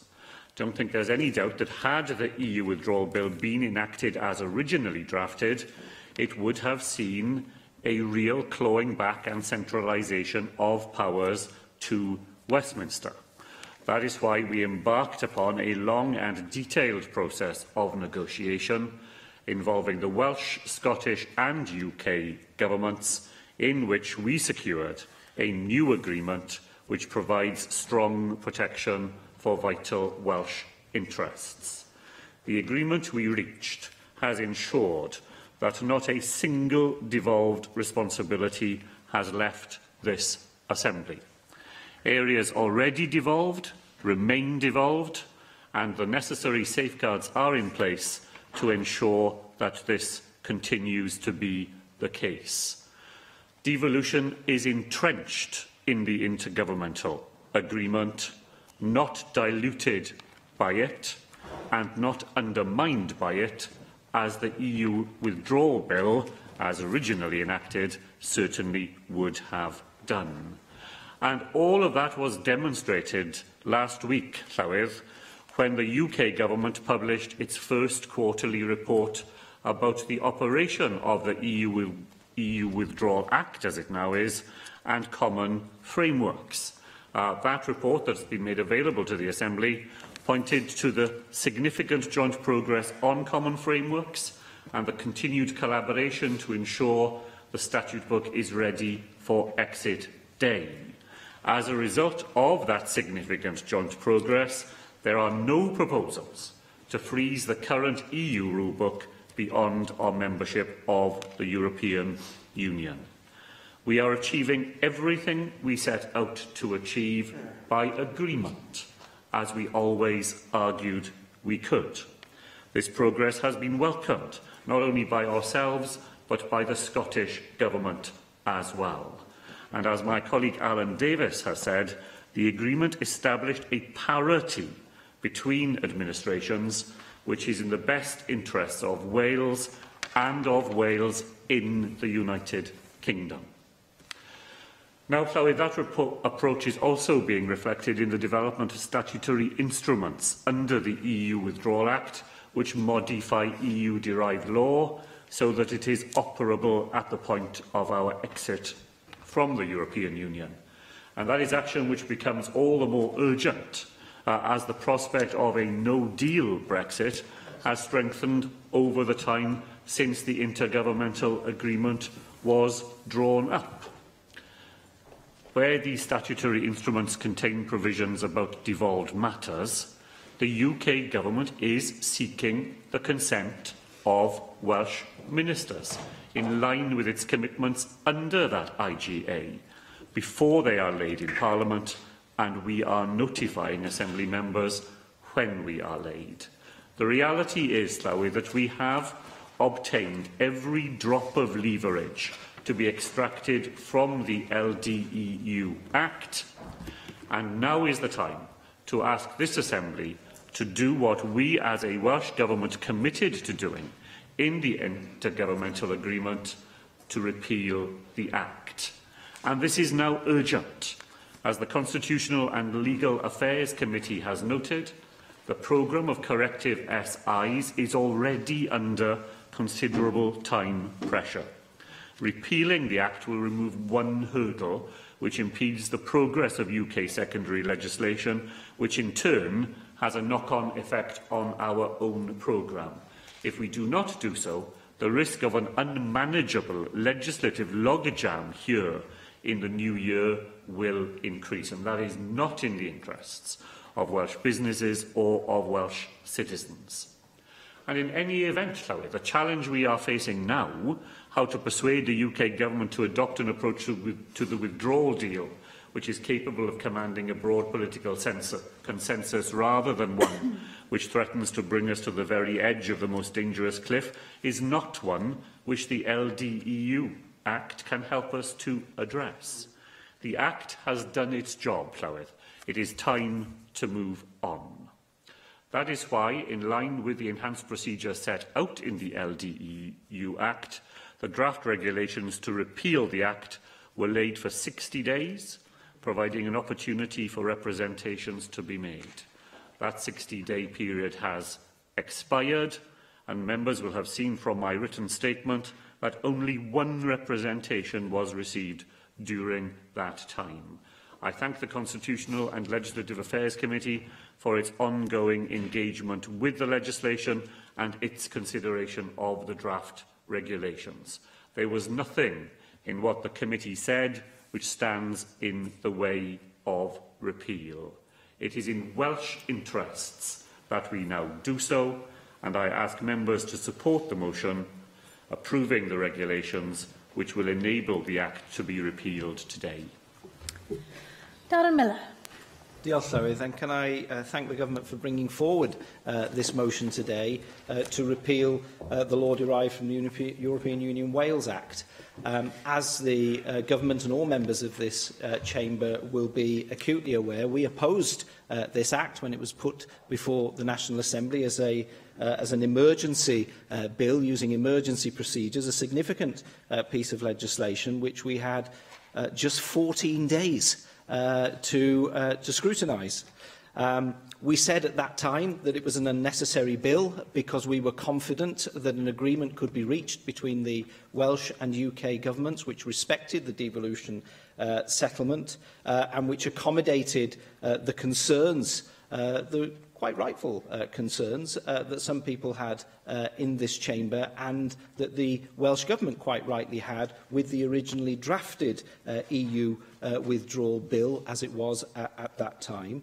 And of course, that intergovernmental agreement was secured within weeks of the emergency legislation having passed through this National Assembly. We welcomed, of course, the ongoing engagement that there has been as a result of that intergovernmental agreement in respect of the Brexit process and ensuring that the legislation which has been adopted by the UK during its membership of the EU will continue to be in place going forward.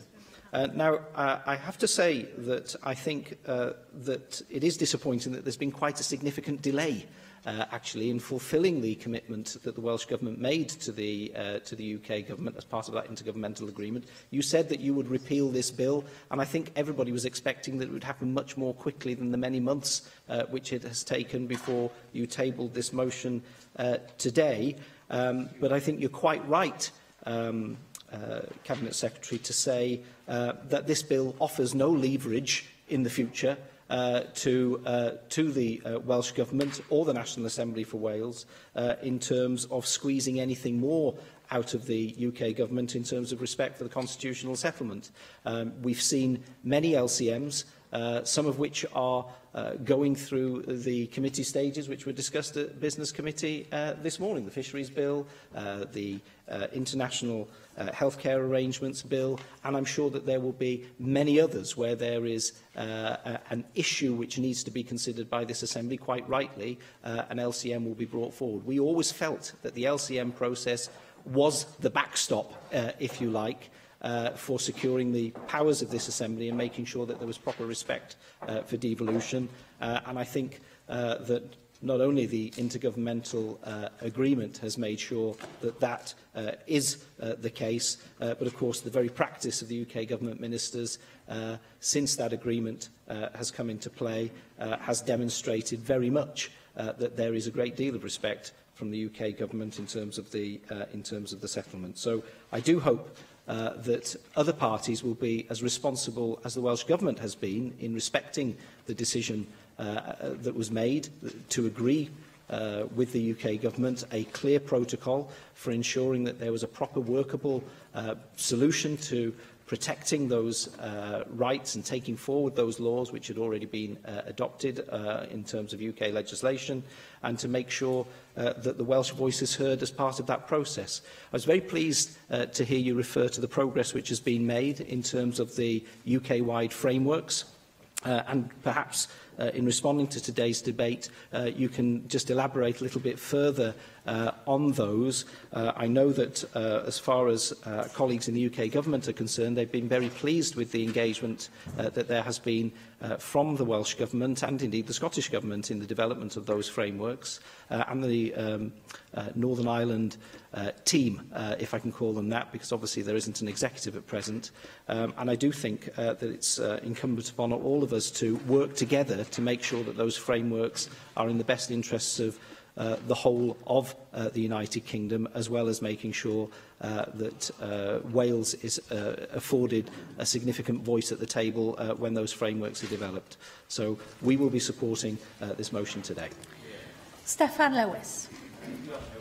Strange, Llywydd, looking back at the last 12 months or so of the journey of the Continuity Act and what it has taken since it was first mooted. And indeed, contrary to Assembly folklore, I was not the first member of this place to raise the prospect of a Continuity Act on the floor of this chamber. The person now occupying the role of Counsel General for Wales was the first member.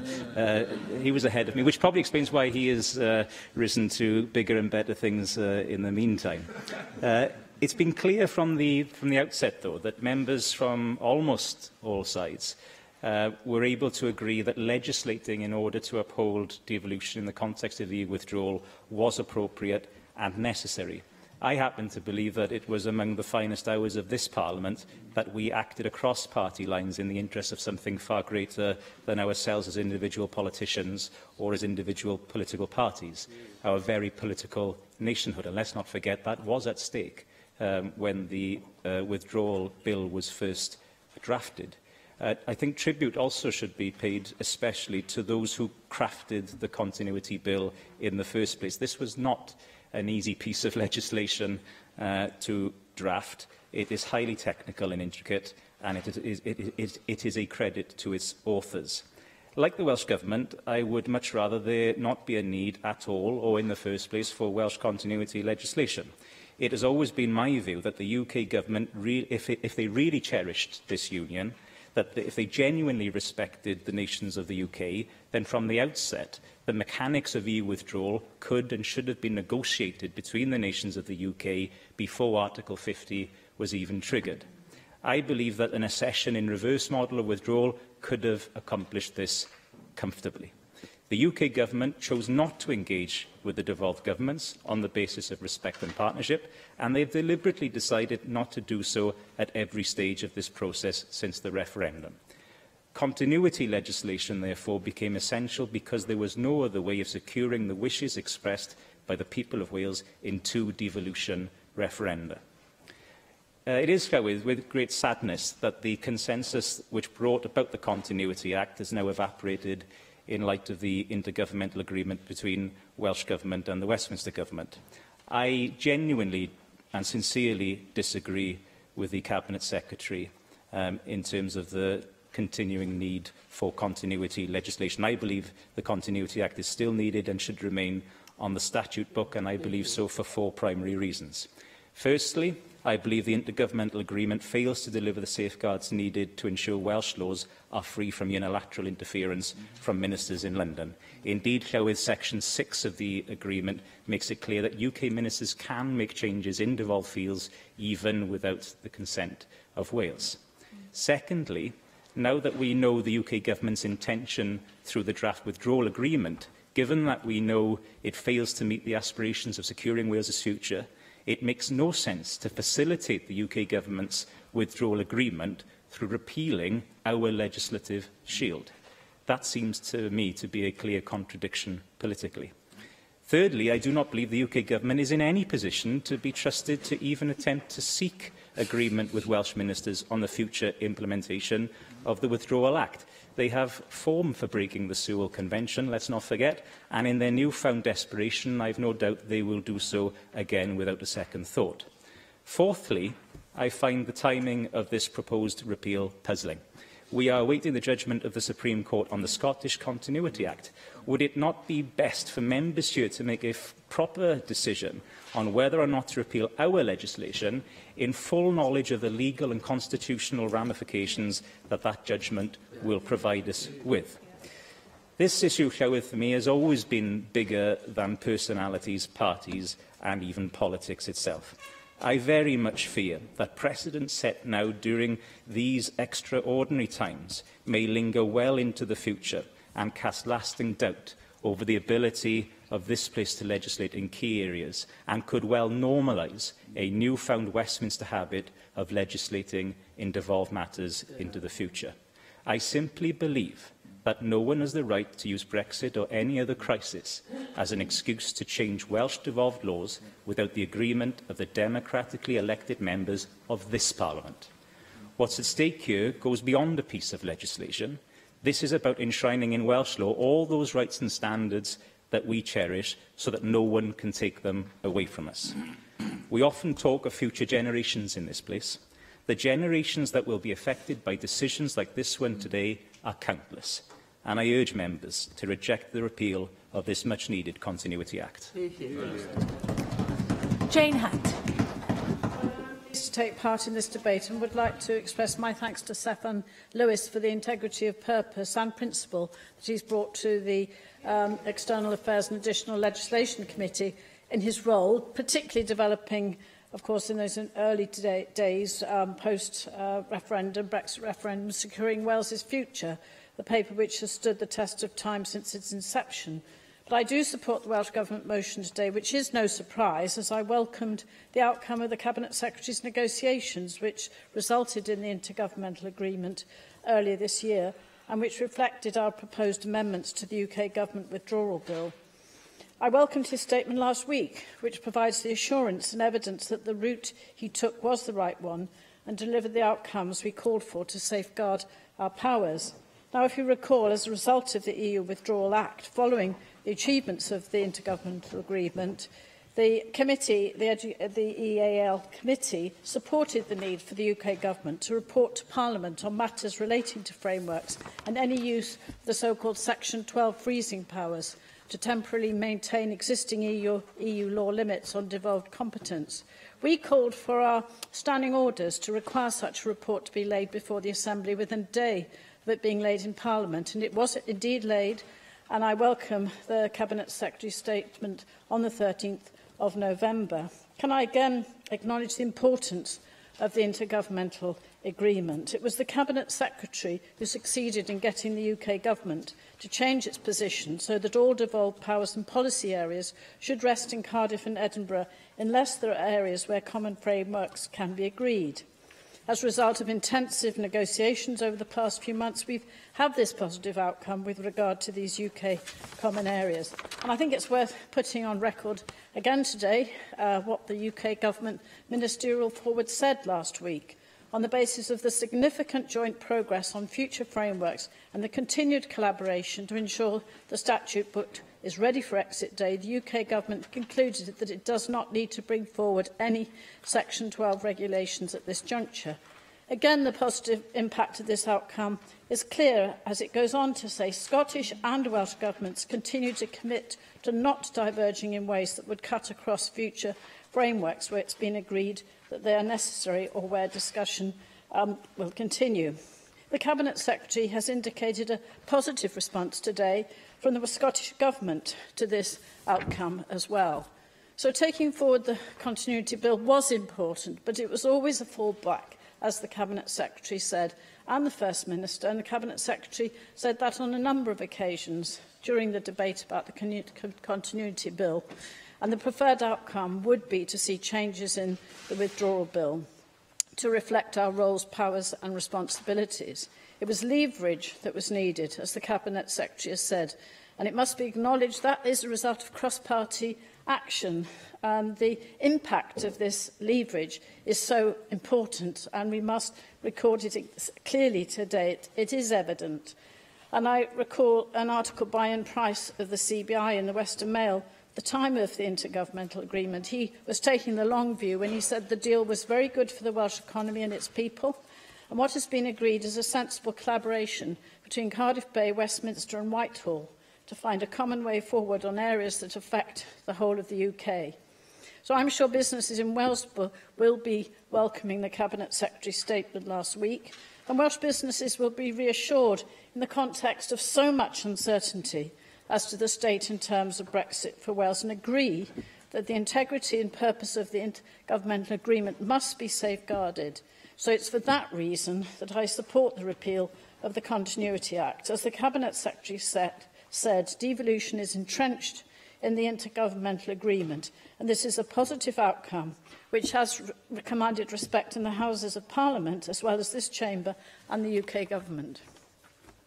Dai Lloyd. Jock Lewis, can I say what an honour it is to speak about what I still call the Continuity Act, a law passed by this Assembly using its legislative powers. We haven't passed that many laws using our legislative powers. And it owes much to the craft and artistry of my colleague here, Steffan Lewis, although he was obviously deflecting attention onto others in his speech. Now, there's been much talk of respecting the result of a referendum. Well, how about also respecting the result of the 2011 referendum in Wales, when 64% of the Welsh electorate voted for the National Assembly for Wales to gain more powers, more legislative powers. Wales has not voted to lose powers.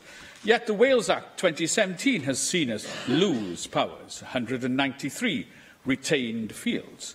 And with the EU Withdrawal Bill, legislative consent was granted by this Assembly on May the 15th this year, so that powers in 26 devolved areas, powers that we always had since 1999, devolved powers were frozen for up to 7 years. Our devolved powers limply given away. Any leverage we ever had gone in agriculture, environment, fisheries, public procurement and the rest. Plaid Cymru voted against that. Scotland refused such legislative consent as well. Mark Drakeford, in summing up on the 15th of May, was proud to call himself a unionist and trumpet the common frameworks aspect of the EU withdrawal. Shared governance was the talk of the day. A new spirit of respect and trust would break out between the governments of these islands. Westminster and Welsh Government would be equal partners in this new sunlit Brexit uplands. Wales would be involved and respected in all decisions in devolved, frozen matters. And the reality? Well, in the Royal Welsh Show this summer, that gave us a view of the new order. The main food hall, full of Welsh produce, branded with red, white and blue Union Jacks, no Welsh language. Food is great Britain and Northern Ireland. Very, very pithy. The UK Agricultural Bill and Welsh Government's consultation on the future of agriculture blithely following the policy in England in ditching single farm payments, despite farming in Wales being totally different and more akin to farming in Scotland and Northern Ireland that are retaining single payments.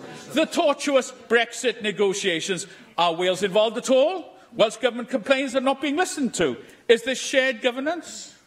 The Shared Prosperity Fund. Wales does not know what's going on with the replacement for European funding. Much eloquence from Labour members last week and from a couple of Labour members in First Minister's scrutiny on Friday about Westminster ignoring Wales. 585 pages of a bad Brexit deal with no mention of Wales, a bad Brexit deal that Labour here opposes. 100 pages on Northern Ireland, 0 on Wales.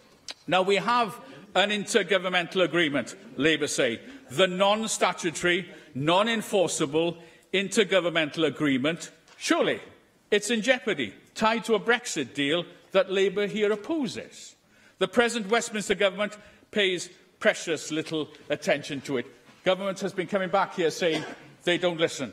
What hopes has our non-statutory intergovernmental agreement got with a different UK Prime Minister?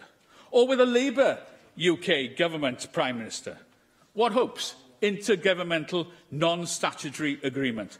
I'm not holding my breath. With rampant uncertainty all around, we need to keep the devolved powers that we have always had. What a mess. The Welsh Continuity Act is in the statute book. Let it stay there. Mick Antonev. Thank you, Llywydd.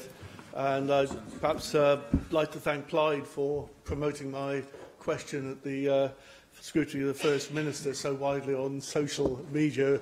It always does my career the word good. Can I also say, though, that on the several occasions I've raised those questions, they're raised very sincerely, and the points that Stefan makes and the challenges you make are very valid ones, and ones that do deserve, I think, considered replies. I think it is a question of considered judgment and strategy as to where we go on this. I have to say I've been in two minds about the issue of the Continuity Act, as I will call it, as it's much loved, as to what it represents and what it will achieve. Certainly, when it was introduced, it was absolutely vital. We had Clause 11 in a bill, which clearly was an agenda that took away powers. It certainly gave us leverage. It was certainly a very effectively drafted piece of legislation. I think put forward very succinct arguments that set the parameters in terms of how we see Welsh powers returning from Brussels. And I think it set exactly right the constitutional position. The point about it is, though, is that a consequence of that was that we then came to the intergovernmental agreement. And that intergovernmental agreement, the question now is the Continuity Act better than, does it put us in a stronger position than the issues that arise from the intergovernmental agreement? And that's a very serious question to ask, that Stefan has asked, and that I've asked as well. I've thought about it very carefully, and I have to say this. The first thing about the intergovernmental agreement, which is, I think, a remarkable piece of negotiation by Mark Drakeford, by the Cabinet Secretary, for a number of particular reasons. Firstly, it is based on a recognition of those very devolved powers that we have argued. It actually enshrines, as a matter of principle, those devolved powers that we say belong to us, that are part of the devolution settlement. Secondly, it doesn't involve the transfer of any powers elsewhere. Thirdly, it actually incorporates an enhanced Sewell process.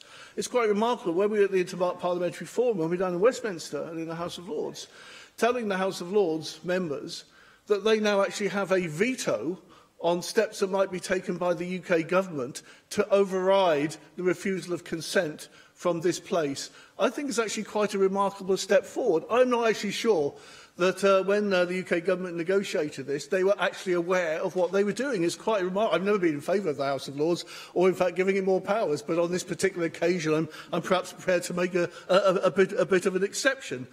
And importantly, what it also does is something that is very important to us at this present moment, and that is the development of frameworks. Whatever happens, we need a mechanism for those frameworks to proceed.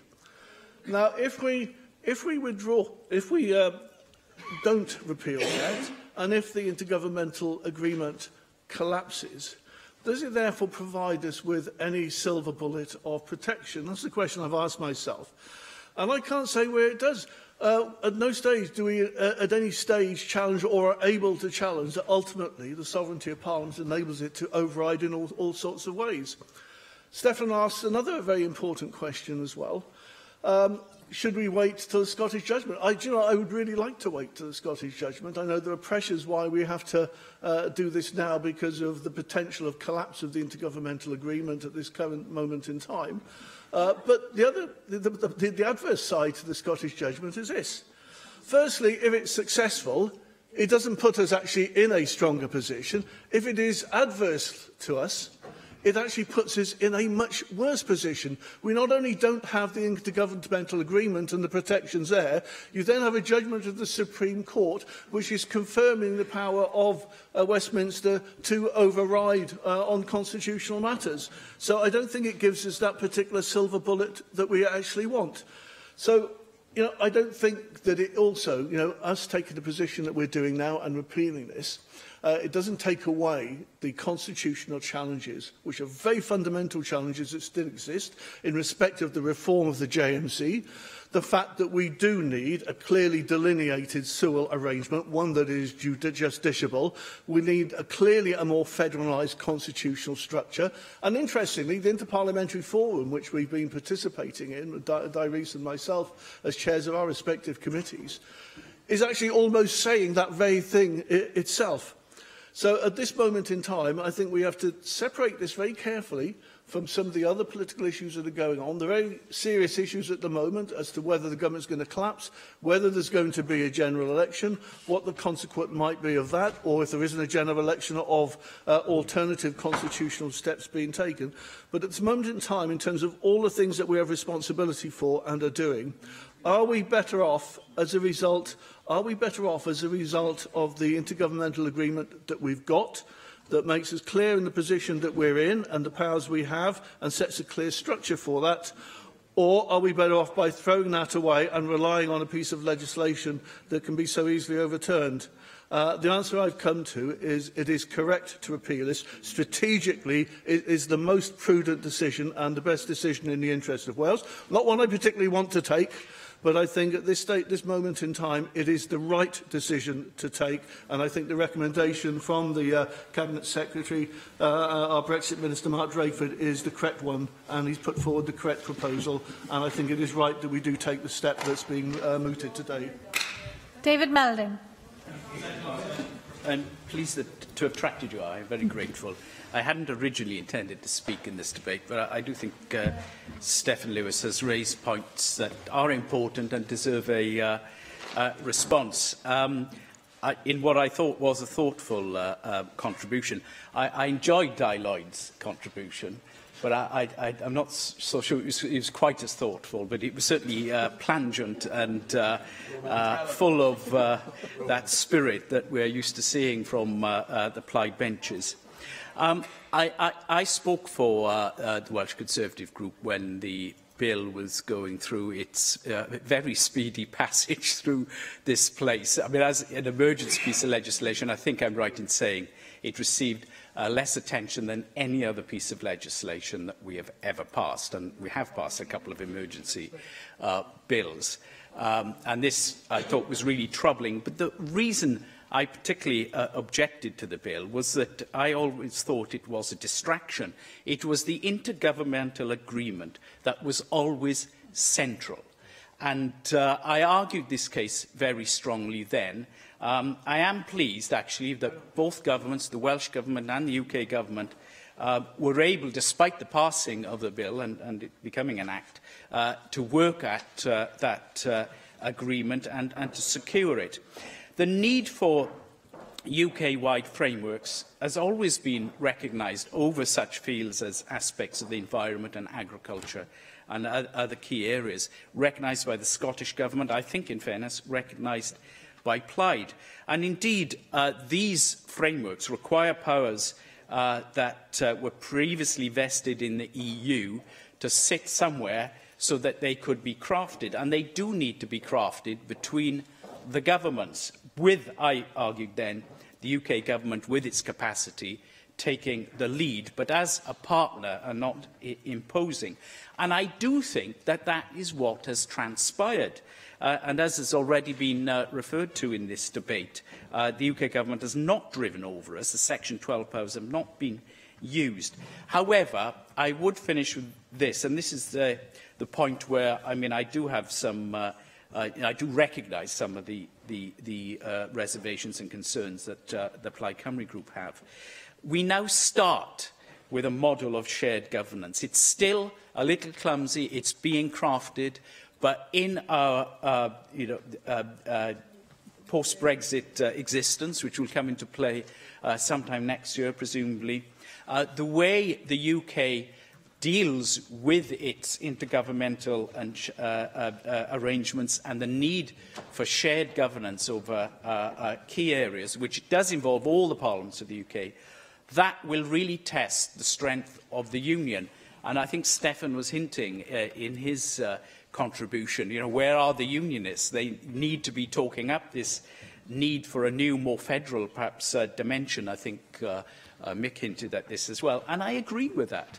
I think that will be the real test. It's how it will work after this obviously difficult process of leaving the EU. But as a piece of legislation, I never thought it was particularly necessary. I mean, it was part of the wider debate in the end, and, you know, let bygones be bygones. But I do think its time has now passed, and it is right, I think, to fully honour, or for the Welsh Government to fully honour the intergovernmental agreement, and that will strengthen its position in the future. I do have a great confidence that the Welsh Government's general approach, it is critical of many of the priorities the UK Government has over its own domestic fields, but it has been prepared to work constructively, and I do welcome that fact, and it does give me a lot of optimism that our shared governance models will become more and more robust with time. Thank you, Presiding Officer. Galwafar ysgrifennydd y Cabinet I ymateb i'r ddadl. Diolch yn fawr, Llywyd. Thanks to all members who've taken part in this important and thoughtful debate. Let me begin by reflecting on what Darren Miller and David Melding just said. The point at which I don't agree with them is when they have argued that the continuity bill was a distraction to the process of securing the intergovernmental agreement. In my experience of being in the room and in those discussions, it was integral to achieving that intergovernmental agreement. And I'm very proud of the Act and what was achieved here, because it genuinely did provide us with leverage at a very important point in the process. The fact that we had it undoubtedly made the achievement of the sort of intergovernmental agreement that we were able to negotiate more likely, not less likely. Our belief is that the IGA is better than the Act. That's why we regard it as right today to move to repeal of the Act. But I don't agree at all that the bill and the debate here and the fact that we put it on the statute book, that did not play an integral and pivotal part in allowing us to get to that intergovernmental agreement. Darren asked why we had delayed in bringing the repeal forward, and the reason for that is that we needed to allow the process that we had set out in the intergovernmental agreement to be demonstrated. We needed to see that it was being honoured on both sides, and the report that was put in front of Parliament last week, I think, provides us with that evidence and allows us to move to repeal this afternoon. Darren Miller asked about frameworks, because it is because we are making such progress with frameworks that there is now no prospect of the freezing parts of the Withdrawal Act being used. So a great deal of work has gone on. We are now at a stage agreed in the Joint Ministerial Committee earlier this month that in December we will see the first of the frameworks come in front of the JMC for review. They are in fisheries management and support, animal health and welfare, hazardous substances planning and nutrition. And the Scottish Government, as Darren Miller said, has played a full part in all those discussions and will be part of the JMC consideration of them in December. And then we will go out to consult with stakeholders who have an interest in those 4 areas before they come back to the JMC for that final part of the shared governance that the IGA sets up and which is being delivered in that way. Let me turn to the two Plaid Cymru contributions this afternoon. There is no doubting at all the integrity and the sincerity with which Steffan Lewis has played his part in the whole history of the Continuity Bill and in the remarks that he has made this afternoon. And I share some of the things that he said. Certainly the tribute he made to those who have crafted the Continuity Bill. It was a very skillful and successful piece of legislation. And I agree with him too, that too often the current United Kingdom government is careless about the future of the United Kingdom. And it's been a constant part of what Wales has contributed to the JMC and other discussions, that we continuously put forward the need for time to be found before we leave the European Union, for thought to be given to the way that the United Kingdom will operate when the rule book that we share between us through our membership of the European Union is no longer there. One of the reasons why it is right to emphasise the intergovernmental agreement, however, is because it breaks new ground in that way. It moves us forward into territory where greater shared government in the future beyond the European Union is more likely, not less likely. Steffan set out 4 reasons why he opposed the repeal of the Continuity Bill. He said that the IGA fails to safeguard Welsh powers against unilateral action by the UK government, but it does defend Wales against that. There are no unilateral powers that can be used without our agreement, and not with the agreement of the government, but with the agreement of this legislature, because any move to freeze powers would have to be agreed by us and put to the floor of the Assembly here. He said that it didn't help us to withstand the withdrawal agreement, but the LEDEU bill is no shield against the withdrawal agreement. It simply doesn't operate in that area. He pointed to Sewell, and I have worked closely with the Scottish Minister at the JMC to try to get the UK government to revisit Sewell and to find a more satisfactory way of entrenching the defences that it provides. But as Mick Antonoff said, as far as the IGA is concerned, it extends Sewell.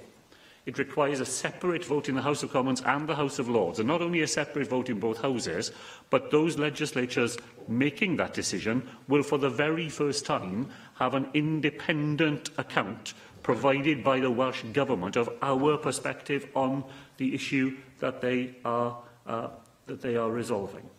And as to the Supreme Court, I agree with what the First Minister says here on this issue, that the risk of the Supreme Court for Scotland is that it's left without an act and without an intergovernmental agreement, whereas we have succeeded in an IGA which is not dependent upon the Supreme Court action at all. And that's why we come back in front of the Assembly this afternoon. Lloyd, look, I'm going to say once again, I said every time, Lloyd began by saying that the intergovernmental agreement allowed for powers in 26 areas to be frozen and that they'd already gone. Now, not a single part of that is accurate. Not a single power has left this Assembly. Every single power on that list of 26 is still here. Not one of those areas has been frozen. Not one of those areas has left the jurisdiction of this National Assembly. And the risk of that happening, of course. So that, say, I'll pick at random one of the 26, say food labelling or hazardous substances planning that we've always had here from Brussels. So tomorrow you could decide to legislate there, could you? Or is it frozen, you can do nothing about it? No, let me explain, because I really think I need to be clear what the position is. We are today still members of the European Union, so we couldn't legislate tomorrow because we are part of the common European rule book. Your party, as I myself would want to say, believes that we will be better off remaining in the European Union. If those powers were to be frozen, and they haven't been in that area or any one of the 26, all that freezing would do would be to guarantee that the current rule book would continue. That's what freezing means. It means the current arrangements, the arrangements we all support as part of our membership of the European Union, would go on being in place until something else was agreed to be put in its place. And nothing else could be put in its place unless it was agreed, and agreed by this National Assembly. That's why the anxieties that I repeated this afternoon about powers being gone from the National Assembly simply doesn't measure up to the facts of the matter. Nothing has gone. All those powers are here. They remain here as they always have, exercised as they are now and have been since the start of the Assembly through the Common European Rule Book.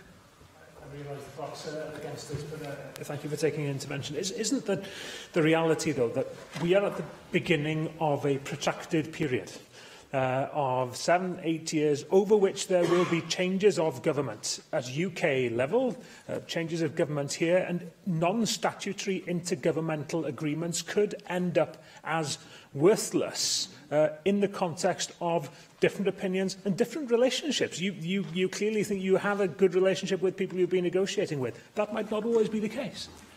So if governments can't proceed on that basis, governments have to proceed on the basis that an agreement struck with a government is an agreement that goes on being honoured. That's why the fiscal framework has been successively negotiated with different UK governments, Labour governments, Conservative governments, governments over 20 years.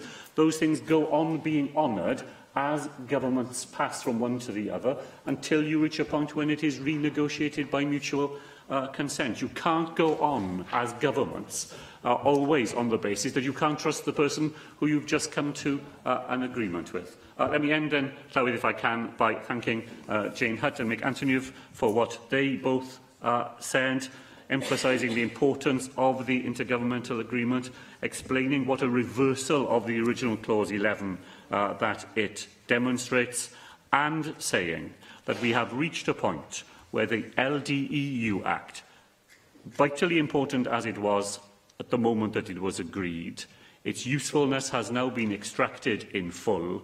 Now is the moment to repeal it, because that is what is in the best interests of Wales. Cwestiwn yw, a ddylid derbyn y cynnig, a oes unrhyw aelod yn gwrthwynebu? Gohiriaf y bleidlais ar yr eitem, felly tan y cyfnod pleidleisio. Yr eitem nesaf yw eitem 9, y ddadl sut rydym yn cyflawni system ynni carbon isel I Gymru. A dwi'n galw'r ysgrifennydd Cabinet dros ynni cynllunio materion gwledig, Lesley Griffiths. Diolch Llywyd. I'm pleased to bring this debate to plenary to explore the future role Wales should play in the UK and global energy system, stimulating a discussion regarding the future of energy in Wales. This is a challenging time given the uncertainties of energy in a post-Brexit world. What is certain is the need to decarbonise. In Wales, the Environment Act is our legislative vehicle acting on climate change. Next month, I will ask the Assembly to approve our interim emissions targets to 2050 and our first 2 carbon budgets. In March next year, we will be publishing our first low-carbon delivery plan for Wales. I'm working cross-government with my Cabinet colleagues through the Decarbonisation Ministerial Task and Finish Group to deliver decarbonisation across all our portfolios. It's clear every one of us has to take action on climate change now, and I call on the Assembly to support our efforts to decrease carbon emissions. This also delivers on the priorities I set out in my energy statement in September 2016. My first priority is to use energy more efficiently in Wales. Improving the energy efficiency of the homes of low-income households is the most effective way in which we can tackle fuel poverty, whilst also reducing harmful emissions into the environment. We are investing £104 million in Welsh Government warm homes for the period of 2017 to 2021. This will enable us to improve a further 25,000 homes. Our Welsh Government Energy Service has invested over £55 million of zero-interest loans across the public sector in Wales over the last 3 years, supporting the ambition for a carbon-neutral public sector.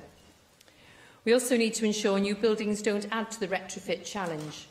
We're currently scoping out the topics that will be in the review of building regulations and expect to go to public consultation in the spring. My second priority is reducing our reliance on energy generated from fossil fuels. Last month, the Intergovernmental Panel on Climate Change released a hard-hitting report on the impacts of global warming. To limit global warming to 1.5 degrees, the IPCC recommends scaling up renewable generation rapidly to provide around 85% of the world's electricity by 2050. The report suggests a renewables-led system supported by nuclear and fossil fuels with carbon capture and storage. Carbon capture and storage would allow gas to generate around 8% of electricity worldwide, to provide a flexible baseload and ensure supplies are secure. This means we have to change our energy system.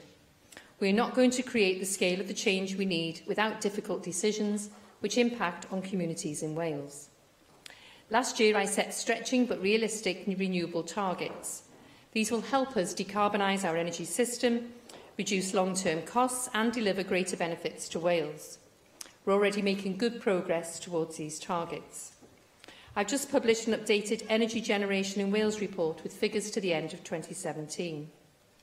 The report shows electricity equivalent to 48% of Wales's consumption was generated from renewable energy. 529 megawatts of our installed renewable electricity capacity was locally owned, meaning the profits from this generation stayed in Wales. This represents good progress against our targets of 70% of electricity consumption from renewables and 1 gigawatt of locally owned generation by 2030. New generation must deliver sufficient benefit to justify Wales hosting it, and this ties into my third priority to drive the energy transition to deliver maximum benefits for Wales. I expect all new renewable energy projects in Wales to include at least an element of local ownership, to retain wealth and provide real benefit to communities. Our response to the call for evidence on local ownership will be published in the next few weeks. We will be taking action to increase retention of benefit in Wales. I hope when people have more ownership of generation, the dialogue around renewable energy will change from "do we want this" to "what do we need and where shall we put it?" We also have a window of opportunity now to develop and grow our own innovative marine energy industry, which could help others across the globe to reduce fossil fuels. Marine energy represents a major export opportunity. We've invested in marine technologies, and the UK Government must provide supportive financial regimes for these emerging technologies, which cannot yet compete on price alone with established technologies. The offshore wind sector is an example of early-stage UK funding during development, leading to cost-effective and sustainable energy generation. I hope we can find new sites off Wales's coast for offshore to contribute to our targets. This example should now be followed for the marine sector. The UK missed the opportunity to be a global leader in offshore wind. We cannot afford for the same to happen to our marine wave and tidal industry. However much renewable energy generation we produce, we must also remove fossil fuel generation from the energy system to bring emissions down. The new Energy Generation report also shows Wales generated more than twice the electricity it consumed last year. Between 1990 and 2016, our emissions from the power sector increased by 44%, whilst overall UK emissions from the sector reduced by 60%. We host 19% of the UK's gas-fired electricity generation, a key factor in this increase. We need to think about whether we are content to host new gas generation in Wales, and if so, how we can ensure it is compatible with carbon capture and storage. I'm keen to hear members' views on whether Wales should only generate electricity for our own needs or whether we should continue to be a net exporter. As part of our work to reduce emissions, Welsh Government has made clear our opposition to fracking. I'm determined to use every possible lever to ensure fracking does not take place in Wales. This includes a strong opposition to issuing new petroleum licences or consents for fracking and the introduction of a much more robust planning policy. The recent consultation on petroleum extraction set out our preferred position. I will confirm our policy position and respond to the consultation before the end of the year. We also need to consider the role of nuclear. If UK Government does consent new nuclear in Wales, it will be the largest single investment in Wales in a generation, and our priority is to achieve a positive and lasting legacy for North Wales. We must also ensure we protect the local communities and environment. In addition to current electricity use, we need to consider the impact of decarbonising transport and heat. Currently, there are around 2.5 million ultra-low emissions vehicles bought annually in the UK. There could be as many as 11 million electric vehicles by 2030. Charging an electric vehicle at home would almost double the electricity consumption of that home. Significant investment in renewables and infrastructure will be needed to serve this increasing demand, and we need clarity on what infrastructure is needed and where it should be. As agreed with Plaid Cymru, I have committed funding to an Energy Atlas, and we recently agreed our approach on this to offer support for regional and local energy planning. This will help ensure we maximise the value of energy opportunities within the city and growth deals throughout Wales. This delivers on my third priority of driving the energy transition to deliver maximum benefits for Wales. Regional whole energy system planning will help us understand where we need more low-carbon generation and where our energy infrastructure requires investment. We are working with network providers on this, as where they are sure new grid is needed, they can build this into their investment plans. Putting Wales at the forefront of the evolving energy frontier, we are creating demonstrators to encourage academics and businesses to develop new technology, systems and processes. We are leveraging funding from the EU and other sources to help deliver our vision of a smart, low-carbon energy system. Specific is changing the way we deliver buildings. They've developed several energy-positive buildings, including the active classroom at Swansea Bay campus and the Salsa House at Stormy Down. We're also supporting the Swansea University-led proposal to establish an active building centre in Wales. This will be an industry-led centre to speed up the rollout of active buildings. The Welsh Government's innovative housing programme provides another opportunity to develop proofs of concept buildings. By doing this at scale, we tackle the uncertainties about whether efficient homes will be more expensive to build. Innovative technologies require new business models and changes in regulation. They also change the way we live and work in buildings.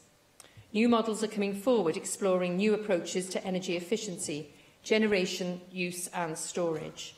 All these initiatives help us capture Welsh value from the transition to a low-carbon energy system. I have no illusions regarding the size of the challenge decarbonisation presents, nor the uncertainties around how we might get there. There is no one single solution or technology which will guarantee delivery of our carbon targets. Given the size of the challenge, we will need to explore all avenues. Wales has an internationally admired suite of innovative research and development programmes to help us do it. So I very much look forward to hearing all members' views around the direction for a prosperous and low-carbon Wales. Thank you. I have selected the 5 amendments to the motion, and I call on Neil McAvoy to move Amendment 1 tabled in his name. Neil McAvoy. Diolch, Dir Prwy Llywydd. On the 24th of October, I was the only Assembly member who voted to oppose nuclear power in Wales. I found that quite incredible, given how much opposition there is to nuclear power from the public and supposedly from other politicians. If he were here, I would say to the alleged anti-nuclear Labour leadership candidate, the AM for Cardiff West, who voted to dump nuclear mud in Wales and who did not oppose nuclear power last time, here is an opportunity to reject nuclear energy and put it on the records. The same goes for the Labour AM for Cardiff Central, who also is not here. She claims to be an environmentalist and anti-nuclear, but said the waters just outside Cardiff was the go-to site to dump mud dredged from outside Hinkley Point nuclear power station. I find that astonishing. The Labour AM for Cardiff Central also failed to oppose nuclear power last time. Well, the AM is not bound by the whip this time, so maybe she may vote against nuclear energy. A justification for some in not opposing nuclear power is that energy here is not devolved. It's not devolved to this Assembly. Well, just because a matter is not devolved, that does not mean that we should not have a position on it. Far from it. Far from it. We debate Brexit, yet have no power here to deal with the dog's dinner of it made by the Conservatives.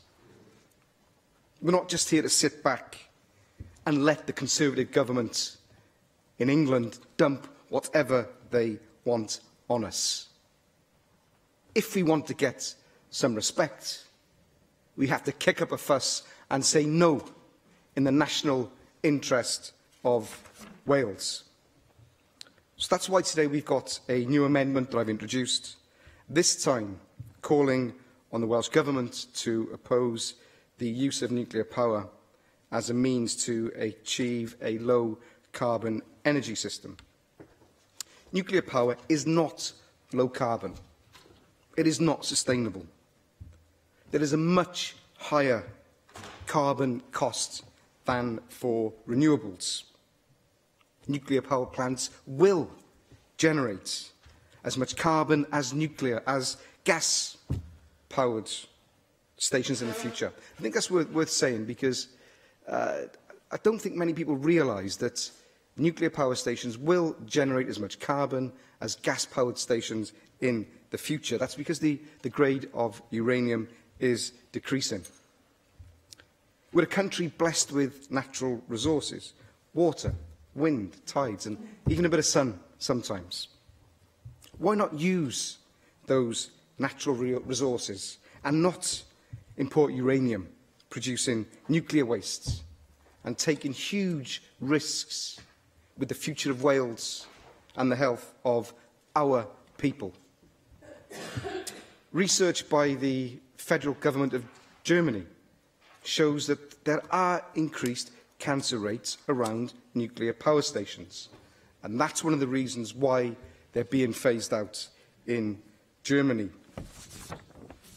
Now, if this Labour government in Wales is serious about achieving a low-carbon energy system, then we must oppose nuclear energy and send a clear message to the Conservatives in England to keep their reactors out of our country. Support the amendment and oppose nuclear in Wales. Diolch. Thank you. Can I call on Andrew Archie-Davies to move amendments 2 and 3, tabled in the name of Darren Miller? Thank you very much, Deputy Presiding Officer. It's my pleasure to move the 2 amendments in the name of Darren Miller this afternoon. Just talking about the generalities of the debate, it is good that we do debate these issues. One thing that Wales has is an abundance of natural resources that, if harnessed correctly, could help the energy footprint, not just of Wales and but of the rest of the United Kingdom. And I did note that the Cabinet Secretary said that is a question we should pose to ourselves. Should we be exporting our energies, or should we be generating enough for Wales as a country? And I would argue that we are well placed to help the rest of the United Kingdom meet its energy requirements. Indeed, it is very desirable for us to do that with the host of energy generation that we could put to best use. Talking to the 2 amendments, if I may, obviously the Wilfa Newydd proposal up in Anglesey is an exciting and dynamic proposal that has been on the stocks for many years now, and thankfully seems to be coming into fruition and the end game. And I do hope very much that the political groups here today will support the amendment that is before the Assembly because it offers an exciting opportunity, an opportunity that the First Minister himself has said is transformational, not just for the North Wales economy, but for the economy of Wales as a whole, when we're talking of between 8,000 and 10,000 jobs at peak production of construction, with 850 permanent jobs, well-paid jobs, I might add, and being located in a location that has a historical perspective of hosting a nuclear plant prior to the new one being established. I'll take the member. Thank you very much for taking an intervention. But we won't be supporting the amendment as it happens, and although it's well known that I work very positively with the developers at Wilver, there are a few things with this amendment that I would say is not consistent with certainly what I feel long term. I don't think nuclear is the answer. We've got to be clear on that. We've got to be clear about how transformational it is in the long term for the economy of Wales, as important as it is for my constituency. And also, you know, when it comes to talk of energy mix for Wales, Wilver is part of an energy mix for the UK, not for Wales in reality. I find that remarkable, that intervention from the member for Anglesey. I recognise the work that he has done as an individual, but it clearly shows that he has failed to win the argument within his political group. And therefore, I fail to see how, when the reference in the amendment is quite clear to Wilver Newydd specifically, and doesn't widen any broader than that, that he certainly as an individual cannot support it, leave alone the rest of the Plaid Cymru group. So I had assumed that the Plaid Cymru group were supportive of Wilver Newydd, whilst had a discussion and a debate around the wider issues of nuclear production and nuclear energy. But obviously people will see the way the group votes today and know which side their bread is buttered on. On Amendment 3, I think this is a really important issue that was driven home to me by the residents of around the Hendy wind farm development, which the Minister obviously chose to intervene on and actually give permission to this particular development. The Minister did touch on communities being able to have a say and a stake in renewable projects. And I do think that's really, really important. But when residents of a locality find that they've engaged in the democratic process, i.e. the planning system, they've gone through the local authority, they've had an inspector look at the proposals as well, and on each and every occasion, the inspector and the planning authority have said that this application is not suitable to be developed in this particular location, that really does undermine residents' faith in the process. And this amendment is put down tonight in the hope that members in this chamber will galvanise support to encourage the Minister to reflect on the decision she has taken. Only this morning some pictures were coming out from the location showing that heavy plant was moving onto the site in defiance, I would suggest, of the planning authority's permissions to date along common ground. And I would urge the Cabinet Secretary, if our amendment is defeated tonight, that she does make inquiries to satisfy herself that there is no work going on the site at the moment, because it is causing a huge amount of concern. But obviously I very much hope that our amendment will pass this evening, because it really does warrant a reconsideration on behalf of the Minister. There is an exciting and dynamic agenda when it comes to renewables, but riding roughshod over local residents is confidence in the principle of having a fair hearing, putting their case and having that case heard and supported, and then undermining those cases really does no service at all to the renewable sectors. And I do believe that the Minister does need to answer that in her summing up this afternoon, and I hope that she will do that. Just if I could galvanise the rest of the debate that we want to put forward from this side, we do believe passionately that Wales is well placed to play its part in lowering carbon emissions across the United Kingdom. We do have a natural abundance of opportunities to develop renewable energy here.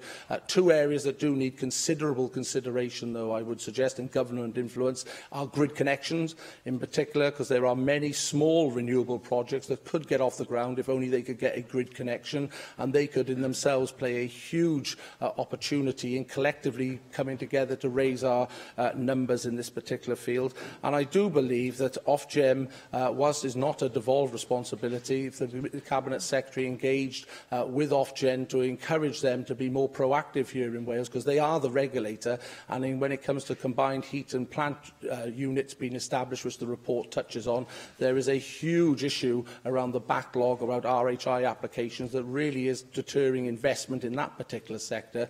And again, I do believe that that's an area that needs addressing and hopefully government intervention to support the sector to make sure that people have confidence to make those significant investments. But I do hope our two amendments carry tonight. The one in particular around Wilver Newydd, which looks to invest in a community that is desperate for that investment and create quality jobs with decent, well-paid salaries. And the second amendment that we've tabled around the Henley Wind Farm, it does require a second look, Minister. I do hope that you will give us the confidence. I can see you shaking your head and saying that you will not be doing it. It is highly regrettable, and people will lack the confidence going forward that ministers are adhering to the rules. Can I call on Claire Griffiths to move amendments 4 and 5, tabled in the name of Rhyn ap Iorwerth? Diolch yn fawr, Dr Prylywydd, ac dwi falch bod y cynnig ac anerchiad yr ysgrifennu Cabinet wedi cyfeirio at y droddiad cynhyrchu ynni yng Nghymru 2017, oherwydd mae hwnna yn dweud llawer o'r stori wrthon ni yn amlwg bod 48% o'r trydan ni'n ddefnyddio yng Nghymru yn dod o'n i adnewyddadwy, bod hynny wedi cynyddu 5%, mae hynny ddigon positif. Wrth gwrs, beth sy'n llai positif yw wedi mewn 751 megawatt o capacity yn ei adnewyddadwy install sydd wedi berchnogi'n lleol gan y gymuned sydd yn amlwg yn faes lle mae angen cryn waith arno fe oherwydd nid yn unig yn awyddus i weld datblygiad yn ei adnewyddadwy'r uni, ond ni'n eisiau gwneud siŵr bod perchnogaeth yr uni yna yn y dwylo iawn.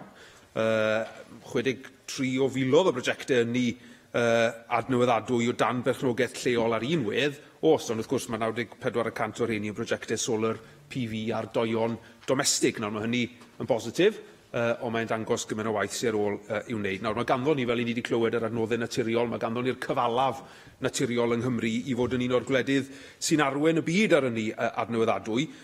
Y cwestiwn felly yw pan nad i ni yn arwen y byd, be sy'n yn dal ni'n ôl, ac bydden ni'n dadle bod yn sicr un ar ddau welliant i ni wedi rhoi ger bron y prynawn yma yn trio tynnu sylw at hynny. Yn y lle cyntaf, mae angen pwerau, wrth gwrs, i weithredu y potensial hwnnw, ac yn ail, mae angen yr ewyllus gwleidyddol, ond hefyd y modd a'r cyfrwng i wireddu y potensial hwnnw hefyd. Nawr, i ni'n galw am ddatganoli pwerau llawn dros hynny, fydde neb yn synnu ynglyn â hynny. Dwi'n siŵr, ond mae yn diwen drawiadol bod agenda San Steffan yn y maes hynny yn symud un cyfeiriad a'r ewyllus gwleidyddol fan hyn yng Nghymru yn mynd i gyfeiriad gwahanol iawn. Ni wedi clywed cyfeiriad at ffracio enghraifft sydd yn un enghraifft glir o hynny. A mae'r diffyg pwerau yna yn dal ni'n ôl. Drwchwch chi ar forlun Llanw Bai Abertawe. Petai y cyfrifoldebau dros hynny wedi datganoli, sgen i ddim ymheuaeth bydde fe'n digwydd. Mae'n debyg bydde fe'n naill wedi digwydd neu bydde fe wrthi yn cael i adeiladu ar hyn o bryd. Felly, os oedden ni o ddifri ynglyn â gwireddu llawer o'n potensial yna, mae rhaid i ni feddiannu y pwerau i weithredu hynny yn hunain. Now, the Institute of Welsh Affairs, in its Re-Energising Wales project, has demonstrated that greater ambition and immediate practical action are required to realise the vision for 100% renewable energy, and these actions include upscaling energy efficiency. Well, of course, you'll remember our manifesto pledge for a multi-billion-pound retrofitting scheme here in Wales. Also mentions how building regulations could significantly increase energy efficiency. You referred to that, but of course Plaid Cymru was the only party in this Assembly that wasn't happy with the very modest improvement in the Part L regulations that this government brought forward a few years ago. And now, of course, we're playing catch-up. Onshore wind farms, offshore wind farms, and future-proofing electricity grids, it's all there in the Re-Energising Wales work. And of course, it isn't just the environmental focus, the economic one is clear as well, because those kinds of investments, according to the Institute of Welsh Affairs, could support some 20,000 jobs annually across Wales during a 15-year investment period, with around nearly £7.5 billion in total Welsh GVA created as a result. You mentioned, well, I'll mention Ynni Cymru. You mentioned Atlas, the Atlas, Energy Atlas, and I'll come to that in a minute. Ynni Cymru, of course, is, I believe, one way of developing that stronger focus on community-orientated energy development. And I've said it before, and I'm going to say it again, because every time I get up in these kinds of debates, I'll be saying it. We need to move away from the hub-and-spoke model of energy generation to a more dispersed spider web, where energy is used as well as produced locally. That'll give us the resilience. And it's happening in Germany, in the Netherlands, in Denmark and other countries, and we need to move in that direction as well. I welcome the Energy Atlas. I think it will help us with mapping out and modelling the potential of renewable energy resources throughout Wales, and that investment will enable strategic energy planning that will, as well, facilitate a bottom-up approach to energy in the longer term. I'm running out of time, so I will address the amendments very, very quickly. Just ymateb i'r... Wel, mi nes I ymateb i'r gwelliant cyntaf, rhyw bythefnos yn ôl, a dwi'n gweld bod dim byd wedi newid ers hynny, felly na I adael hwnna. O ran yr ail welliant ar wylfa, wel, hwn y peth olau ni eisiau yw bod niwclear yn rhan o'r mix yn ni hir dymor. Yr holl bwrpas yw bod ni'n symud oddi wrth y model hub and spoke, fel o'n i'n dweud gynnau, ac nid llyffetheirio cenhedlaeth arall i'r model yna. Felly, yn amlwg, da ni'n mynd I wrthwynebu y gwelliant yna. Ac ar y trydydd gwelliant, wel, dwi'n mond yn iawn, wrth gwrs, bod lleisiau lleol yn cael eu clywed mewn unrhyw drafodaethau o gwmpas penderfyniadau cynllunio, boed yn ynni neu unrhyw beth arall. A mae hefyd yn iawn, wrth gwrs, ar ôl cydbwyso ffactorau gwahanol ar ystyriaethau gwahanol, bod yr ysgrifennydd cabinet yn gwneud penderfyniad terfynol ar faterion sydd o arwyddocad mwy na dim ond lleol, hynny yw arwyddocad cenedlaethol. Felly fyddwn ni yn gwrthwynebu y gwelliant yna hefyd. Mae ganddo ni yr adnoddau lleol yma, yr adnoddau naturiol yma yng Nghymru. Mae ganddo ni y cyfalaf naturiol. Gadewch I ni ddefnyddio fe mewn ffordd sydd yn dod â bydd i'n pobol ni, ac wrth gwrs yn bwysicach na dim byd arall bydd I genedlaethau'r dyfodol. Thank you. Darren Miller. Thank you, Deputy Presiding Officer. I just want to speak very briefly in respect of the amendment that has been tabled by the Welsh Conservatives in respect of the Hendy Wind Farm. The Cabinet Secretary will be aware that she made a very similar decision to this earlier this year in respect of a wind farm application in my own constituency in the Denby Moors area, the Pant Mine Wind Farm, which was subject to a planning application which was submitted to Denbighshire County Council. That application was refused. An appeal was made to the Welsh Government. The Inspectorate then produced a report which recommended refusal, very strongly recommended refusal. Other Welsh Government-sponsored bodies, including Cadw, also objected to the development on the basis that it would impact on the view from nearby Bronze Age barrows and burial mounds, that it would have a devastating impact on the landscape of the nearby Clwydian Range area of outstanding natural beauty as well.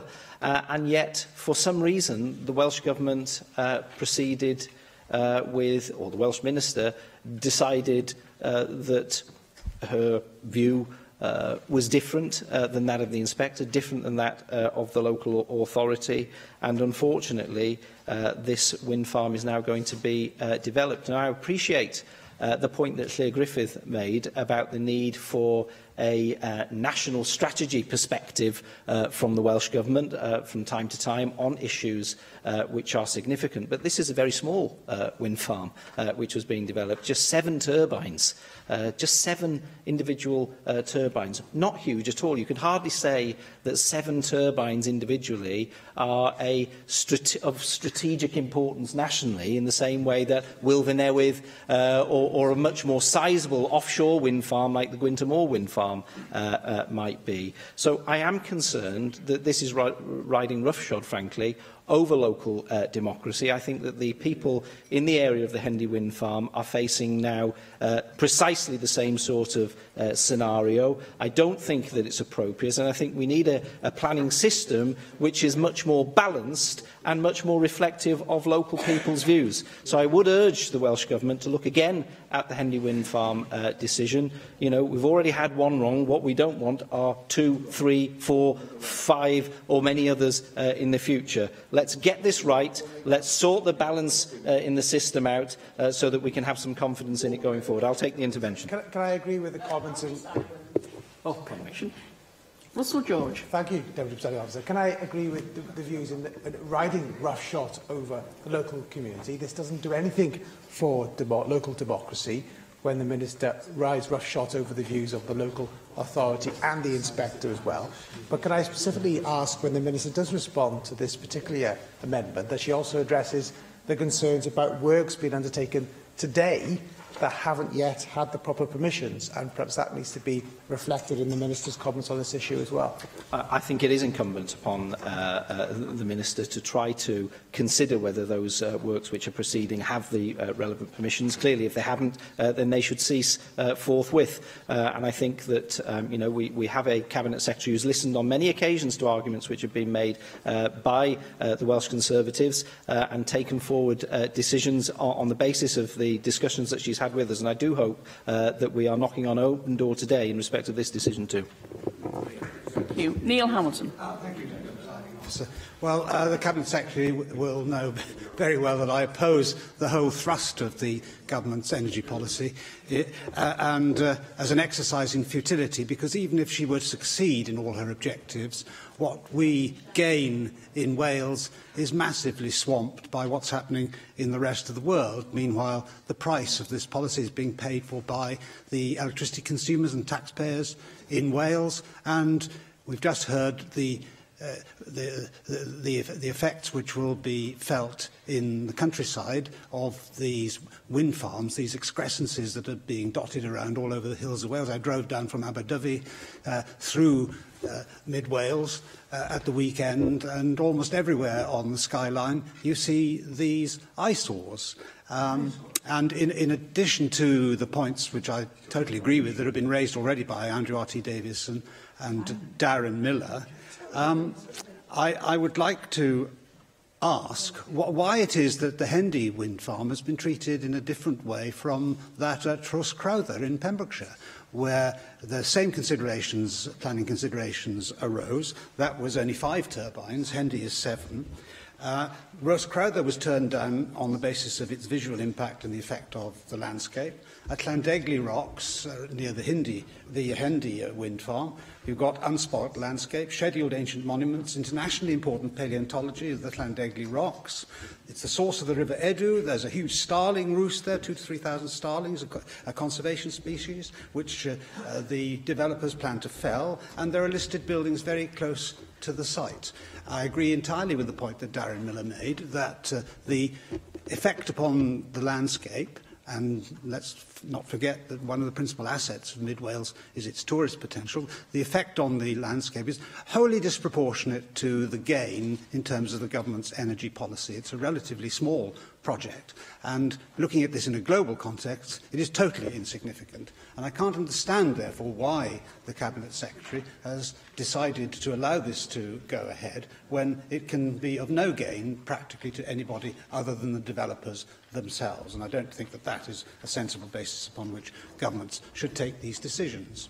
But I want to address now the wider considerations that the government's energy policy brings up. Now, it would disappoint the Cabinet Secretary if I didn't mention China in this speech, because she constantly points out to me that this is something that I always raise, and she's absolutely right, because I want to make this point again. China has 993 gigawatts of capacity for generating electricity, and they have currently under construction another 259 gigawatts of coal-fired power stations, principally, and that's a 25% increase on their current capacity. That is 6 times the entire generating capacity of the United Kingdom. If we closed down the entire United Kingdom economy, of course we would cut our carbon emissions to a very small percentage, but China would, in the course of however long these new power stations take to build, 5 to 10 years, have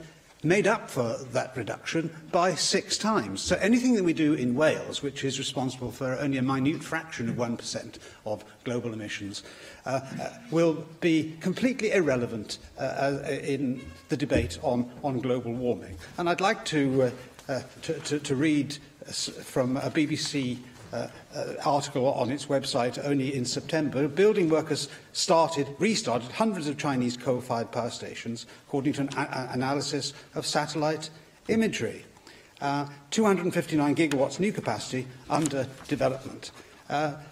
This is something which has achieved considerable publicity, and I think it wholly undermines the whole argument for renewables at vast subsidies which are paid for by ordinary people, and Wales is the poorest part of the United Kingdom.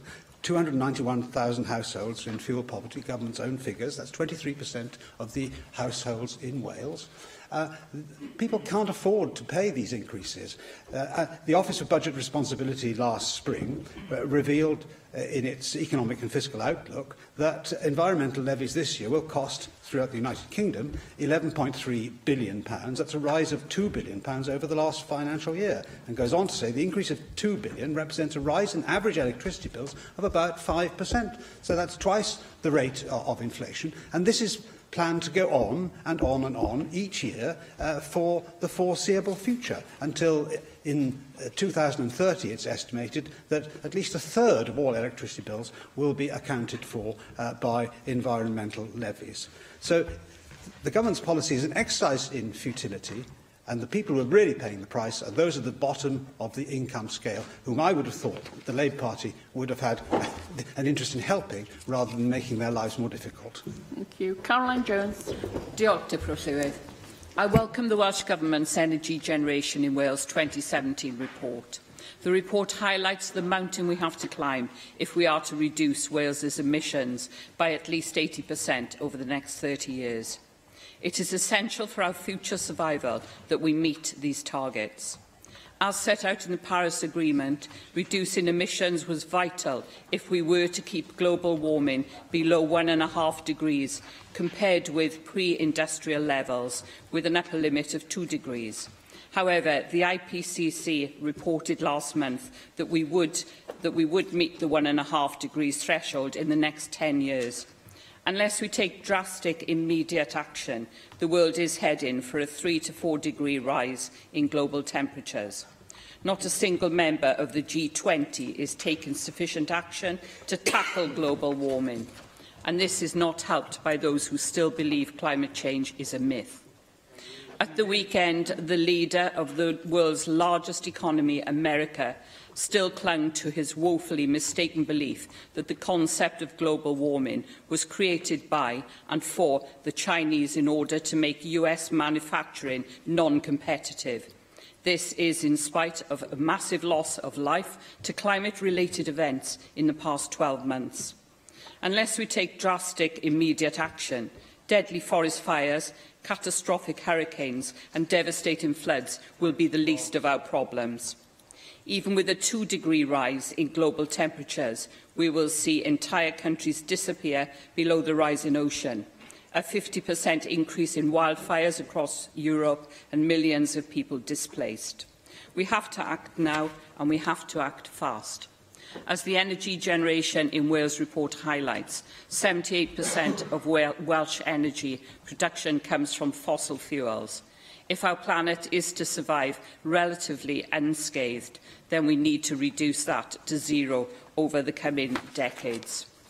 We need a true mix of renewables, solar panels, tidal power, but the answer doesn't lie in a large-scale wind or solar farm.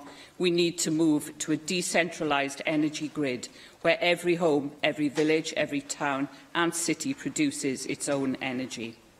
Technology will be the key to averting a global catastrophe.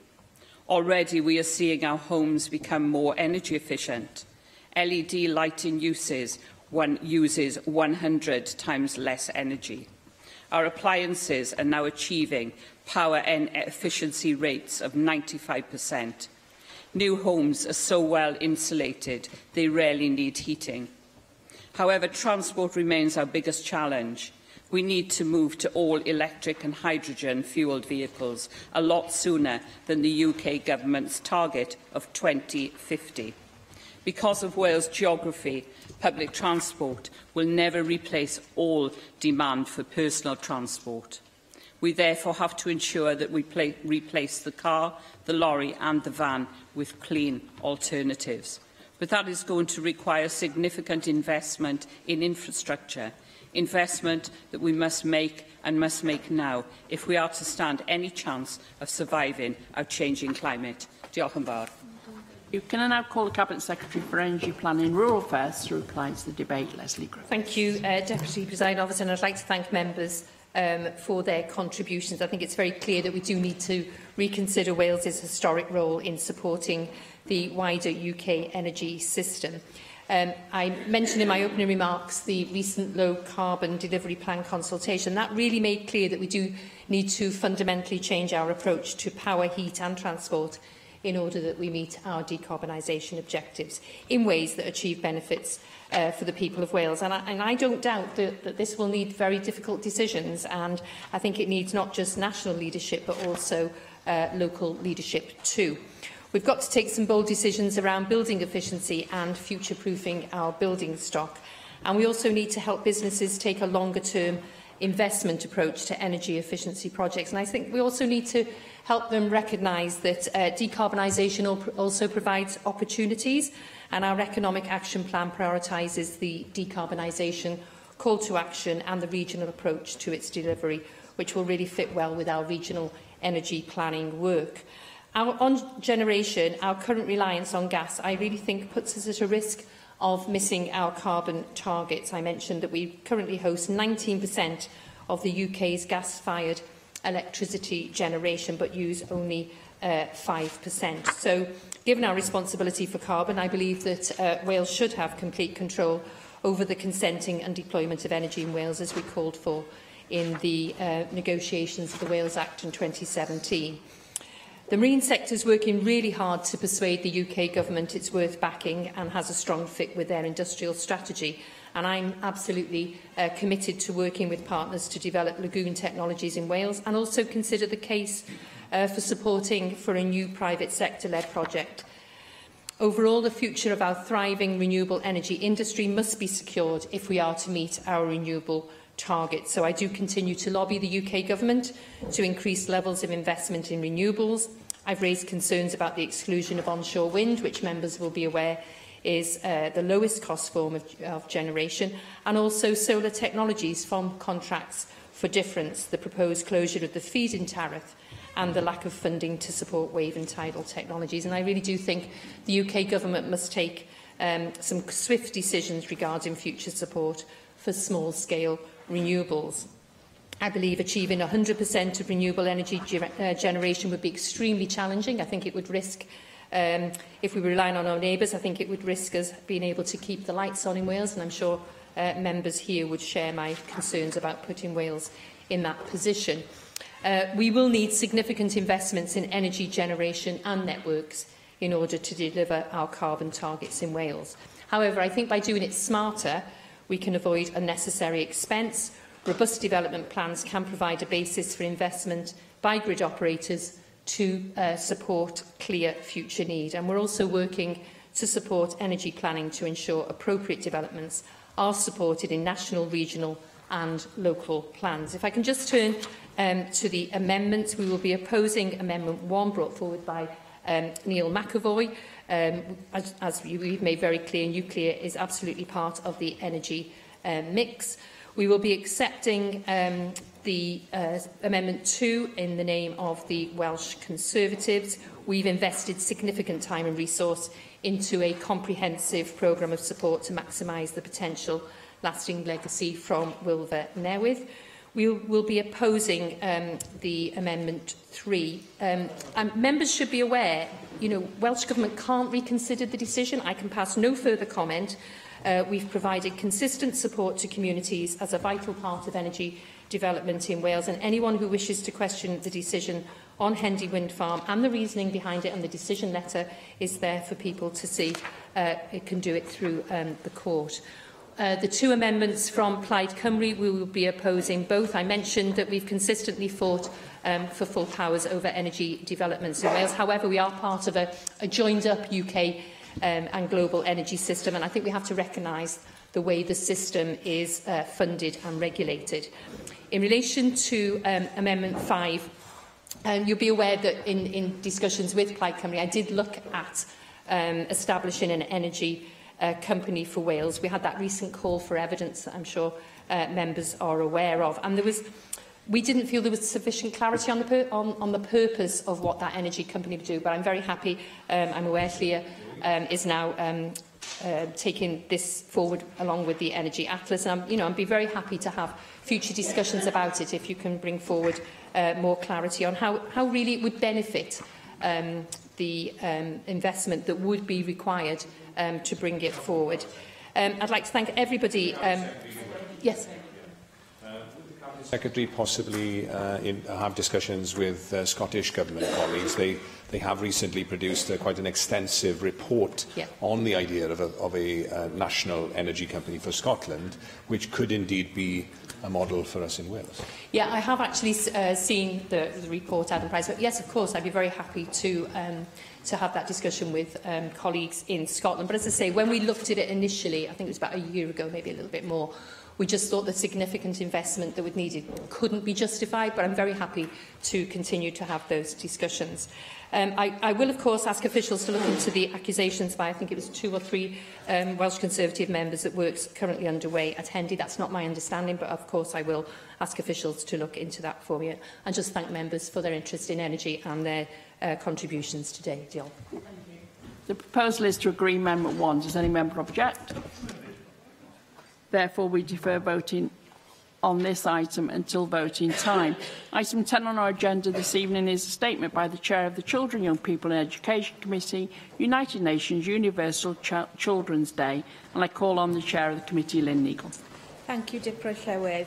I'm very pleased to be able to make this statement today on behalf of the Children, Young People and Education Committee to recognise the importance of the UN Universal Children's Day. The United Nations Universal Children's Day was established in 1954 and is celebrated on November the 20th each year to promote international togetherness, awareness among children worldwide and improving children's welfare. Since its establishment, November the 20th has become an important date in relation to the progress of children's rights across the world. On the 20th of November 1959, the UN General Assembly adopted the Declaration on the Rights of the Child. It is also the date in 1989 when the UN General Assembly adopted the Convention on the Rights of the Child. Since 1990, Universal Children's Day has been used to celebrate the anniversary of the adoption of both the Declaration and the Convention on Children's Rights. More importantly, it is a day on which, across the world, children are honoured and time is taken to reflect on progress that has been made in promoting their rights. The National Assembly for Wales has a great story to tell on its scrutiny of children's rights. In 2011, Wales became the first country in the UK to make the UNCRC part of its domestic law when we passed the Rights of Children and Young People Wales measure. The measure aimed to strengthen and build on the approach the Welsh Government was taking to making policy for children and young people. It placed a duty on Welsh ministers to have due regard to the UN Convention on the Rights of the Child and required ministers to publish a children's rights scheme setting out the arrangements in place to have that due regard. These duties must be the cornerstone of how Welsh Government creates its policies for children. Welsh Government actions under this duty is something that this committee has and will continually monitor and scrutinise in order to ensure our children and young people are safe, well, happy and having their legal rights respected. The work of the committee has made a significant impact and has directly influenced change and improvement in service delivery for children and young people in many areas. I am pleased by the progress we have made in scrutinising key areas of policy and legislation during the first half of this Assembly. At the outset of the Assembly, we set clear principles and ambitions for our work. One of those principles was that engagement with children and young people should underpin all the work we do, ensuring that their views and experiences are captured in a useful, sensitive and constructive way. We are now at the halfway point of the 5th Assembly, so this provides a perfect opportunity for me to update members on the work the committee has undertaken on children's matters and how we have engaged with children and young people along the way. I sadly won't be able to cover all of these areas during the statement. Instead, I will concentrate on ones where I believe we have made the biggest impact and have had the most engagement with children. In our snapshot inquiry into youth services in Wales, more than 1,500 young people gave us their views. The feedback from young people was incredibly clear. When youth work provision disappears from a young person's life, the impact is considerable. This formed an essential part of our findings and recommendations. We are pleased to note the Welsh Government's renewed focus on these services following our report, and the direction of travel appears promising with the recent appointment of an interim youth work board. Despite a number of high-profile previous reports relating to advocacy services, the committee remained concerned that the most vulnerable children in Wales were still not being supported to have their voices heard about issues that affected them. This was despite the need for independent advocacy being a key recommendation in the Waterhouse report in the year 2000. The importance of ensuring vulnerable children have an independent advocate cannot be underestimated. So in October 2016, we undertook a short, focused inquiry into statutory advocacy provision in Wales. We are pleased that since our report, progress has been made and the committee's scrutiny is widely credited with ensuring that the national model for advocacy has been fully implemented and funded across Wales. As part of our scrutiny of the Additional Learning Needs Bill, we held a series of workshops with young people and held a conference for those working directly with children with ALN to help feed in views on how the bill affected them. This engagement formed a vital part of our scrutiny and provided a clear insight into the needs of those children and how the bill could be used to enhance the services they receive. One vital way in which the committee improved the bill was to include a duty on local authorities and NHS bodies to have due regard to the UN Convention on the Rights of the Child, which came as a result of our representations and those of the Children's Commissioner. Flying Start is regarded as one of the Welsh Government's flagship early years programmes. We chose to undertake a focused inquiry on the outreach elements of Flying Start because respondents to our 2016 consultation on the first 1,000 days of a child's life highlighted concerns about the programme's reach. Whilst there was general support for the aims of Flying Start, there was concern that the geographical targeting of the programme had the potential to create further inequality by excluding a significant number of children living in poverty. The committee's consideration of this matter led to positive change, particularly in relation to extending the outreach funding, meaning local authorities have more flexibility to choose to use their budgets to provide Flying Start services outside designated postcode areas. With over £600 million spent on Flying Start to date, our committee will continue to shine a light on whether this investment can evidence it is delivering improved outcomes in the early years. The emotional and mental health of our children and young people is paramount. In our Mind Over Matter report, we called on the Welsh Government to deliver a step change in the support available. We gathered extensive evidence and concluded that the urgent challenge now lies at the front end of the care pathway, with much more support needed for emotional well-being, resilience and early intervention. Failure to deliver at this end of the pathway will lead to demand for specialist services outstripping supply and will leave a significant proportion of children, the so-called missing middle, without the help they need.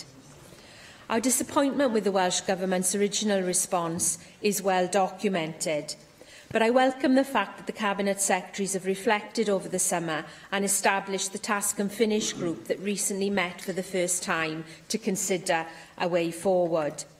As a committee, we will not take our foot off the pedal on this, and we have requested a revised written response to our recommendations by March next year, and we will be keeping a focused eye on the Government's actions in this area. The issue of the lack of suitable textbooks and other educational resources had been highlighted to the committee as a concern by those across the sector and, most importantly, by school pupils themselves. The provision of appropriate resources for learners, particularly for GCSE and A-level, is fundamental. The committee therefore undertook work to establish what could be done to improve this. To help understand the problems, we took evidence directly from a number of children through a series of video blogs.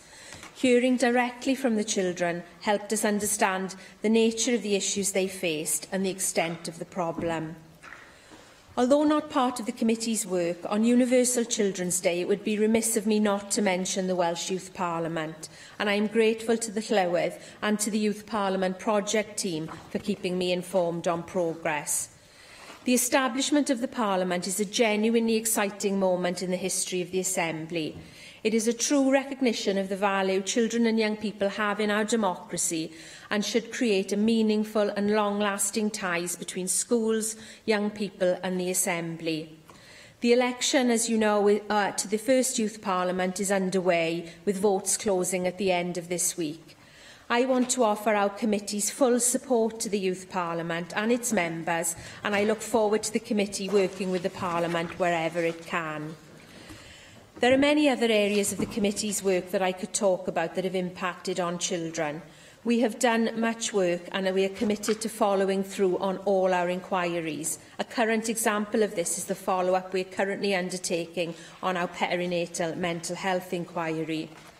Looking ahead, we have a heavy workload, with inquiries on the impact of Brexit on HE and FE and the status of the Welsh Baccalaureate, as well as the childcare funding bill work ongoing. There's also forthcoming legislation in the pipeline.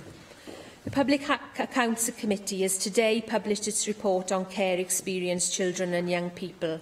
It is deeply concerning that the report finds that children in care across Wales are being let down because organisations aren't recognising their corporate parenting responsibilities. As part of our work programme, we will look closely at this report and the government's response. As outlined, the committee will continue its work in relation to Mind Over Matter and have committed to undertaking inquiries into school funding and obesity in children. Finally, we will be undertaking work to consider the way in which the rights of the child measure is operated in practice and how that legislation might be improved further to put children's rights in Wales on an even firmer footing. We are committed to ensuring that children's rights are not just words on a page. We want to be clear that they're considered, respected and maintained across all government activity. In closing my statement today, Deputy Presiding Officer, I would like to thank all those who have contributed to our work during this Fifth Assembly. But in particular, our thanks go to the children and young people whose contributions have played such a huge role in helping to shape policy and legislation in Wales. Thank you. Thank you. I do have a number of speakers, so if everybody is quite brief, I should get you all in. So, John. That's entirely up to you. Janet Fee-Saunders. Thank you, Deputy Presiding. And it's so heartening, actually, to hear the chairman of the CYPE committee. I know for a fact that your intentions and ambitions for our children in Wales are, very genuine and laudable, and certainly your determination is very apparent. So thank you for the work that you do, and I'm really pleased to be a member of your committee. We, of course, today celebrate and welcome the UN Universal Children's Day, established in 1954. This year's theme for the day is blue.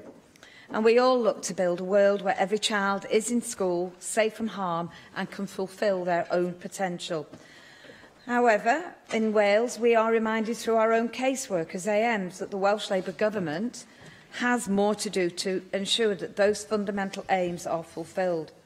The recent Children's Commissioner's report goes some way in addressing some of the obvious failings, and she is very correct to highlight them. The fact that there are no children's rights impact assessment of last year's Welsh Government budget, and this was despite recommendations by the Children's Commissioner to have impact assessment for 3 children's issues: school uniform grants, minor ethnic achievement grants and the All Wales Schools Liaison Programme. Of particular concern to me in the report is that the fact that the Welsh Government have made very little progress in early interventions for children and young people's mental health. And again, I would like to commend you again, Lynn, Neagle AM, in the work that you have done in wanting a step change with the work, that you've done previously. We are all very familiar with the inadequacy of provision for behavioural and emotional needs, not actually qualifying for intervention by CAMHS, and that is despite many previous recommendations. It remains, as of today, that there remains little or indeed no evidence that, despite much rhetoric in this chamber from Cabinet members previously, that the Labour government in Wales is not taking its own obligations seriously enough. I would like to know how the recommendations in this report by the Children's Commission, particularly the red ones, where no recommendation was made on this topic this year, where it states the Welsh Government and local authorities should ensure appropriate state support for the communication needs for deaf and hearing impaired children and young people and their families, including accessible and affordable BSL learning opportunities at a range of levels, and the employment of staff in schools who are fluent communicators of BSL to meet individual needs. I'd have thought in this day and age that was a basic requirement, but it's one that the Welsh Labour Government still chooses to ignore. Ending on a positive note, though, we are all heartened by the establishment of a Welsh Youth Parliament. It is a true recognition of our youth and their own value to our society, and I look forward to working with other parties across this chamber on behalf of the Welsh Conservatives with my colleague Susie Davis AM to ensure that we really do enshrine those children's rights, not only just in our thoughts or in our words, but truly in our deeds. Thank you. Lynn Eagle. Thank you, Janet Finch-Saunders, for those remarks and for the kind words, which are much appreciated. A number of the issues that you raised were in relation to the Children's Commissioner's report. As you know, the Children's Commissioner will be before us on Thursday, and we'll have the opportunity to directly question plus follow up those issues then, and they are all very important issues that she's raised. I agree with you on the children's rights impact assessments. This has been an ongoing concern for the committee, and you'll be aware that last week we held the concurrent meeting with the Equalities Local Government Committee and the Finance Committee, and I'm hoping that as a group of committees we can take forward those recommendations to make those impact assessments more meaningful.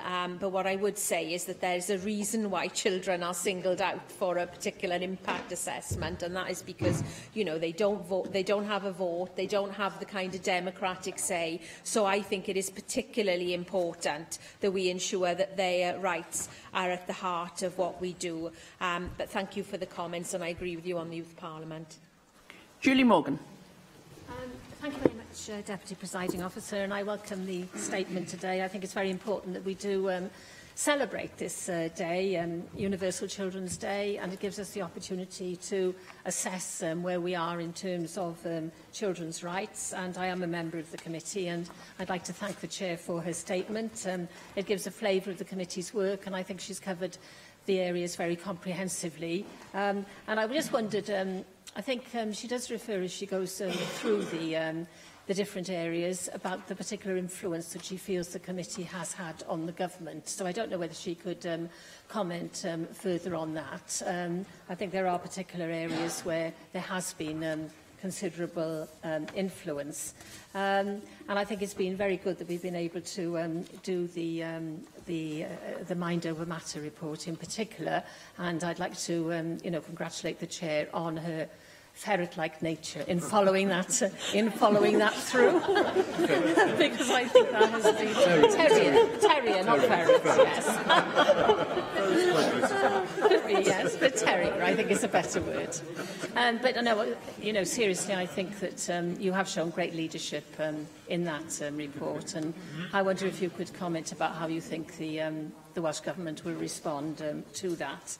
And then, as others have said, it is very exciting that we're celebrating the Youth Parliament. I think it's, you know, the voting is just about to finish, and I think it's a great step forward. And I don't know whether she could comment in terms of how the committee could perhaps work with the Commission and with the Youth Parliament to see that move forward. But then I do want to comment that really, I don't know whether the committee chair can comment on the fact that we are really in a very difficult position in relation to children's rights, because we don't know what impact Brexit will have on children's rights. And also we have had the UN Poverty Report by Philip Alston, which has been referred to here today in the Chamber already. Extremely critical of the impact of universal credit, and Alston said levels of child poverty, not just a disgrace but a social calamity and an economic disaster. And it wasn't very encouraging, I thought, that Amber Rudd's response was to comment on the extraordinary political nature of his language. And I wonder if the Chair could comment on the fact that we're looking at all these areas within Wales where we believe we are making progress, but it's hard going in this climate where the actions of the UK government are having such a terrible detrimental effect on children in Wales. Okay. Thank you, Julie, for those remarks, and thank you for the ongoing very positive contribution that you make to the committee. I did give a few examples in the statement of where I think that we have been able to secure some change. You referred to Mind Over Matter, and as you know, the committee was very disappointed with the Welsh Government's response to Mind Over Matter. But the Task and Finish group has now been established. I am a member of it as a fully participating member, but retaining with an observer status, so retaining my ability to criticise and call things out if I'm not happy with things. And I will certainly continue to do that. I think that both Cabinet Secretaries and hopefully across government, everyone realises that the committee is absolutely determined to see what I think is a comprehensive route map for change in Mind Over Matter delivered, and we're not going to take our foot off the pedal. We're going to keep drilling down on it, because we don't want to hand this over to another committee in another assembly. The time to deal with this is now. Thank you for your comments about the Youth Parliament. I'm really keen that once they're in post that we establish a strong working relationship with them. I think it will be important to listen to them about how they want to engage with us, rather than us saying, well, we're the Children's Committee, we'd like to do such and such. But I hope that as soon as they are in place, we can start to have those discussions, and that they know that we're as keen to work with them as possible. You referred to the UN Envoy report, which was certainly a very sobering report last week, with talk of destitution and people in extreme poverty, which of course has a massive impact on children. And I hope that when we do the work on the rights of the child measure, that will include some scrutiny of the areas around child poverty, which of course are featured by the UN.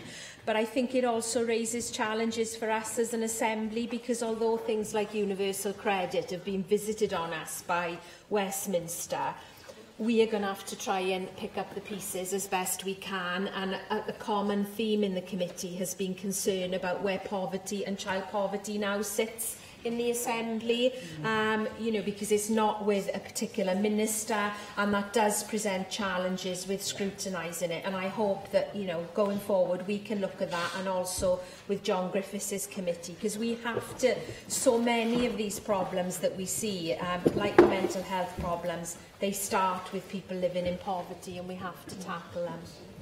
you. Siôn Gwenllian. Diolch yn fawr iawn i Lynn am eich datganiad ac am greu'r cyfle i ni roed ffocws clir ar hawliau plant yng Nghymru hyn yma. Dwi'n falch iawn fel da ni gyd, dwi'n siŵr fod Cymru wedi mabwysiadu Confensiwn Hawliau'r Plentyn y Cenhedloedd Unedig yn 2011, gwlad gyntaf y Deyrnas Unedig i wneud hynny. Mae'n gwbl briodol fod Llywodraeth Cymru yn mynd i gyhoeddi arolwg o'i hymrwymiadau i'r Confensiwn y flwyddyn nesaf, a fydd hyn yn rhoi cyfle uniongyrchol i'r cynulliad graffu ar weithrediad y mesur. Fel da ni wedi glywed, mae'r Comisiynydd Plant yn hynod feirniadol na wneud unrhyw asesiadau effaith hawliau plant ar y cynigion cyllideb presennol. Mae erthigl 4 Confensiwn Hawliau'r Plentyn yn gwneud un ofynnol i bob lefel o lywodraeth weithredu mewn ffordd sy'n gyson â'r Confensiwn. Mae'n dweud fod angen asesu'n gyson sut bydd cyllidebau yn effeithio grwpiau gwahanol o blant gan sicrhau fod y penderfyniadau cyllideb yn arwain at y deilliannau gorau posib i'r nifer mwyaf o blant, ond gan gymryd i ystyriaeth yn ganolog i'r broses plant mewn sefyllfaoedd bregus. Ond mi ddwedodd y Comisiynydd yr wythnos diwetha, mi ddedodd i hyn, children's rights appear to be an add-on within this budget. Yn hytrach na bod hawliau yn rhan o'r dadansoddiad o'r cychwyn cyntaf a hynny yn arwain at y penderfyniadau cyllidebol yn y penderfyniadau cyllidebol. Felly, mae'r Comisiynydd Plant yn bod yn hynod feirniadol ac chymod efo pob lle i fod yn feirniadol, ond y bod yn deg, mi nath i hefyd ddeud mae prin iawn ydy'r enghreifftiau o arfer dda, hynny yw prin iawn ydy'r enghreifftiau o lywodraethau yn gweithio'n systematig i sicrhau fod blaenoriaeth yn cael ei roi i blant a hawliau plant yn ystod eu prosesau creu cyllidebau. Felly dydy Cymru ddim ar ben ei hun yn hynny o beth. Ychydig iawn o siampla syna o wladuriaethau sydd yn wirioneddol lwyddiannus wrth osod cyllidebau yn unol a'i hymrwymiadau hawliau plant. Felly, beth am i ni yma yn Senedd Cymru ddangos y ffordd? Nid i'r cyntaf yn y Deyrnas Unedig i fabwysiadu'r Confensiwn, be am i ni fod y Senedd gyntaf, y gyntaf yn y byd, i wreiddio ystyriaethau hawliau plant yn ddwfn un prosesau cyllidebu. So ni'n hoffi cael eich barn chi ac yn bwysicach falle barn yr ysgrifennydd Cabinet Cyllid am hynny. Mi fyddai'n wych o beth petai ni yn gallu cefnogi hynny heddiw ar ddiwrnod plant y Cenhedloedd Unedig. Thank you to Siân Gwenllian for her comments. I'm very pleased to have her as a member of the committee as well. I completely agree with you on the children's rights issue. It has been a constant theme in the Assembly that we are concerned that despite this wonderful start back in 2011, that there has been a dilution of that commitment in recent years for what seem like very worthy reasons with things like the Wellbeing of Future Generations Act. But as I said earlier, there is a reason why we have singled children out, and we have to stick to that really. And I hope that we can progress this working with the other committees. Another very positive suggestion that came out last week was to look back at the excellent work that was done when Jane Hutt was Cabinet Secretary for Finance around children's budgeting, because it isn't enough to just talk about these things. We have to actually make sure that they happen, and I think it would be wonderful if we as an Assembly could make sure that we do continue to lead the way in this area. I would be very, very enthusiastic about that. And finally, Rhiannon Passmore. Diolch, Llywyd, thank you. I'm also proud to be able to speak on International Children's Day in this institution that has done so much for the rights of children here in the National Assembly for Wales. We can be proud that the rights of children are at the cornerstone of everything we do. The rights of children and young persons Wales measure ensured that Wales was the first nation of the United Kingdom to integrate children's rights into domestic law. John F. Kennedy once said, "Children are the world's most valuable resource and its best hope for the future." And though I'm sure that this sentiment is shared around the Chamber, I believe we can all be proud that this Assembly's support for our most valuable resource is not confined to well-meaning statements, but is enshrined in legislation. And on White Ribbon Day, the legislation around domestic violence, spearheaded by Carl Sargent, has a valued place in ensuring the rights of the child. And we can also be proud of leading the way with the creation of the Children's Commissioner for Wales in 2001, something that has been replicated in England, Scotland and Northern Ireland. It's important that we as politicians listen to the voice of young people, and that is why I'm delighted to see so many youngsters across Wales engaging with the first election to the Welsh Youth Parliament. So well done to all of our candidates, and obviously good luck to Islwyn. Though there is much that we can be proud of, we must also acknowledge the challenges that still face too many children in Wales. It is right that we in this place acknowledge the pressures that are currently being placed on youth services, not least by the Tory government's harmful and cruel austerity agenda passported to local government, who deal with the most vulnerable in our society. And it is sobering to hear the UN Rapporteur on Poverty and Human Rights in his just published damning report on poverty and the impact on children across the UK.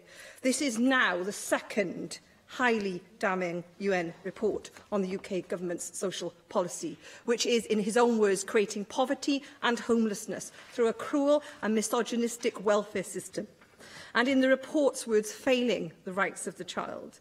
And I am deeply concerned about the potential rise in youth homelessness exacerbated by UK welfare reform and the UK government's regressive policies. Despite this harsh backdrop, progressive steps are being taken by this Welsh Government. Just yesterday, I was proud to welcome the First Minister to my constituency in Aberbargo to see the fantastic collaborative work going on between Caerphilly Youth Services, the Welsh Government and third sector groups such as Lamai. Collaborative working for the individual child, and to announce an additional 10 million of funding for projects to prevent youth homelessness. Real action and real initiative. I welcome the Welsh Government's additional funding of 15 million announced last week to tackle the rise in children being taken into care. And I ask that all in this chamber work together and call upon the UK Government to protect the rights of the child and to make another UN report on UK poverty and human rights unnecessary by ending austerity and furthering the universal credit rollout fiasco by ending it. I call upon everyone in this chamber to call upon the UK Government to end that. Thank you. And then Lynn Eagle briefly to respond. Can I thank Rhiannon Passmore for her comments. I agree that we have a very good record in Wales, one that we can be proud of, but we can't be complacent, especially at a time of austerity when there are such competing priorities. It's incumbent on all of us to do what we can to ensure that rights of children are central to what we're doing. Thank you for mentioning youth services. They are crucially important. It was our first inquiry. They're important for the most vulnerable children, but also important that we remember that they're there for all children, and that was a very clear message in our inquiry, that this should be universal provision, that is open access for all children and young people, so that everybody is catered for. I agree again with your remarks about the UN report. I think it is something that we will have to look at. I hope that it's something that the committees can work together to look at, and I hope that everybody will convey the messages in it, because there is only so much that we can do on some things while we are still having some very adverse welfare reforms inflicted on us. And at the end of the day, poverty is such a big driver for all the other issues like mental health problems, family relationship breakdown, etc. So I hope that we can all work together on it. Thank you. Thank you very much. Thank you. Item 11 is voting time, and unless 3 members wish for the bell to be rung, I intend to proceed to the vote. The first vote this afternoon, or this evening then, is on the debate on the law derived from the European Union Wales Act 2018 repeal regulations of 2018. And I call for a vote on the motion tabled in the name of Julie James. Open the vote.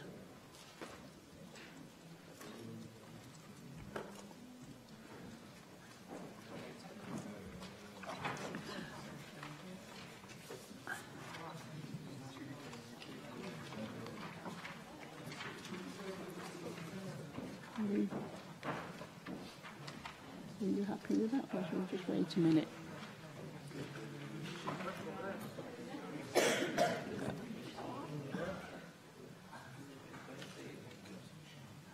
Close the vote.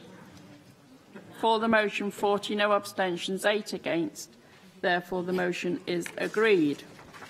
We now move to vote on the debate, how do we achieve a low-carbon energy system for Wales?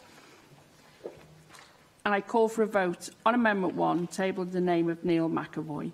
Open the vote.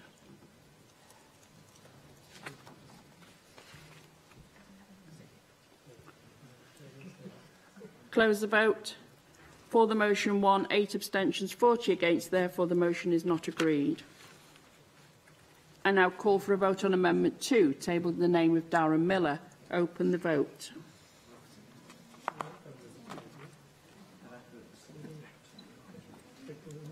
Close the vote. For the motion, 40, no abstentions, 9 against. Therefore, Amendment 2 is agreed. Call for a vote on Amendment 3, tabled in the name of Darren Miller. Open the vote.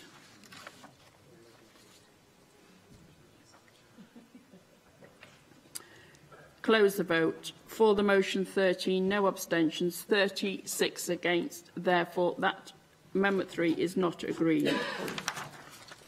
Call for a vote on Amendment 4, tabled in the name of Rhun ap Iorwerth. Open the vote.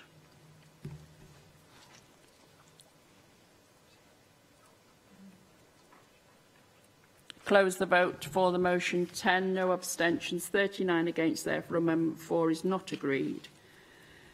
Call for a vote on Amendment 5, tabled in the name of Rhun ap Iorwerth. Open the vote.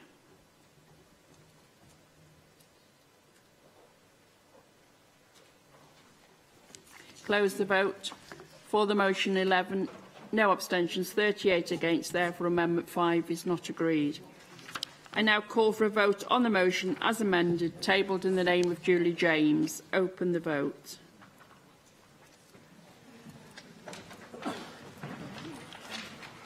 Close the vote. For the motion, 37, 2 abstentions, 10 against. Therefore, the amended motion is agreed. And that brings today's proceedings to a close. Thank you.